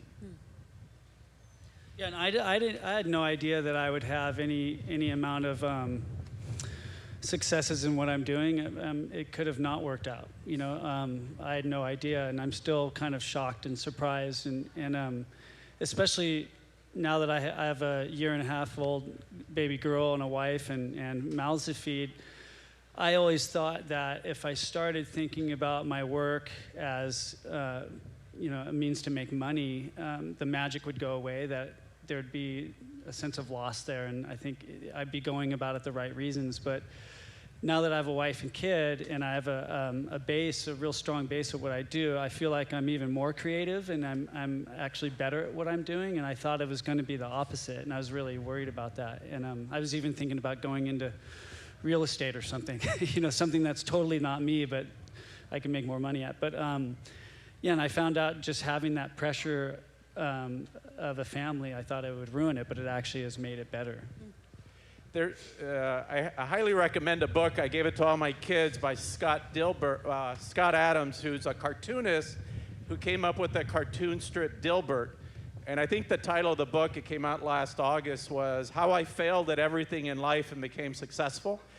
And it just talks about one kind of failure after another and being stuck in these dead-end jobs. But he always had this dream of being a cartoonist, and everything that he failed at taught him something that ultimately allowed him to pursue his dream and his passion, and he's kind of failed at everything and been successful, and his book is really phenomenal, answering this question using his life as an example. Mm-hmm. Yeah, failure is a big deal. It's I'm also a climber, and any climber will tell you that they got more out of the climbs that they failed on than the ones that they succeeded on. And they're almost a better experience. When you climb and you get to the top and you succeed, it's almost anticlimactic. It's kind of like, oh, well, big deal, everything went fine. But when you don't succeed, that's when you really learn and really grow. Yeah, it's the most important. Talk about failure a little bit. I mean, you know, it's sort of a Silicon Valley cliche almost, right? Fail fast, fail often, failure is good. But what role does failure play in refining what you do and putting you on your path and keeping you on your path? Yes, I tell my kids that failure doesn't exist, and I say, look, Thomas Edison, it took him, 999 tries to invent the light bulb, and the difference between success and those that don't is people stop trying. And as long as you are reflective and you learned one thing out of why something didn't work, it's not a failure, it's just an education. And if you're passionate about something, you just continue. So I think you just have to reframe and say, oops, that didn't work. I think I'll have to try something different, or what the heck was I thinking? But I know that whatever happened back there, I'm going to use something in the future, and it's going to benefit me or it'll benefit someone else in my life. Mm-hmm. Tech people have started to say pivot, which sounds a lot smoother than failure. But that's a really good point. I look at failure as just the next step. They're just stepping stones to wherever you're going. Yeah. I mean, yeah, you put it very well there. Tara, do you have thoughts about that? You're asking so many questions that are like means I'm so asking good specific to questions. my talk. I'm like, oh. Every time you open your mouth, I'm like, oh. Yeah, so I'm just gonna sit here and look pretty. Okay. Well, I think we're just about out of time, so. Shucks. We'll hear all your fantastic stories very shortly. Well, you don't even need to do your talk now, right? I'm done. Thanks for having me, guys. I want to thank you all very much for joining us. Thank you. Yeah, thank you. Thank you. Guys, thank you so much. Thank you very much. Awesome. This was fantastic. Yeah, thank you. Yeah, it was great. Just awesome. Thank you. Thank you very much. You don't even have to shake mine because I didn't do much. No, come on. You're coming on right after. Yeah, don't go too far. Don't go too far. So how you guys feeling? Smart and Bigger Day here at the Breakout Project. You having fun? Yeah? Oh, it's sunny, it's warm. I have sunscreen on. Grant, didn't yesterday you tell me, you know what? The one thing that's not going to be a problem is wind. Yeah, I said it's never windy in Kingston is what I said. Yeah, well, no, you said looking at the forecast going, yeah, you know, I can see my weather eye. I know there's not going to be any wind. I can tell. I well, can feel it in my bones. Please don't ever listen to him about it. I was overtired. All right, so we have some sponsors to thank, but before we do that, look, you know, it's getting towards noon. I'm thinking you guys are getting hungry. We do have a food tent. You know, am I allowed to say you can get a drink? You can also get a drink. It's a great idea. Yeah, I think now or soon, the Spearhead Bar will be opening up. So Spearhead's one of our sponsors, the official beer sponsor, the Breakout Project. Give it a shot. We'll tell you more about Spearhead in a bit. I'm going to stand right here. Oh, is that? Block you. Oh, you're blocking me. Yeah. Okay. Is that good or bad? I don't know. From the wind? Yes. Oh, okay. We're fine. Some other updates to share with you is that we have 2.1 million impressions on social media right now for the Breakout Project. Right? So thanks to you guys. Thanks to you online. Thanks to you here at Fort Henry and Kingston for getting the word out. Keep it going. Keep telling people. You're actually going to hear from our social media team this afternoon. Chris Hogg from Newsrooms. They're going to come do something pretty cool. Get you guys engaged online, launching something whole, fresh and new right here. We have 2 big launches, never been done stuff that are going to happen on this stage today. A couple sponsors we have to thank. There are 2 professional firms here in town that have been amazing to us. We're Innovate Kingston. We're the group, the not-for-profit, behind the Breakout Project. There's an accounting firm in town called Collins Blay. Collins Blay has been so helpful, not just with their fees, but actually checking money to help as a sponsor. They've been incredible. And our legal firm is a firm called Viner Kennedy here in town. You can find out more about both of these on the sponsors page, thebreakoutproject.com. But Viner Kennedy also had to navigate all of the legal waters about doing something entirely new, and they put in some money to help us as well. Do you mind helping to thank our professional counsel? Thank you. Collins Blay and Viner Kennedy, thanks for that. So, how many of you have heard of a site called Facebook and actually have that Facebook app on your phone? Just joined. Okay, all right. Look, Mark, we got you your 2.0001 billionth user. You know what? There's something called Facebook Live. And what you could do it all together right now if you wanted to. I've been doing it all morning, and my friends are probably going to divorce me right now. I'm going to have like 0 friends. But your friends are probably sitting there thinking, I want to hear from every person on the Breakout Project. So do me a favor. Just turn that Facebook Live. If you've never tried it, why not? This is a great place to try it from. Just 1 minute of live streaming video from the Breakout Project. Get everyone out, get everyone onto the website, which is thebreakoutproject.com. All right. Perfect. I want to thank 2 more sponsors. We have an amazing group here in town. I know many towns and cities have them. Ours is fabulous. It's the Kingston Chamber of Commerce. They have been amazing supporters of ours. So thanks to the Kingston Chamber of Commerce and all that they do for businesses across our city. Thanks to them, please. Thank you. It's been terrific.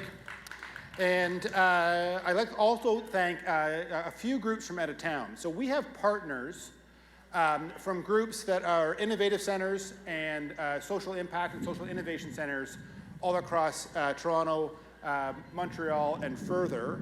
So again, on our partners page, check out DMZ, check out Sojo, check out the Center for Social Innovation, check out District 3, and check out Global Citizen. These are amazing groups, and they're a big reason why we've been able to get so much reach so quickly.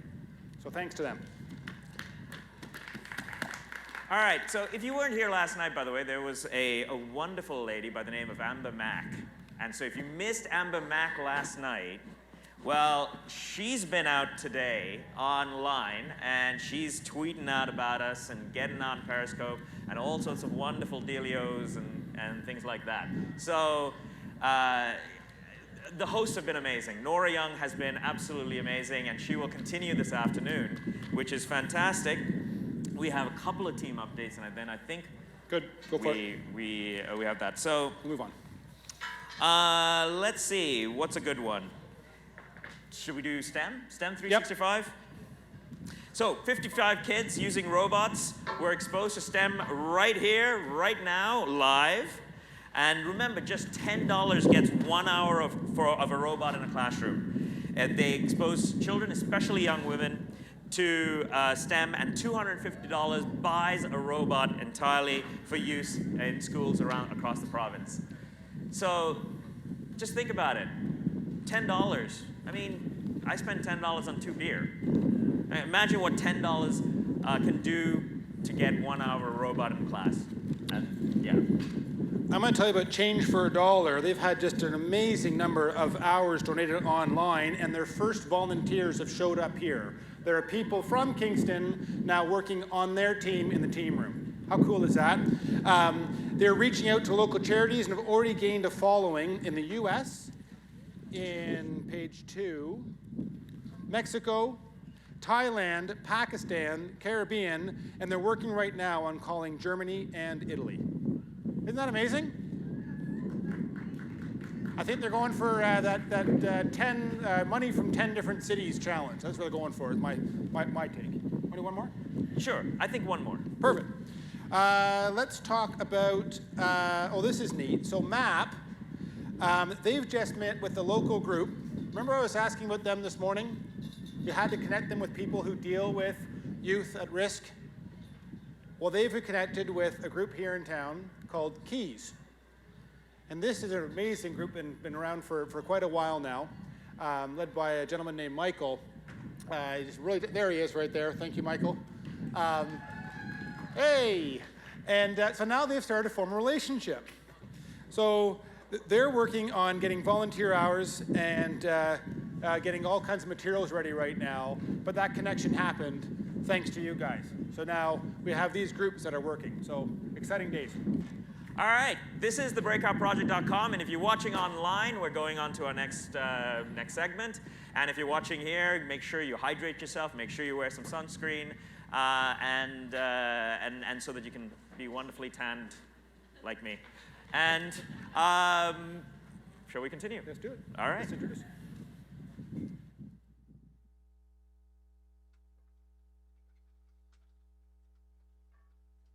Thanks, guys. So we were talking on the panel about finding your purpose, and we're going to have a great story from Tara McAllen, which she understandably did not want to completely give away in the panel. As I mentioned earlier, Tara is the founder of the Happy Soul Project, and she's created a bunch of different campaigns really organized around some really interesting initiatives. She's going to talk about making a dent in the universe and finding your purpose in unexpected ways. But we're going to start with a short video, and then Tara will take the stage. And it was this little old lady, and she was ringing in my purchases. And I said it, and she put the items down, and she came around the counter. And she grabbed my shoulders, and she looked me right in the eyes as her eyes welled up with tears. And she told me that I was so, so lucky. I now feel like I'm her, and I'm shaking the world's shoulders, letting everyone know how lucky we are. At the corner of Bay and Bloor this afternoon, it's going to be a brand new billboard there, and it'll say, "What makes you different is what makes you beautiful." She created a blog called The Happy Soul Project to find the unexpected joy in the everyday. This is the true message, you know? The cover is really the most visible way to really make a statement about that. Show the world the beauty in being different with the help of her daughter Pip. We've got a new star, actually, here on Indie 88. So Happy Soul Project is a blog I started when Pip was first born. It's kind of a glimpse into my life as a mama with these two little hooligans, one who just happens to have Down syndrome. Although it's a little bit different, it's brilliant and it's beautiful all the same. What made you want to put your daughter Pip up on a 200-foot billboard? I just wanted the world to see what I see. I wanted them to see purpose and value. She was born and there was so much guilt and anger and negativity around her diagnosis that really didn't have to be there. And the doctor says, if you choose to have a third baby, we can prevent this from happening. And right there, the tone was set on how some would value the life of my daughter. Right there, my life, Pip's life, exploded in beautiful purpose. Determined not to let disabilities define people, she created the hashtag Different is Beautiful. It's now her mission to spread awareness.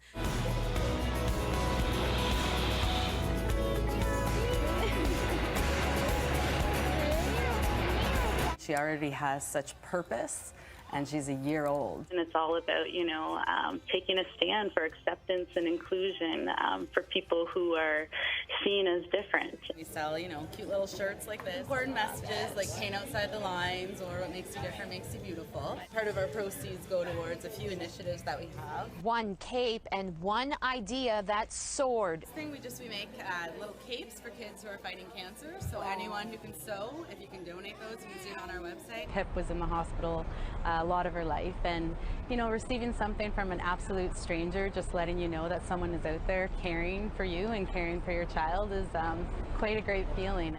We've hired artists with Down syndrome and they make cool signs like this. It's pretty amazing, and I'm blessed that I'm the one who gets to be her voice in all of this. We are celebrating World Down Syndrome Day. They approached me in the fall about an idea about designing some hockey socks and bringing awareness to Down syndrome and Happy Soul Project and everything we're doing here in the community. So to me, it's outrageously awesome. All these people are here, all these people are celebrating who she is, and I mean, that's more than what I can do, bringing awareness. That's more than what I can do as one person with Happy Soul Project. So what started out as a personal outlet ended up gaining thousands of followers, and her words have truly touched people in a more powerful way than she could have ever imagined. It actually united a lot of families of special needs children. We are here to participate in the Different is Beautiful calendar through the Happy Soul Project. Featuring all different kinds of differences, all different kinds of kids who are so excited to be here. But it's for these families, and they don't really get that chance to celebrate the difference, and that's exactly what this calendar is. So anyone who's different, whether they have diabetes, red hair, freckles, Down syndrome, one arm, or in a wheelchair, whatever makes them them, we want to celebrate that. I think it starts at, you know, looking at people as people. You don't look at them as a disability. You don't look at her as Down syndrome. You look at her as Pip. She's changed my life. She's made me, you know, a better mama, a bigger fighter for something I didn't even know needs fighting for. I hope that Pip, you know, is in this world and knows how loved she is, knows that it's okay to be different, knows that she's beautiful. I hope that she grows up to be a creative, independent person. Everything I hoped for my daughter before I found out she had Down syndrome, I hope for in Pip.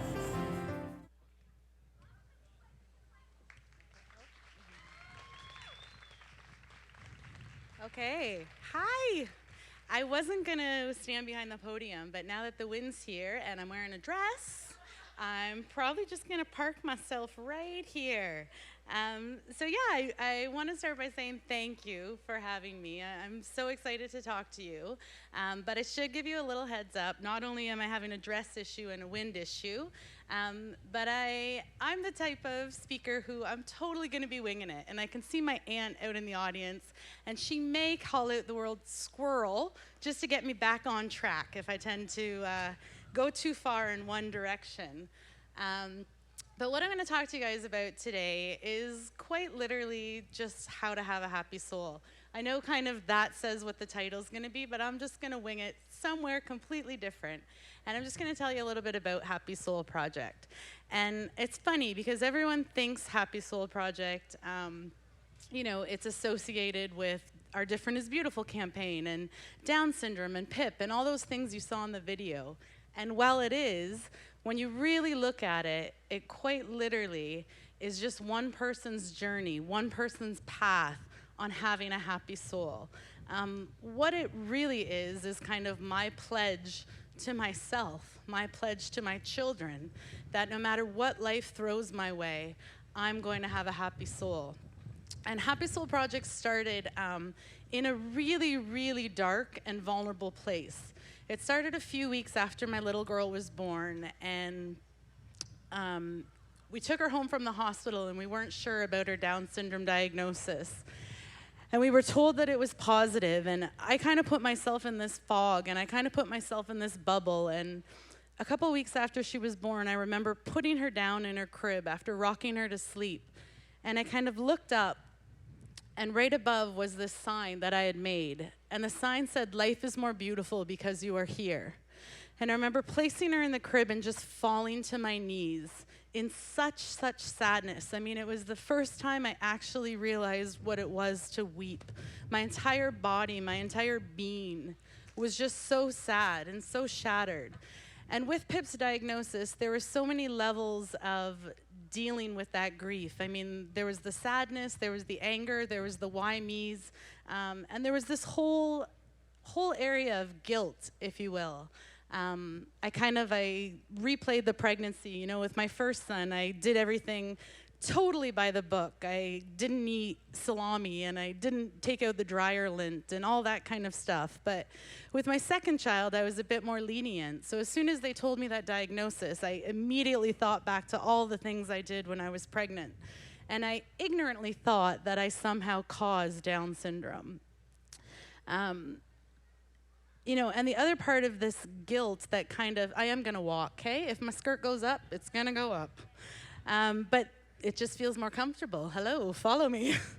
But yeah, there's this other part of the guilt with my little girl, and you know, she was a couple days old and she was in my arms and she was so beautiful and looking at me, and she just so needed to be loved. And I was so sad and so scared that she could sense all these feelings of anger and guilt and sadness that I was feeling. So it was this weird time and this weird fog of emotion for me. But I remember putting her in that crib, putting her in that crib and kind of placing her down and then just falling to my knees and just being so sad. But as I got up, I walked to the computer. And, you know, in today's day and age with social media, everyone knew I was pregnant. Everyone knew I was having a baby. Everyone knew I was going into labor. I'm the mom who posted the picture. I was, you know, about to have her. And before we even knew she was diagnosed with Down syndrome, I was posting pictures of her. So everyone knew we had a baby. And then all of a sudden, I kind of just went dark. And I didn't answer messages. I didn't answer emails. My husband had to call family and had to call our friends and tell them that our little girl not only had Down syndrome, but that she had major eye and heart issues and needed surgery immediately.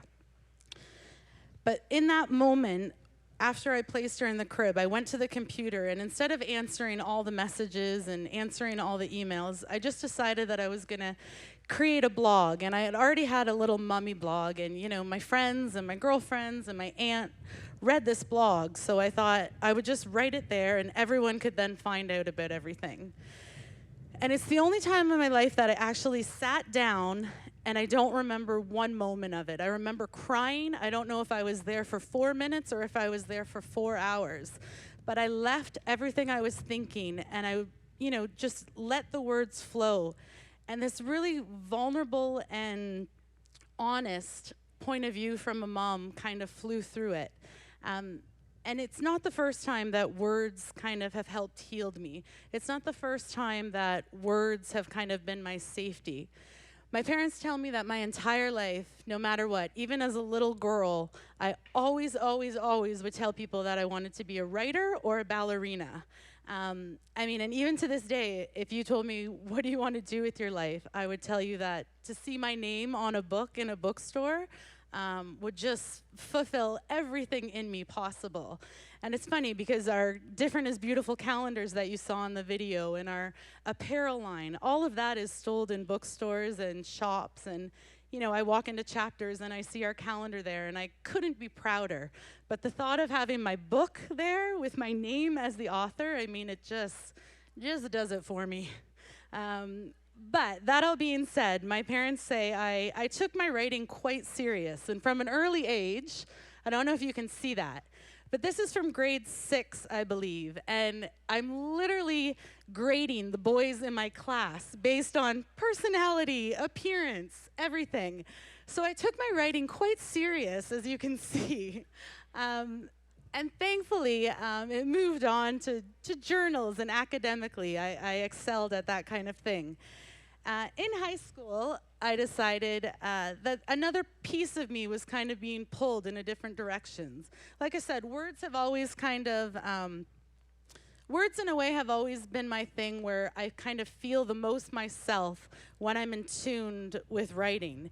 But in high school, I kind of got pulled in this other direction. I got pulled in this direction of wanting to help people and really wanted to explore that side of things as far as knowing where to go career-wise. So when I was in high school, I volunteered at a community center, and I worked with kids that were just kind of from the rougher part of town, and we gave out breakfast every Sunday. And it was the first time in my life that I actually got to realize, you know, how much of an impact one person could have on another person. In high school, I also got this wild idea that when I was 16, I wanted to move to Toronto and work in a homeless shelter. And I'm originally from Windsor, and that's about 4 hours away from Toronto. And I approached my parents and told them that this is what I wanted to do. And obviously, they were like, But thankfully, my parents knew that I was the type of person that needed to do something like that. I needed to follow the path and the voice that I had inside of me. So they set up safeties and they set up boundaries and they let me do it. And it led to me deciding that I wanted to take social work. So I knew I was going to take social work. I applied and I got a scholarship and I got into social work. And the summer before I went to do that, we had to do a co-op in high school, the very last year of school. And it didn't matter to me because I was already got accepted, already was going to a program, and the only thing I wanted to do was be with my best friend. So my best friend wanted to work in an office, and I just said, I'll go wherever. And they put us in a place in Windsor, and it was called the Children's Rehabilitation Center. My best friend worked in the library, and I worked in the classroom. And it was the very first time that I got to see just how magical kids with extraordinary needs could be. It was the very first time I got to see the relationship between parents and children. And it was the very first time I kind of, now looking back, got to see that fate or the universe was kind of setting the foundation of what my heart needed to be. I went on to do other things, and I started doing social work, and maybe in about year 1 or 2, I remember the exact class, and it was about policy and legislation, and I remember sitting there thinking, can you swear? Holy shit. You can? Okay, holy shit. Holy shit, this is not for me. Literally being in the class and knowing fully that social work just wasn't the path for me. And I could have easily finished the course. I could have easily graduated. I could have easily gotten a job and continued on that path. But I just knew something in me knew that that wasn't what I was supposed to do. So to my parents' dismay, I dropped out of university and I decided to travel. And I traveled for a few years.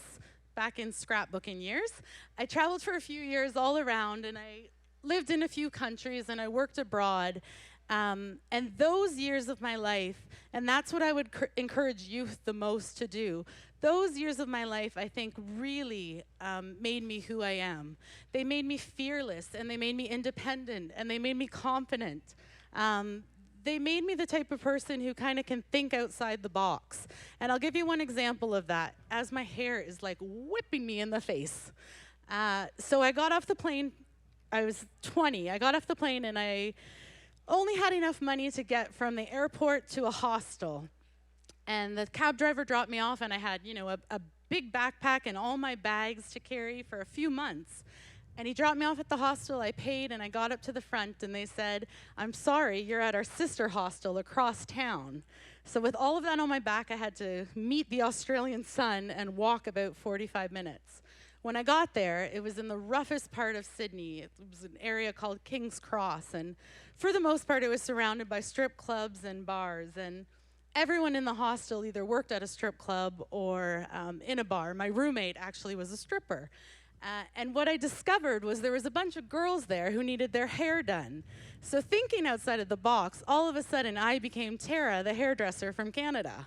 And I literally bought scissors from a drugstore and then traveled the entire east coast of Australia, jumping hostel to hostel to hostel, cutting people's hair like Rachel. Just did that the entire time. So whether you had long or short hair, you had Rachel from Friends.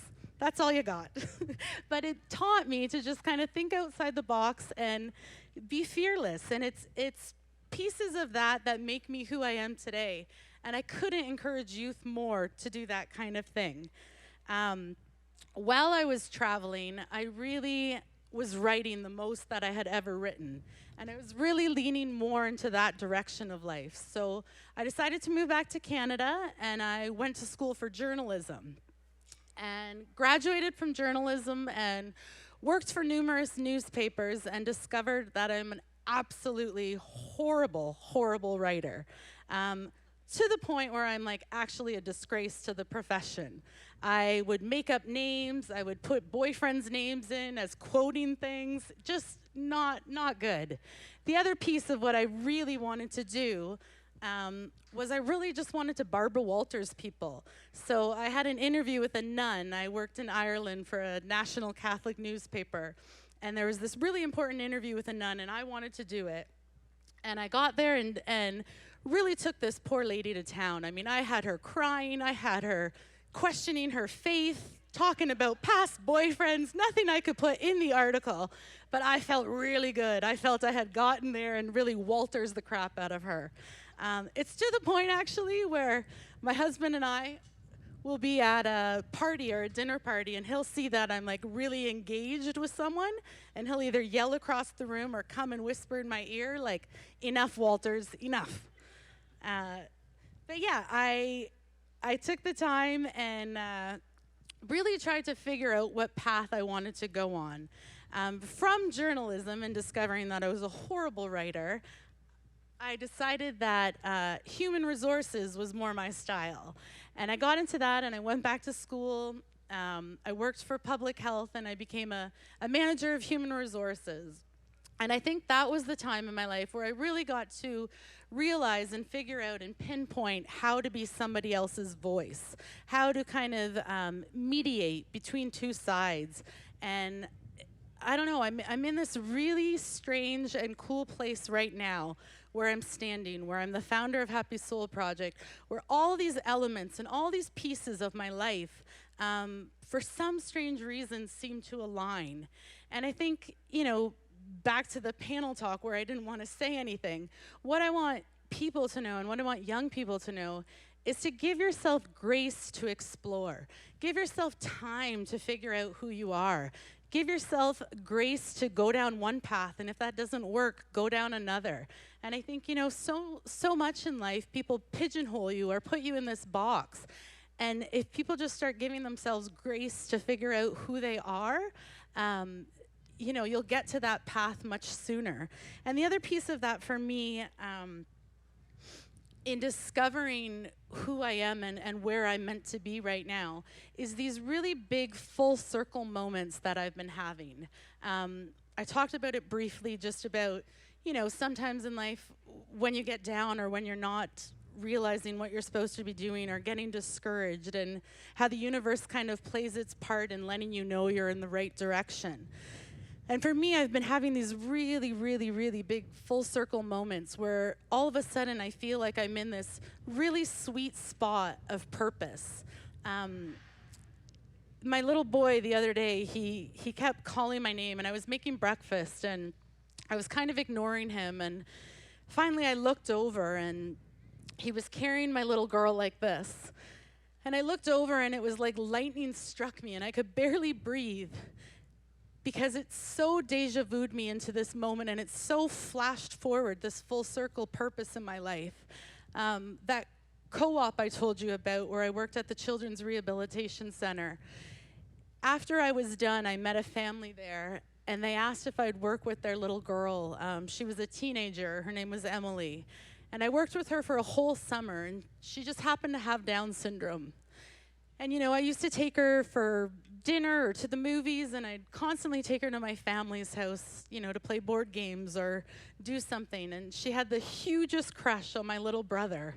And he was maybe 14 at the time, and every time she came running into the door, she'd run over to him and jump in his arms like that. And I just flashed forward to my brother kind of carrying Emily in that position, and I don't know, all of a sudden it all kind of made sense for me. And my mom tells me, you know, if I had chosen the ballerina route instead of the writer route, I kind of maybe might still be standing here, because the ballerina route, I guess I took just as seriously. I apparently learned to walk on the tips of my toes, and to the point where doctors had to send me to that exact same Children's Rehabilitation Center where I had to learn to walk flat-footed. In 2 weeks, I'll be going back to that exact same Children's Rehabilitation Center, and I'll be opening a wing, a whole entrance, that'll be a Happy Soul Project, Happy Soul Project entrance. And this mural that my dad and I made will be hanging on the walls. And I can't tell you how fulfilling that is, how monumental it is to push me forward and to know that what I'm doing right now in life is meant to be. So I guess, you know, I just would encourage you, they might not be as outrageously full circle as this, but just to kind of find your full circle moments, whatever they may be. The other one that really, really kind of changed my life is when you first are given the diagnosis that your child has Down syndrome, you're given either this brochure or this new parent package, and it could be, you know, before the diagnosis or right as soon as you receive it. And we received this package, and my husband, you know, he really loved that kind of thing. It provided medical information and factual stuff and maybe community stuff about who you could contact for local support.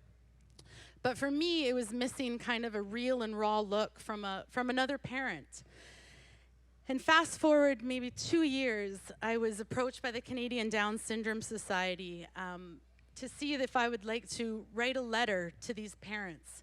So now every single package that a new parent receives who has a baby with Down syndrome receives this letter from a mom, a letter from me, just kind of telling them that the feelings they're having, the emotions they're having, the circle of grief that they're going through is all okay. And I don't know, for me, this moment in my life, I think will go down as the most powerful. I think will go down as the most humbling. And for me, this moment brought redemption. Those first few weeks when I was so sad, those first few weeks when I was doubting the purpose my daughter was going to have in my life, this moment brings redemption for that. So I just really want to leave you with that, with finding, and tears and win, really great combo I got going up here. Yeah, I just really want to leave you with those 2 points to start, is just give yourself grace to explore who you are and find your full circle moments. The third thing I want to talk about, and we kind of talked about on the panel, is just turn and tune. And what that means is just kind of turn off the noise and tune into your voice. I think in today's society, you know, there's so much noise out there. There's so much stimulation, whether that's Netflix or social media or, I mean, I'm clicking things like watching a man create a mini Ukrainian Easter egg. Like, there's so much stuff out there that, you know, you're watching or you're seeing, and you know, every night I feel like I just am filling my mind with all these things. You could ask me 7 minutes later what I just watched or what I just read, and I probably couldn't even tell you. I'm interested at the time, but you know, I just feel like we're putting so much noise into each other that we don't really get a clear path on what the voice is. And I'll give you an example. The Down syndrome community, it's super big and it's super vibrant and it's very celebratory, and there's so many elements to it.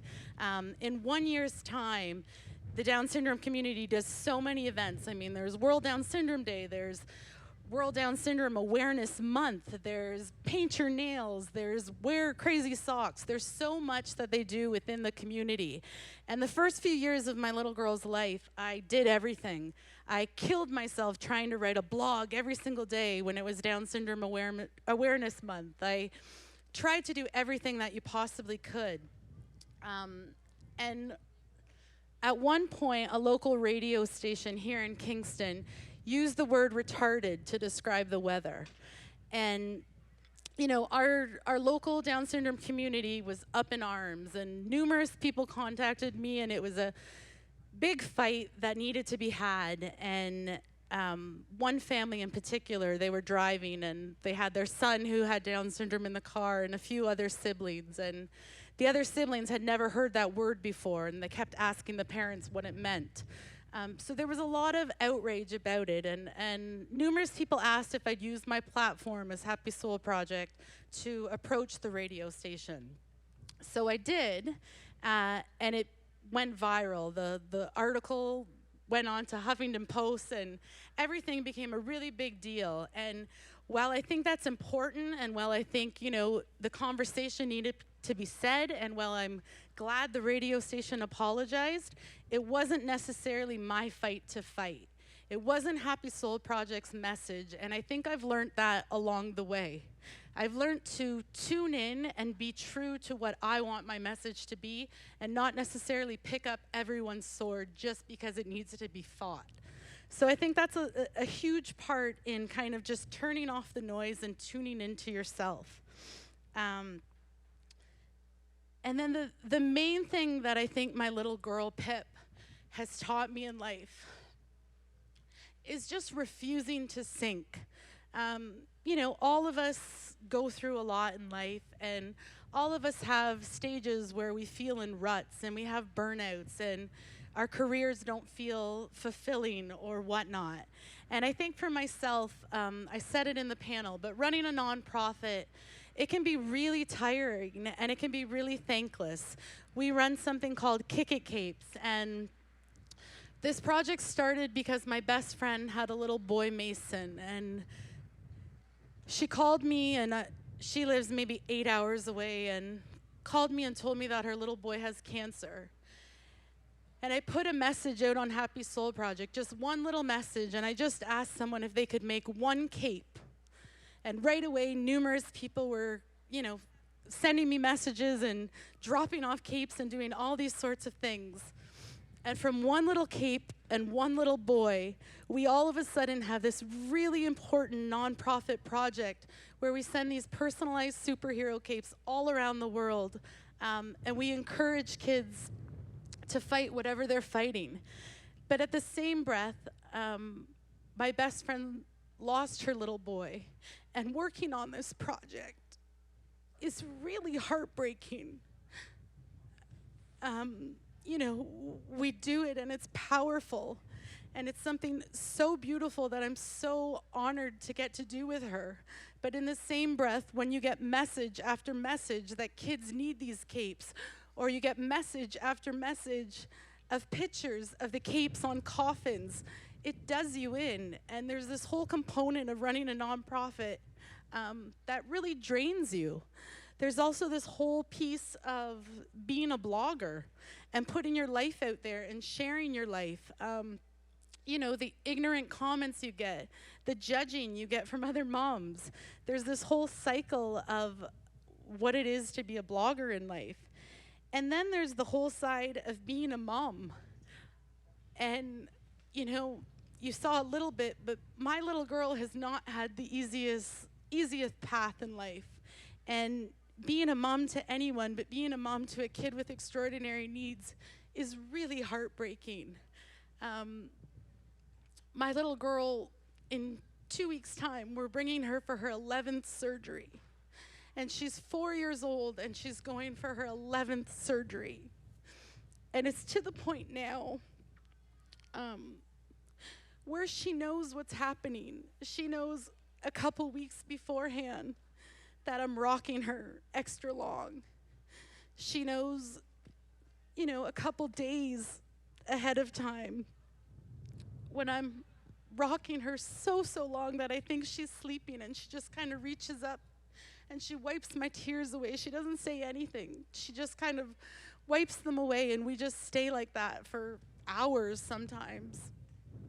She knows when, you know, it's the day of the surgery and I'm picking her up and it's still dark outside and she's in her PJs and I'm not giving her breakfast. She knows when we go to that same receptionist and she has Snicker bars for me and a teddy bear for Pip. She knows when, you know, I'm taking her little contact out and I'm putting her in a hospital gown. And she knows when we go into the operating room that I'm getting ready to pretty much put on a concert.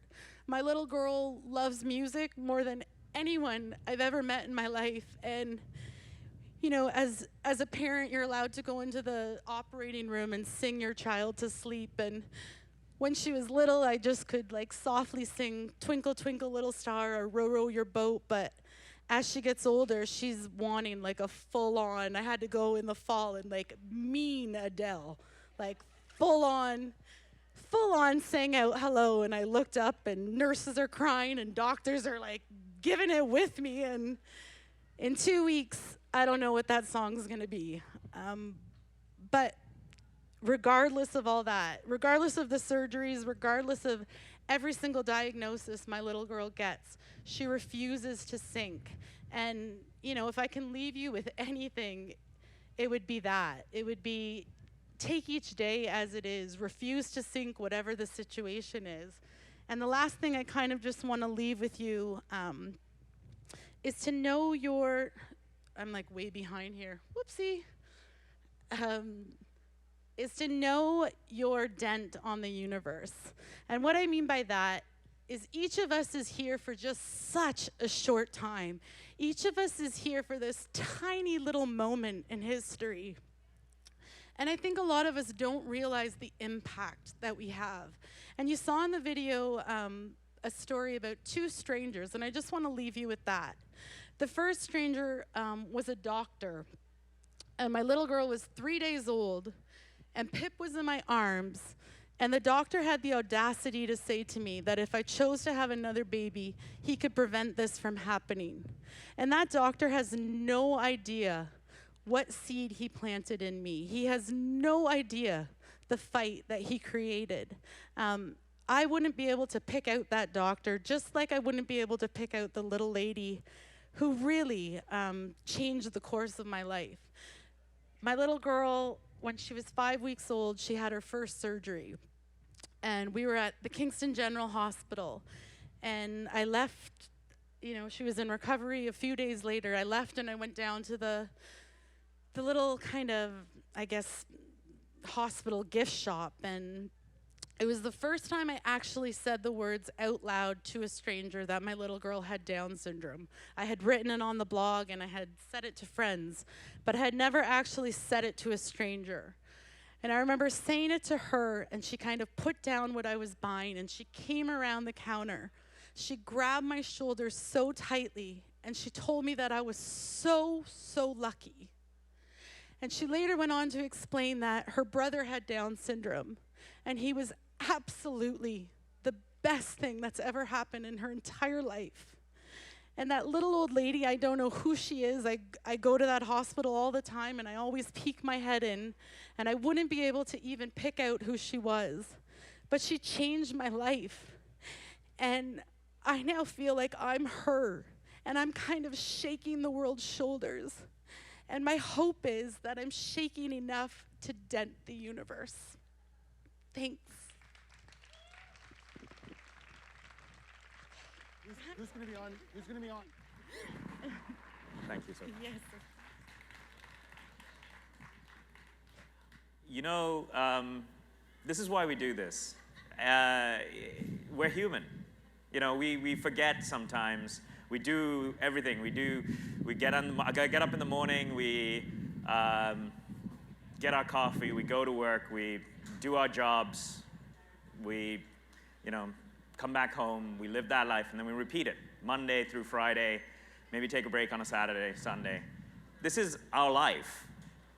And this is why we do this. This is why you're here, to think, to reflect on why this human existence matters to us and what we can do to make it better, not just for ourselves, but for every other person on this planet, this country, this nation, this city, this place today. So, we do have team updates. Thank you very much to Tara McAllen for getting tears to my eye, which is not great when you got to go up on stage right after. So, but either way, we are going to continue on with team updates, and we're going to actually throw you to the team room because you need to know what's actually happening. You've been sitting here. Have you gone up to the team rooms yet? Okay, so here's the deal. They can't see me, but can be heard. You can hear us on the main stage, but if you go to Be True's project page, you're going to see us there as well. We are in a building, a room in the fort. To my left is the main stage, the main event space, and we're overlooking this on the second floor. I'm here with Josh Connor. How you doing, bud? Pretty good, Grant. If we're going to do an interview, I need something from you, though. Uh-oh. Here we go. This is Okay. part of the process, right? I understand this, yeah. Putting out the ads. This is a trust fall, is it? Yeah, it's a trust fall. Okay. I need you to put these on. So these are goggles that we use in a fun way to teach These go youth off? about being impaired. And we have all sorts of fun exercises and activities we do. So I think we could probably just do our interview like this. Like, you must feel super comfortable right now. I feel like I was tired already. We've been kind of going here a fair bit. I feel a little bit like I'm at one of those nightclubs we have here in town. Yeah, for sure. Really late in it. Yeah. 2 o'clock in the nightclub. Oh my goodness, yes. Yeah. Okay, yes. So what do you want to ask me? What do you want to talk Well, about? I want to know what's going on in here. What are you guys kind of working on right now? So we're working on finishing up our deck for the slide deck challenge. Oh yeah, So you're that's pitching very Ben Harrison this important. afternoon. Yeah, we're Okay, pitching Ben. brilliant. We're working on our 10 countries, 10 donors. Brilliant. We're on a big money push right now, and we're Okay. still working the social media lines. We've reached out, got some great important Twitter people. Michael Landsberg, who loves first responders. Excellent. And he's big in helping us. He's pushed out some stuff for us already. Good. We've got some former NHL players who are fighting the fight for us. Jay McKee, a buddy of mine, played for the Buffalo Sabres, Hey. coaches the Kitchener Rangers now. So Excellent. yeah, it's awesome. It's fun. Okay, so let's look back just for the last couple hours. So Yep. we had an update 9 or so this morning, maybe before that. Yep. Biggest win you've had? Biggest win actually just happened. What was it? So we had 2 young ladies who walked in. They said, "We don't know anything about you or your team. Yeah. Give me your spiel." So I did my pitch like I did last night, and the amazement on their face and all I got out of them was, "Wow, wow, that's awesome." And they said to me, "Is there anything I can do for you? I want to be part of your team." And we gave them some of our social media cards, and they're out right now handing those out. And that's what I think this is all about, is that wow factor and drawing people in. I think we are capturing that spirit right now, and I think that's a big thing for us. I love it. I love the story when you start with a small team, and within 1 day, less than 1 day, your team is growing and growing and growing. They're actually doing stuff for us. Awesome. Okay, so before the next update, what are you guys focusing on? What do you really want to have happen? The deck done for sure. We want to win that 10 teams or 10 people, 10 countries challenge. That's the one you're working on? Yeah, we captured the first win. We want another win. I don't know if you know this. Police are a little atypical, competitive. So we kind of feel the need to win. So Is that why you put me at disadvantage? Yeah, 100% disadvantage. You know, me personally, I love Coach Jim Harbaugh, coach of Michigan University. I go down and see games all the time, and he uses the term "attack this with an enthusiasm unknown to mankind." And that's kind of the approach I'm taking right now. That sounds like the whole team's doing. That's amazing. Yeah, for sure. Wonderful, Josh. I just want to do a little call out to anyone watching online.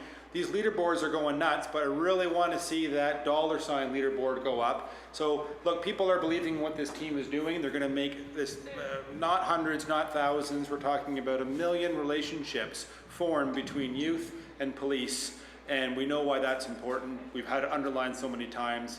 Folks, a few bucks will go a long way. It's about building momentum. It's not about putting in all the money so that they can run their operation. It's about building momentum to inspire others and see those leaderboards move. So please, please, please, if you put in a few bucks for Josh and Be True, we'd appreciate it. That's awesome. Thanks. Thanks, Grant. Try and shake hands too. Yeah. Can I take these off now? Yeah, you can take them off. Thank you. All right, perfect. So, all right, so as Grant goes in from one room to the other, he did take the goggles off, right? We don't want to pull him off the balcony. All right, he's good. I can see him walking. Right, we're going into the next room, which is Map Canada. And yeah, I have some really impressive announcements, by the way, but we're going to wait through until we get to the end. Over here? All right, here we go. Oh, it's me. All right. How you doing? We're ready to go. Good, how are you? Having fun? Yeah, having lots of fun. So I was just in the B2 room and they made me wear these drunk goggles. Whoa. So I feel like this is going to turn into 7 abuses of me. You're not going to like give me a punch or something, no? Oh, I don't know, maybe. Okay, we'll it's try. medicinal. Yeah, okay, a medicinal punch. That's great. Yeah, we're all a little bit tired, so maybe a good punch would help us right now, right? Yeah, probably. A friendly punch. Is there such a thing? I don't know. Yeah, I don't know. Let's find out. We'll find out. We'll find out. Live to air. Can you tell me what's going on here in Team Map? Sure. Well, everyone's hard at work. We've had lots of visitors today, which is really great. A lot of people have been showing interest in what we're doing and getting really excited and pledging hours. And we've actually had organizations who have already offered to collaborate with us. We're really excited about that. And we're very interested in creating long-term relationships. So these organizations are people that can help to connect us with youth, to get them collecting stories, or they're already doing really amazing work and they have stories that they can provide us. So it's really great to see, that we have the interest in the organizations. And let's expand a little bit. What is the experience? I mean, maybe you have a vision for it. Mm-hmm. It's a website, ultimately. Mm-hmm. And how's it going to work? If you want to describe a little bit, I go to this website, what will I find? Okay, so the platform, it's neat because, and today with social media, our platform can be many platforms, but it will be a dedicated website and an app. But the whole experience that we want people to see is to basically showcase all of the raw talent of Indigenous people across Canada. It's about sharing the inspirational stories. And it's a great education tool. And there's something else we'd love to share too, because it's a realization that we've had as a group. This is reconciliation in motion. Yeah, if you really think about it, you have Indigenous people, who are leading this app and trying to say, let's get the stories out of here. And it's amazing to see so many non-Indigenous people dropping by saying, how can we help? Yeah. This is important, and we want to hear your stories. And we talked this morning about people need to have friends in different communities. Did we make any friendships? We have made friendships, and people have been connecting us into communities and stuff like that. So it's been a very, it's been a really fun ride, and we're all really tired, but we're all so excited. But I think that's really important to say. This is an amazing tool for reconciliation between the education and even just this event. With what's happened with Map Canada is a success story because we've brought Indigenous and non-Indigenous people together, in order to get these stories out there. So. Awesome. Talk about talent and what people. Watching Brendan do his thing now several times, it's been impressive. Jaw-dropping. I still I haven't picked up the language entirely yet, but we're going to work on a couple for tomorrow. You got about 50% of your Mohawk. I want to try to impress you tomorrow. No one else. I just want to impress you. Yeah. That's terrific. So we have a couple hours before our next team update. What are we really going to focus on? What's a big win? Well, we're working on the pitch deck. Aha, yes. But we would love to, we'd love to have more organizations, and also we want to welcome businesses to collaborate with us as well, because, I mean, you know what else is amazing is our Indigenous entrepreneurs. We have artisans, we have musicians selling albums, like, you know, we want to collaborate with other entrepreneurs. Amazing. So we're looking for entrepreneurs. Shout out to businesses. All right, so this should not be hard because entrepreneurs love to make new relationships. Yes. So do us a favor. If you are an entrepreneur, if you want to find out something new, let's get the phones ringing here. You go to thebreakoutproject.com, follow the team, connect with the leaders of the team, and you can begin making that relationship up right away. Let's see if we can get an update like that. Entrepreneurs, to call it to you. Yeah, and mapcanada.com. Right now is forwarding to our platform. Amazing. So please go to mapcanada.com. Map Canada with 2 P's. With that 2 should be P's. obvious. Perfect. Thanks, Ira. Yeah, we'll talk to you a thank little bit soon. Okay, thanks. Bye. Bye. No punch. Thank you. So that's Grant at Map Canada, and you heard him. So any entrepreneurs out there that's looking to contribute to Map Canada, get on that platform, mapcanada.com. And you know, it would be fantastic if we could get up, myself and Grant, and do the welcome tomorrow. That would be fantastic. So again, for those teams here, oh, and I think we're just entering the stage there. This is Change for Dollar. In like 40 minutes. Took me weeks. Yeah. It's such a different. Well, that's the thing, right? Like when you have the right expertise in the room. Here. So Susie. Yes. What's going on in here right now? What have you been working on right now? What's the effort? Right now, we are continuing to work on building those strong connections, which, by the way, we so far made some very interesting connections that have really helped us like add more structure to our project. And we're also working on our deck for our presentation later today and try to get some money to support our project. A lot of people are doing this. We're all getting ready to talk to Ben Narrison, the deck doctor. Yes. Okay. And who's working on that in your team? Who's putting this deck together? Really, the one who's working on it the most is our team leader, Carly Coxford. Yeah, you know Carly. Yes, that's right. She's our amazing leader, and we're all contributing. We're all pitching in and putting it together. Excellent. Let's talk about some wins. How did the morning go? What kind of wins have we had so far? What's the biggest one? Oh my gosh, I think for us, our greatest wins have been the connections, and that is something that we were stressing at the beginning. We need connections, and we keep meeting the right people who are interested in continuing to work with us, not just here while we're at Breakout Project, but also to partner up further on and take this to the next level. Amazing. Okay, and we have this afternoon, so we're going to work on this deck. Anything else you want to focus? What would be a really awesome win the next little bit? A really awesome win. I know we put a lot of focus on the contacts, and that's been great, but we would also need a lot of financial support. We need money. Perfect. Yes. So folks, we need to get some catalysts going here. Again, I've said it before, it's not about solving the entire problem with one credit card payment. It's about getting a few dollars going, get the leaders board moving up, see some action there so that others can see what's happening. So please, if you will, put a few bucks into Susie's team, Future World Leaders. Every dollar will make a difference to Youth in Care's lives. Perfect. If you can't invest in that, what can you invest in? Thank you so much, Susie. Thank you. We'll see you again soon. See you soon. Bye now. Bye. And that's Future World Leaders. Every dollar counts. If you're listening online, please go to thebreakoutproject.com, check out the teams underneath me, and you will be able to donate your time and donate your money. Every dollar counts. This is STEM 365. We're live, Mike, on the mic. Tons. We're doing tons now. We're at that point in our exhaustion level. How's it going there yet? Okay, it's been actually really amazing. I've just spent 2 hours with about 35 kids doing robot programs. As you can see, this is the artwork that's going up here.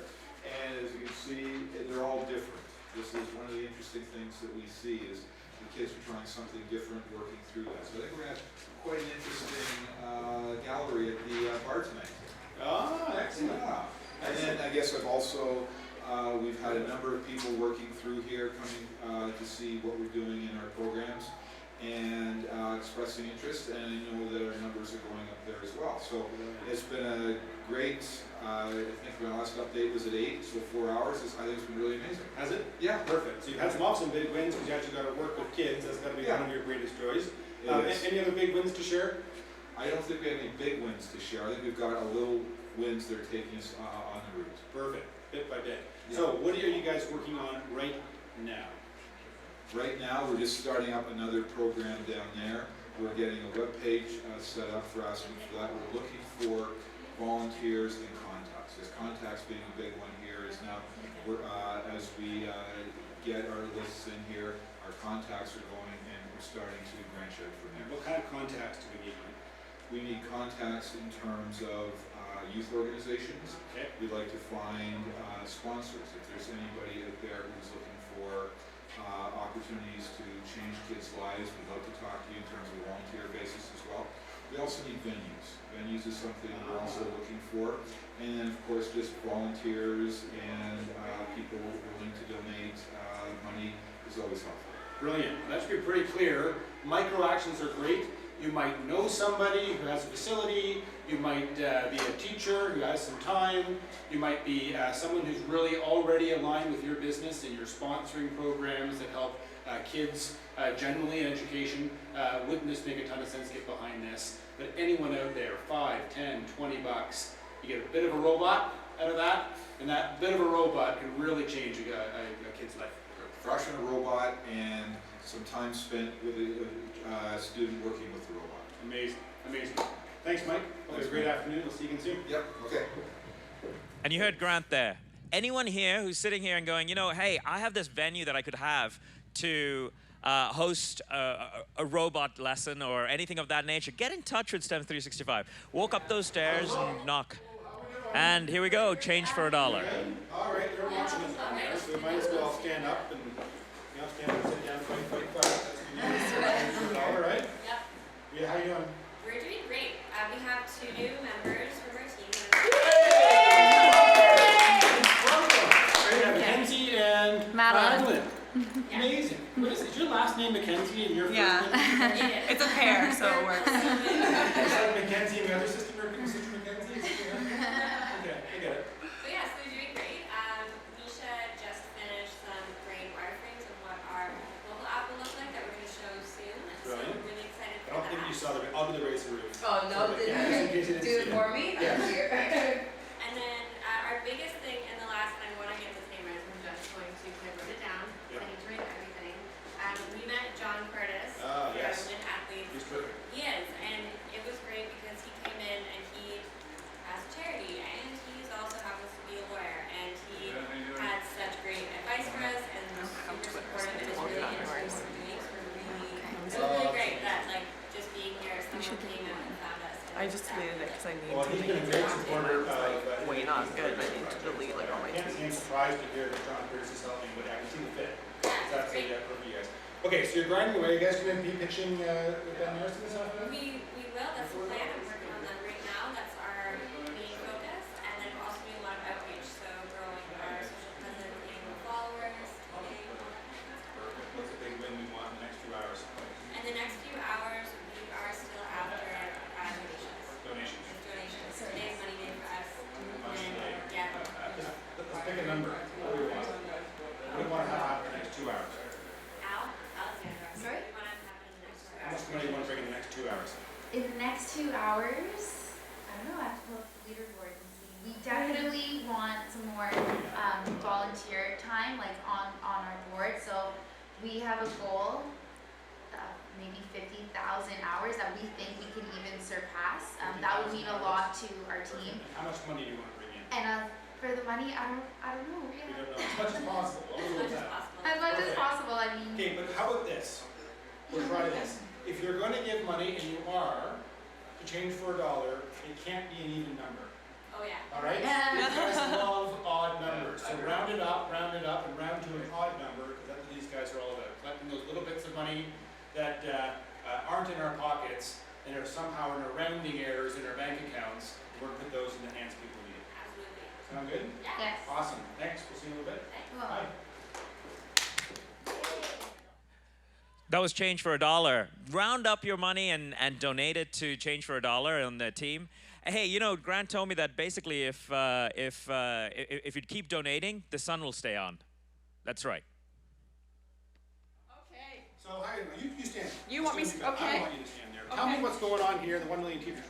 Okay, so what's going on is we're very excited that we believe, won the challenge because we have the $1,000 donation. Someone gave you $1,000? Somebody gave us $1,000.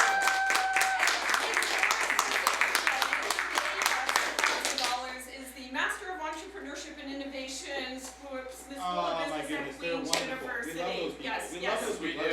And we've been going around trying to get all kinds of people who would help us out with that, so we're thrilled. Oh, that's terrific.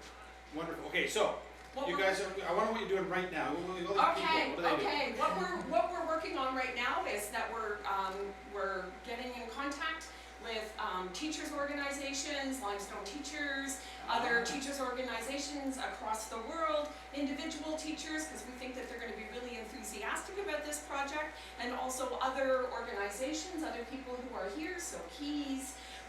They've been in talking to us, and everybody who comes here, including the kids, they're going to be ambassadors for us, because they're excited about helping out to raise the money to train the teachers so that kids in Africa will have the same kind of chance that we do. How great is that? Okay, so we're going to meet with you again in a couple hours. What would a really big win be? What's our focus? Okay, our focus is, over the next hour, is that we want everybody in the audience and we want everyone who's online with us to donate $12. Because $12, yes, please go online, donate $12. That will train one teacher that will take care of and reach out to 40 kids in Africa. Perfect. And then do the math. Sounds good. I'm so excited. Dad's not going to. $12, folks. $12. $12. Imagine you could affect that many lives for $12. Please, give it a shot, would you? And if we're 1,000 people in the room and online, that's 40,000 kids we're going to impact their lives. 40,000 kids we can affect that quickly. In Africa. Let's do it. Let's do it, guys. it. Okay, we'll see you in a few hours. Thank you. Thanks, Vivian. Well, we'll have to let Nora know that her $1,000 challenge was met from 1 Million Teachers. The next team is Focus Forward. And while we wait for Grant to make his way, he's running as fast as he can. Remember, $12 gets a teacher. And here we go. Here's Grant. Good, how are you? Having fun. We're going to switch sides because I sit on the left. Okay. It's the same side of the bed I sleep in. That's I'm only good. comfortable here. That's all right. So what's going on here? What are you guys all working on? Well, nice spot. Nice digs. It's warm. It's one of the few that the heat hasn't broken on, so that's Oh, nice. that's how you jinx it. Yeah. That's how you jinx it. Yeah, knock on So what are you guys working on? Well, right now we actually have a bunch of different people working on different things. I'm trying to get the slide deck ready for the little competition tonight. You want to do well. You guys are insane for doing that, by the way. I would never do it. Well, So go for it, right? Yeah, exactly. Why not, right? Yeah, okay, good. You gotta learn. We've just got our whole sort of like online social media started. We've registered our domain name. We're getting all that going, which is great. Good. And then today we have our new motto compared to yesterday, which is if you aren't talking to someone, you aren't really helping.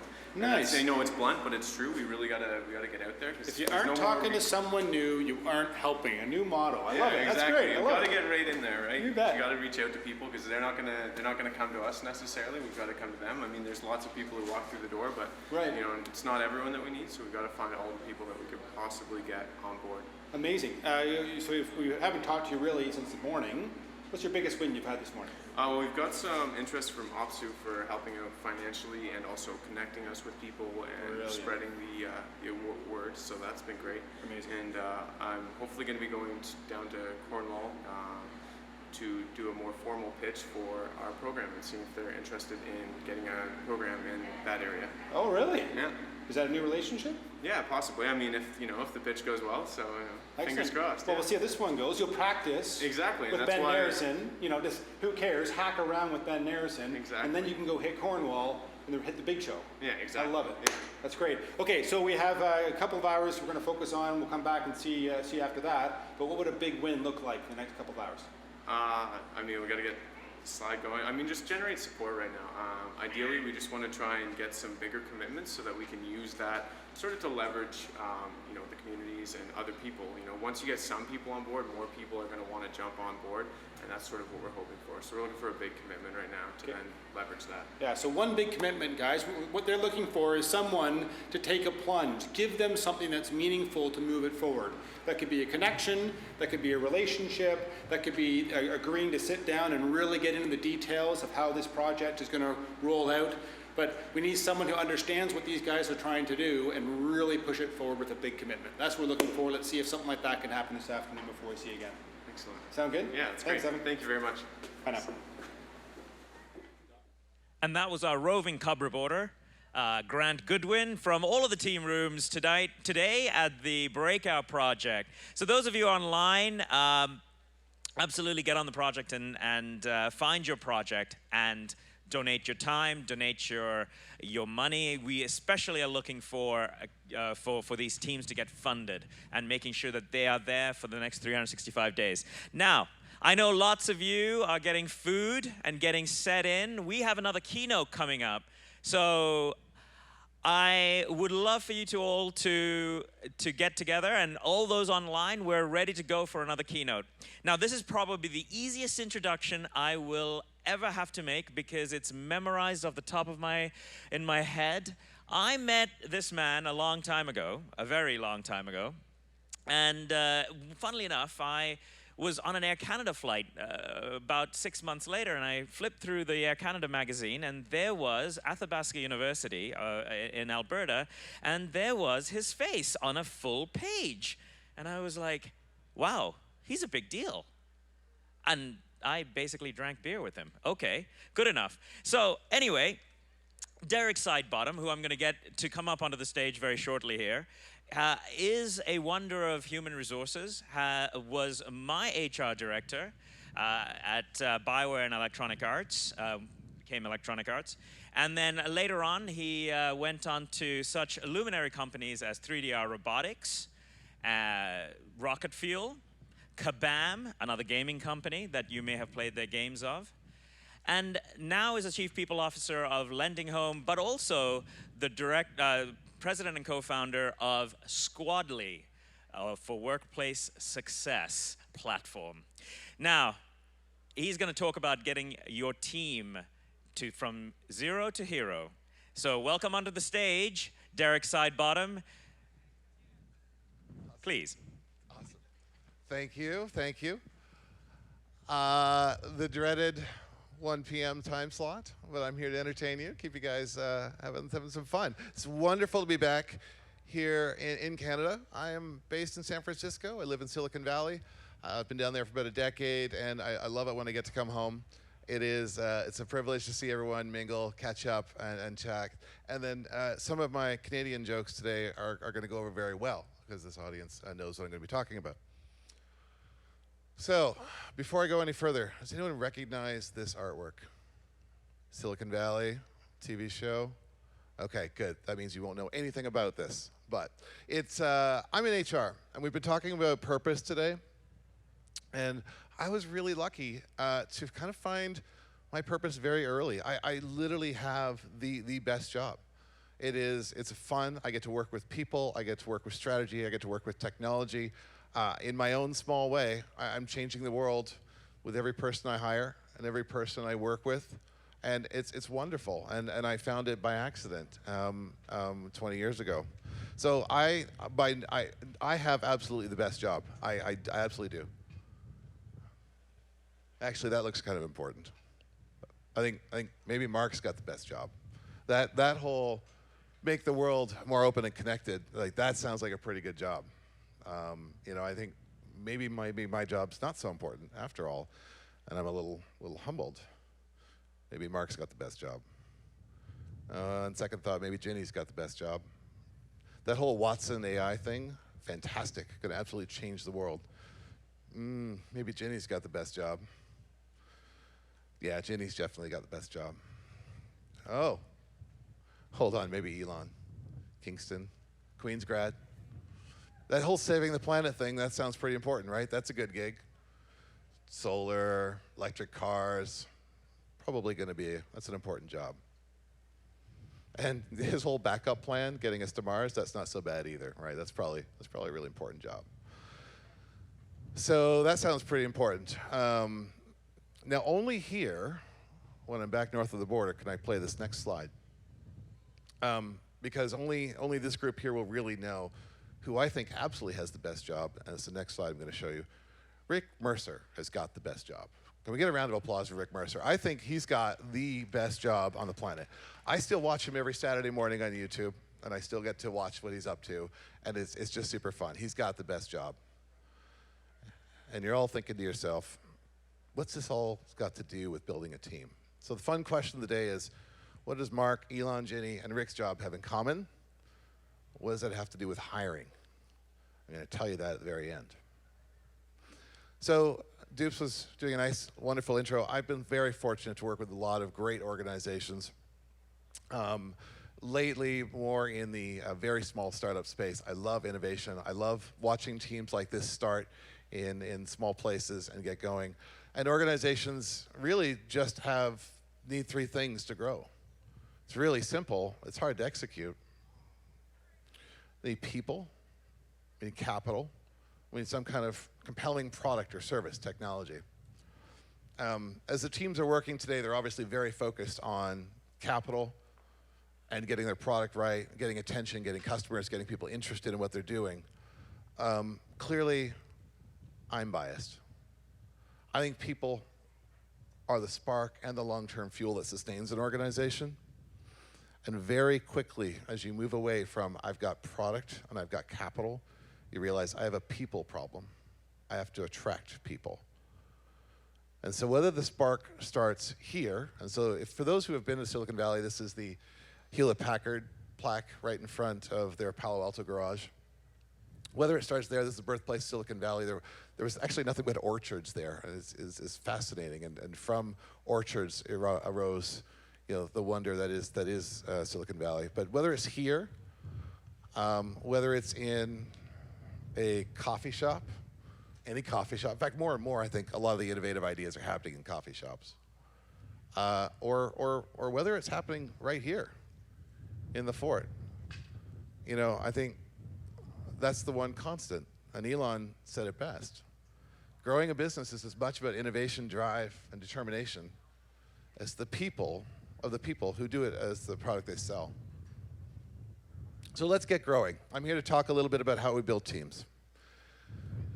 Anyone recognize the Silicon Valley crew? HBO, yeah, I saw a little nod back there, thanks. Okay. So these guys are incompetent. I needed a fictitious team that I could make fun of while I was doing this show today. So this group, depending on the year, they're either doing a compression algorithm software company, or they're doing some kind of, this year they're a video chat-based company. It doesn't matter. I'm going to pretend I've been hired by them, and they've asked me to come in and say, Derek, we've got some funding. Now help us build this team to scale. And so having done this for a number of years, it's kind of like I got to do this little time warp and say, what are the things I wish I knew kind of a decade ago? And what are the tools that would shape and influence me if I was building a team from scratch? And we're going to have a panel here afterward talking about that. And so over the next 20 minutes or so, I'm going to walk through the 5 tools that I leverage and use whenever I'm talking to any entrepreneurial team, whenever I'm talking to any group of founders who are looking to start hiring, the things to think about. And it starts long before you go to Google, look up a job description, and then post a job. I could spend all day talking about that, but it starts long before that. So my challenge to any entrepreneur, it's your squad. 5 tools. We're going to talk about life cycle. We're going to talk about why, what, and who, style, engagement, and screen for team. So it's interesting. Every organization that I've ever worked with goes through a predictable life cycle. Every company does. Every company I've ever talked to, I've been able to sit and talk to them about, like, where are you in your life cycle, what's going on? And they'll describe to me their experiences. They'll describe to me their challenges. They'll describe to me all the different things that they are facing at that point in time. And Pied Piper, our fictitious company, is no exception. They're very much in the early stage. And your role as a leader, as you think about moving through a life cycle, is your ability to work together as a team and quickly tackle any and all situations, or not to, is your ultimate competitive advantage. This model here is from Adize's. I highly recommend anyone who's building any team at all spend some time looking at it, reviewing it, studying it. The idea is very straightforward. There's a corporate life cycle that starts on the left, and if you don't manage it properly, it ends as you go around the cycle. Every company I speak to, when they describe to me their problems or challenges, fits somewhere into here. Now, Pied Piper is at the courtship and infancy stage. Everything on that left side is more your venture capital space, right? Growth mode. Everything over here on the other side, starting to struggle. Maybe more private equity, definitely in need of some fixing and some rejuvenation. But we're in courtship and infancy. The model actually is fascinating because it talks about the normal type of challenges you face at each stage and the abnormal ones. And I'm going to pull up a couple of different abnormal and normal challenges from, very simplified, from this model. And this is where I get to tell entrepreneurs, you're not crazy. I get to tell founders, you're not nuts. This is normal stuff you are facing in the very early days. You're going to have no procedures. Everything's crazy. Everything's management by crisis. Hands-on leaders are involved, sometimes more than they want to be, sometimes more than the staff wants it to be. Lack of managerial depth, fast decision-making, founder commitment is tested. Again, this is normal sorts of challenges of the very early stage infancy companies. Some of these organizations just now will be facing this challenge in the next couple of weeks as they get funding and start pursuing their dream. On the abnormal side, though, this is more fascinating.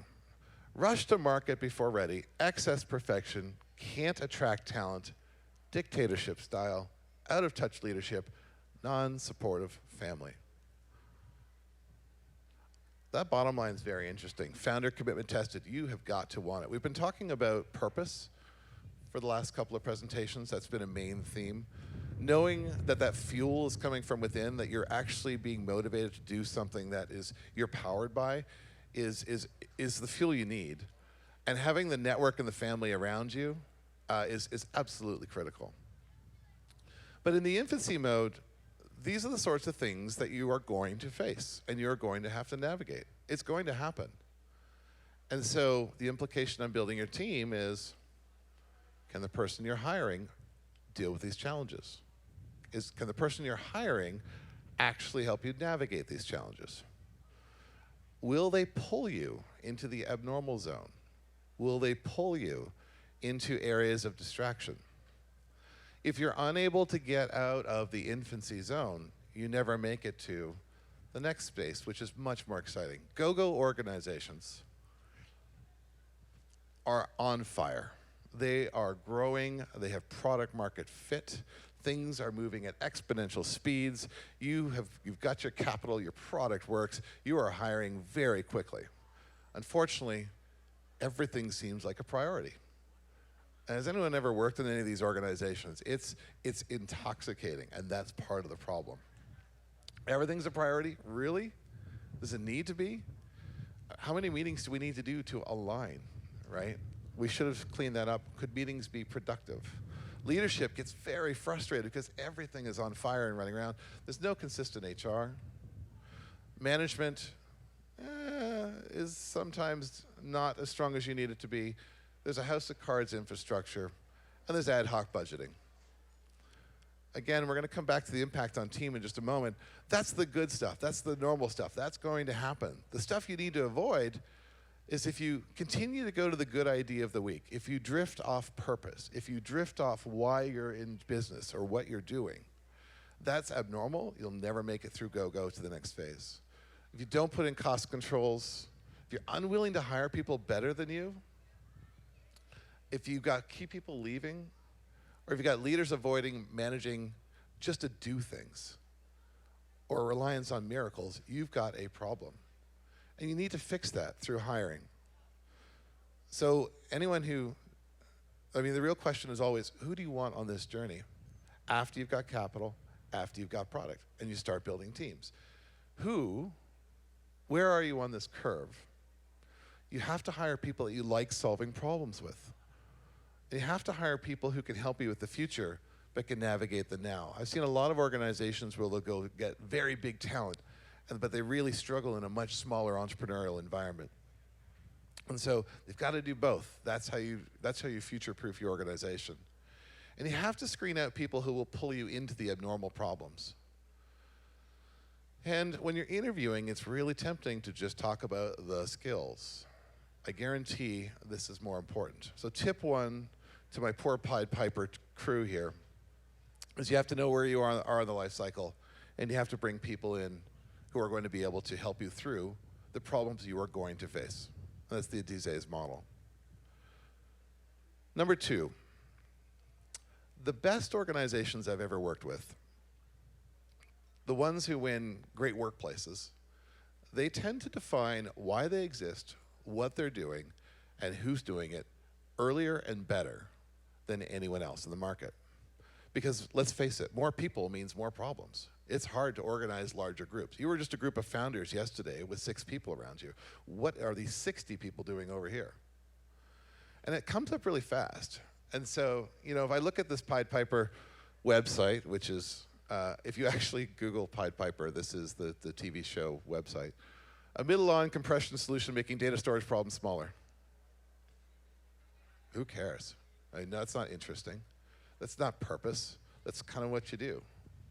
And so the age-old thing about vision and mission and values really differentiates and separates the awesome companies that have a great future and some of the companies that really struggle with what are we doing, why are we doing it? And so I invite any entrepreneur very early on to say, who are you and why do you exist as an organization? And it just goes back to vision. And everyone, whenever I'm doing consulting projects, like, I don't understand what this vision thing is. It's kind of confusing. Like, doesn't that sound like mission? So, I literally put the same definition up every single time. If the organization were to achieve all of its strategic goals, what would it look like 10 years from now? And as an entrepreneur, you're like, hey, I just got off the ground here, right? I just got some funding. Like, I don't want to think about this. I just want to live to next week. But I'm telling you, the differentiators between good and great spend time on this as a group. I was working with a recently Series A funded company a couple weeks ago, fascinating company called Swarm Sales. They are the Uber for enterprise sales. You can imagine that. You just kind of call up a Salesforce person and have them come work for you. They just show up. And they just got funding, and the CEO said, like, I really want to spend some time on vision and values because we're starting to hire. And I said, brilliant, that's great, let's spend a day off site. And they got together and they co-created everything, and they came out with like a really great set of vision and values and mission. And at the end of the day, I walked over to him and I said, there's a couple of people in this room that don't pass that test, right? They don't really buy into this vision. They don't really exude or exemplify the values that you just wrote. And he kind of looks at me, and I'm going to get in trouble because he's watching right now. But he looks at me and he goes, no, it'll be fine, it'll be fine. And a couple weeks later, I run into him, and he looks at me and he goes, you were right, I was wrong. I'm like, okay, good. But they had to change early. But the point is, they spent the time early. The VC was like, don't bother doing that. And yet he was already filtering for awesome on the early days. I'm really quite excited by where he's going to go. But you look at the Smithsonian, and this has changed the world stuff. This is exciting, right? Shaping the future by preserving our heritage, discovering new knowledge, sharing our resources with the world. Wow, I want to be part of that, right? That's an amazing vision. Of course, Google's provide access to the world's information in one click. Okay, well, maybe I'm not that, inspired, but that's pretty exciting stuff. And I think all of the teams here today have done a very good job of expressing what they want to do. And I think that's a great start. If that's vision in the 10-year story, well, you're kind of made up of like multiple missions to get there. So the mission statement, while some people get kind of confused on it, it's really the reason for existence. It describes the company, what it does, but it can change a lot. Because as the company shifts and pivots and solves problems, you may have 2 or 3 missions on the way to your vision. Anyone watch the TED conferences online? Pretty great. I love watching them. I'm never qualified to do that, but they do a pretty good job. But spreading ideas is a mission. Public broadcast, PBS, to create content that educates, informs, and inspires. Setting that mission, again, when you've got 6 people working for you, no problem. You talk around the water cooler. You get 30, 40, 50, 60, 70, 100, 200, 300. Not everyone's going to make the same decisions you do unless you set up this framework. So the best companies build this to scale from early days. And the values, if you've got kind of why and what, and then you get down to how. How do you want people to behave? Facebook's is kind of legendary. Be bold, focus on impact, move fast, be open, build social value. It can be simple, it can be aspirational. The point is you want to put it down and say, this is what we expect, how we want to interact, how we want to behave, who we are. Because when I go recruiting, they better fit into this. Otherwise, I end up with an organization that I designed, I hired for, and I'm not happy with. And it's not helping me hit my dreams. I've talked to a number of founders, unfortunately 5 or 6 years in, going like, I don't want to work with any of these people anymore. I don't like them. And I kind of go, well, you got a bit of a problem, don't you? Well, we're going to have to fix that. We're going to have to work through a change plan. I'm always like, just deal with it at the front door, right? If you spend some time on it up front, I mean, it doesn't start with the job description. It starts with answering these questions. And what does it take? A day? Maybe 2? And it saves you hours, hundreds of hours, thousands of dollars? It's worth it. Vision, mission, values. And then you get down to this interesting fable, and the second resource of the day that I want everyone to remember. It's this book called Scaling Up. And you'll notice that people is actually the first step in that scaling up process. And there's this fable in there that's written by Anonymous. We all remember it from grade school, right? We've all seen this before. There was an important job to be done, and everybody was sure that somebody would do it. Anybody could have done it. Nobody did it. Somebody got angry about that because it was everybody's job. Everybody thought anybody could do it, but nobody realized that everybody wouldn't do it. It ended up that everybody blamed somebody when nobody did what anyone could have. Seems simple. And yet, how many times do we hire lots and lots of people, and we don't give goal clarity? We don't make it very clear what you're supposed to be working on. This is actually a real problem.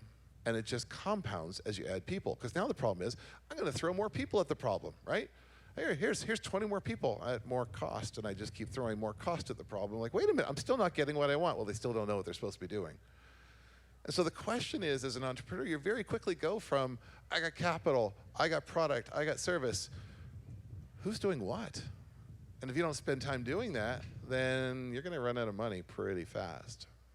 So the best companies spend a lot of time on this. My real point is, don't play bunch ball. Everyone ever watch soccer games? Little kids running around playing soccer. It's fun. It's adorable. That's not how companies are supposed to run, right? It's just, that's not cool. I mean, and if you ever sort of step back and watch your company, you may sometimes feel like that's what I'm watching. I'm like, oh my God, I'm watching bunch ball happen. Like everyone just keeps diving on the problem of the day. And you think to yourself, well, how did that happen? Well, the coach, who's the coach? The coach didn't define the positions and how to play together. I'm starting to give you some tips as to how our figures at the beginning are all alike. But now you end up with this question, like, okay, great. I got the players, I got the purpose, I know why I'm here. I'm going to start adding people. And whether you like it or not, you got to deal with structure. And I was glad that this screen was as big as it was when I was here last night. How many people here were here last night doing jumping jacks in the cold with us? Yeah, hardcore, nice. On the left here are some various sort of organizational models. I'll leave my email address at the end. Anyone who wants this presentation, I'll send it to you. But you sort of got to this classic Amazon sort of hierarchy. And you're thinking to yourself, like, really, does this matter? I just got funding. Yes, it does. Because if you end up with like 17 vice presidents because you gave the title away, what are you going to do afterward? How are you going to organize this? And I'm normally on the cleanup side of this occasion, right? In my role, in the consulting role as head of HR, I usually get there a little bit later, and you're like, if someone had only had a time machine to go back and say, think about this first. So Amazon. Google's kind of got this interesting nodes and sort of divisions, but they all can talk to each other, which is kind of cool. Facebook, much more, definitely a node-oriented culture. Microsoft, I don't know if it's still like this, but this is the common joke. Anyone work for Microsoft? Oh, is it still like that? Okay, so for those of you watching, a slight acknowledgement that it may have once been like that a little bit. But you know, different groups siloed off, right? Which is very difficult when you think about like a collaborative culture, and I understand that was still a little true. Apple, this is kind of what happens. I mean, it was, look, obviously very sad, the change at leadership at Apple. But in some ways, this is like an entrepreneurial culture that never really outgrew the founder. And I see a lot of this, and it's something, if you don't deal with it, you end up with the Apple structure, and you're incredibly dependent on 1 or 2 or 3 people. Doesn't scale. And my job here today is to talk about scaling. Oracle, just kind of fun, legal department, and engineers.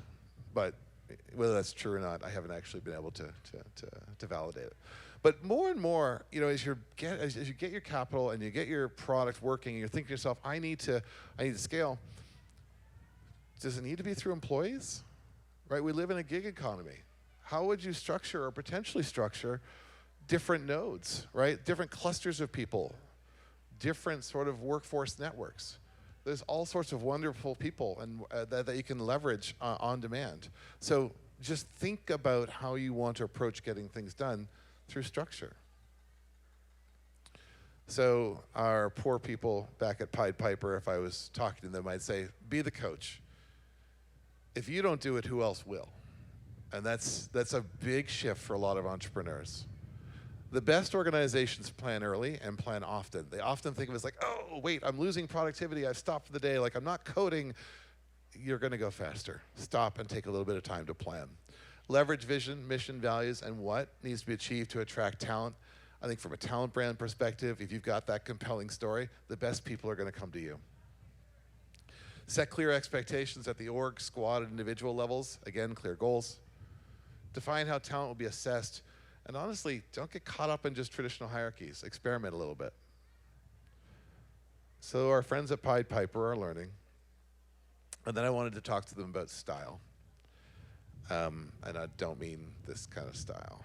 There's this wonderful book. It's the third resource I would like to give to you. Pay attention to it. It's Multipliers. Has anyone read this? By Liz Wiseman? Okay. Concept is very straightforward. Multipliers are people who motivate you, empower you, and are problem solvers, and diminishers are idea killers, energy zappers, and depleters. Who knows a multiplier that you work with, right? Everybody knows some. Who knows a depleter? Yeah.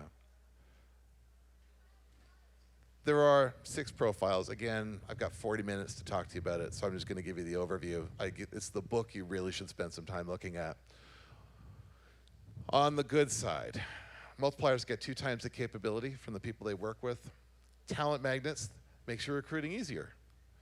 The liberators who create intensity that requires your best thinking. Coaches who extend challenges. Debate makers who debate before deciding. And investors who still instill ownership and accountability. Anyone who has had a good mentor over the years, and there was some discussion about mentor, probably was from the multiplier side. They just couldn't help themselves. They enjoy that mentorship role. I invite each of you to think about, maybe you want to do the same. On the diminishing side, and after you see this, each of you is going to think about somebody. Do not call out any names. I don't want to know. But there are empire builders who hoard and underuse talent, tyrants who create anxiety, know-it-alls who tell people what to do, decision makers who make isolated decisions. I'm the micromanager. Oh yeah, my favorite. Who loves a micromanager? Who take over control. They get less than half of what people's capability just by their style. And so my question to maybe this group is, how many from the diminishers who raised your hands a moment ago? Was like, yeah, I know a diminisher. Now think of prior places you've ever worked at. Are you still friends with those diminishers? And so you're now in charge of hiring teams, right? You're in charge of, definitely building product. You're definitely in charge of capital, but you're in charge of building teams. Why would you stack the deck with anyone who looks like a diminisher? And so Style matters. The nod to Steve Jobs and the outfits with the boys. I invite each of you to choose to be a multiplier. Fill the organization with as many multipliers as you can find, right? Well beyond their core skills, how they work. I want you to fill your hiring panels with as many multipliers as you have. Because if you've ever gone to an interview and you sat down and you looked across at some disengaged person who's a diminisher, you're like, I don't want to work here. I don't want to be here at all. You can see those people a mile away. And so the sad part too is you have to manage the diminishers out of the organization. They drive away the multipliers. Simple concept. The book is amazing. It's a light read. It takes just a little while. But again, as you're building your squad and future-proofing it, and you're thinking about who do I want on this boat with me, multipliers, hands down, 10 times out of 10. How you find them? It's interesting. If you go back a slide, talent magnets who attract and optimize talent. When I'm hiring executives into organizations, there are just some executives who bring their entire teams with them. It's fantastic. Find those people. You'll hire 10 more. All right. Tool number 4. It's kind of a ridiculous scene. Unicorns, the valley. But make engagement more than money from day one. And more importantly, you have to decide what you mean by engagement. This is a wonderful model. It's the 4th tool I would like to leave you with today. On the left, it is by a company called Blessing White. It is a consulting company. The concept is straightforward. I was having a conversation offline a little bit earlier talking through it, and yet we don't do it naturally. And the concept is straightforward. Under the engagement X, how people are actually motivated. They are not motivated by burritos. They are not motivated by pool tables. They are not motivated by hammocks. They are not motivated by bicycles. They are not motivated by any of those things on the right. Those are nice. That's not what motivates them. What motivates them is what's on the left. What does the company need? Vision, values, goals. And finding the absolute crossroads of what that individual is looking for. Individual needs. So if you can find the crossroads of employee success, individual success, what they're looking for, and company interests, you've got highly engaged people. And if you've got highly engaged multipliers, look out. You only need 1 or 2 of those. And I use this model with basically all of my clients and all the organizations I talk to. And the managers, as they start to talk to their employees, start to realize, gosh, I didn't realize I had to pay attention to what people want themselves. I thought I could just tell them what to do and give them goals and they would do that.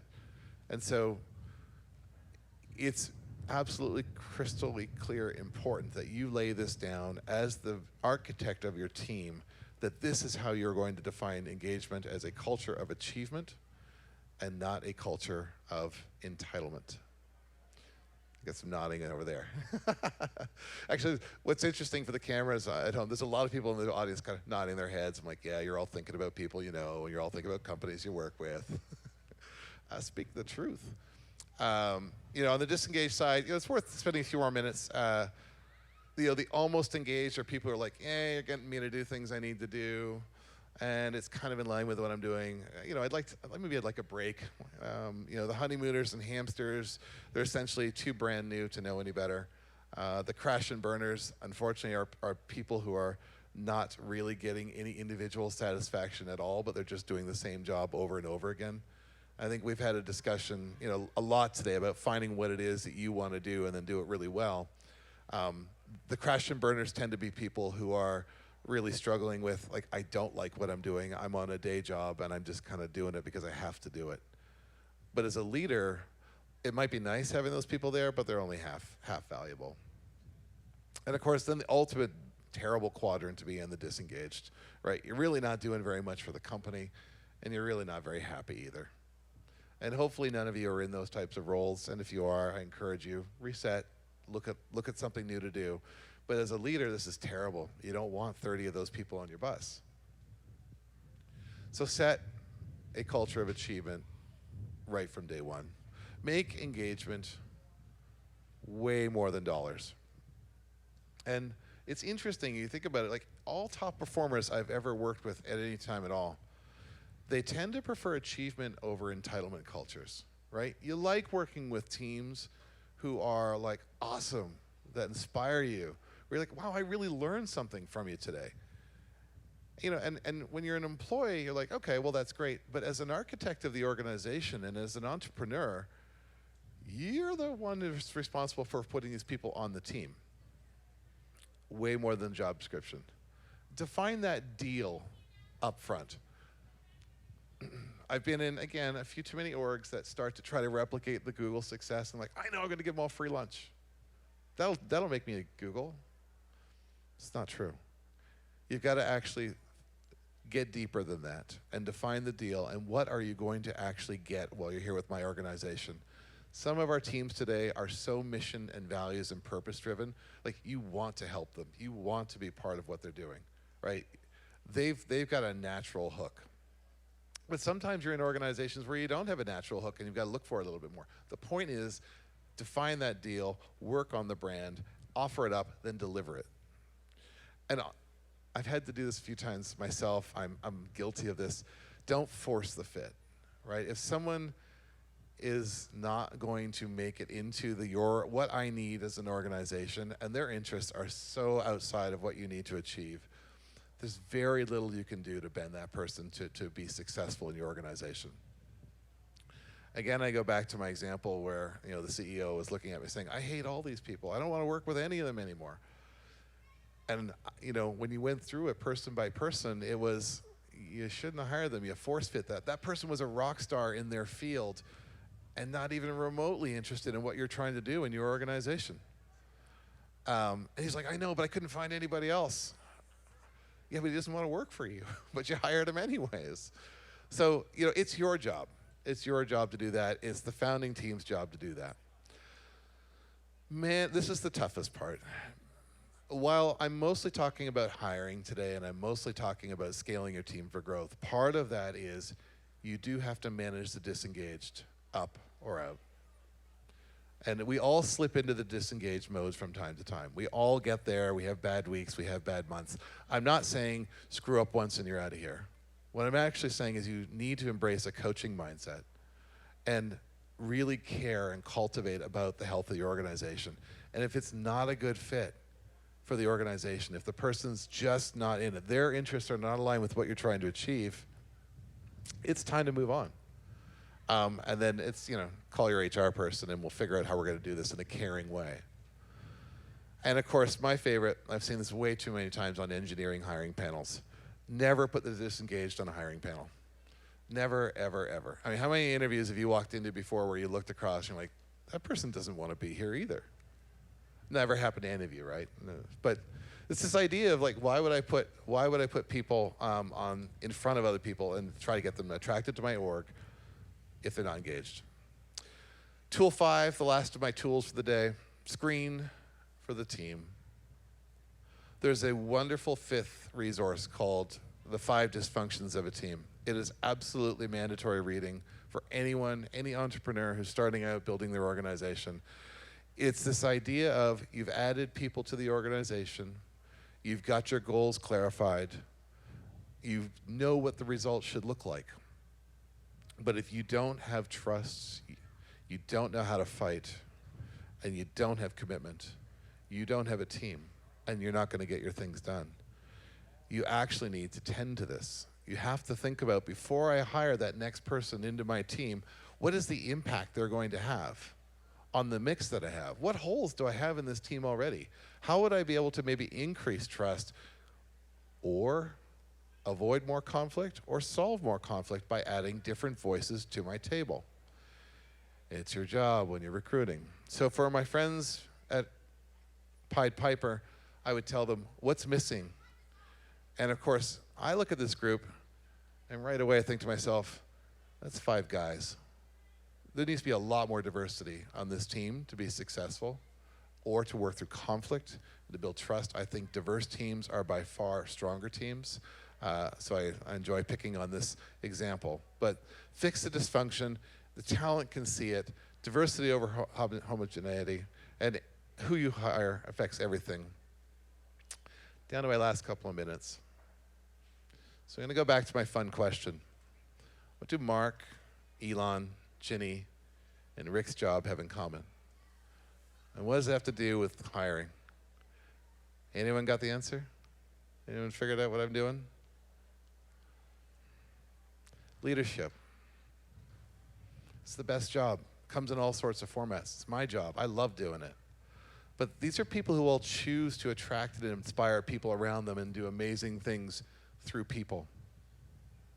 And the biggest thing I can leave everyone with, any one of the teams here, in your day-to-day jobs, anyone you're working with, whenever you become a leader and as soon as you embrace being a leader, building your team to scale starts with you taking the same leadership leap before you write that job description. So when everyone says, Derek, how do you build a team to scale? I walk them through these 5 tools, but it all starts with you have to decide you want to be an awesome leader. It is part of your job, and the day you become an entrepreneur, you start to spend more and more time on this than you do on the product you built or on the capital you raised. So, I leave you with, it's your squad. Take the leadership leap. I'll leave you with these 5 tools to scale your team from your first hire, if anyone was writing them down. You can always, I'll leave my email address up in a moment. But the life cycle from Adizes, know where you are in the life cycle.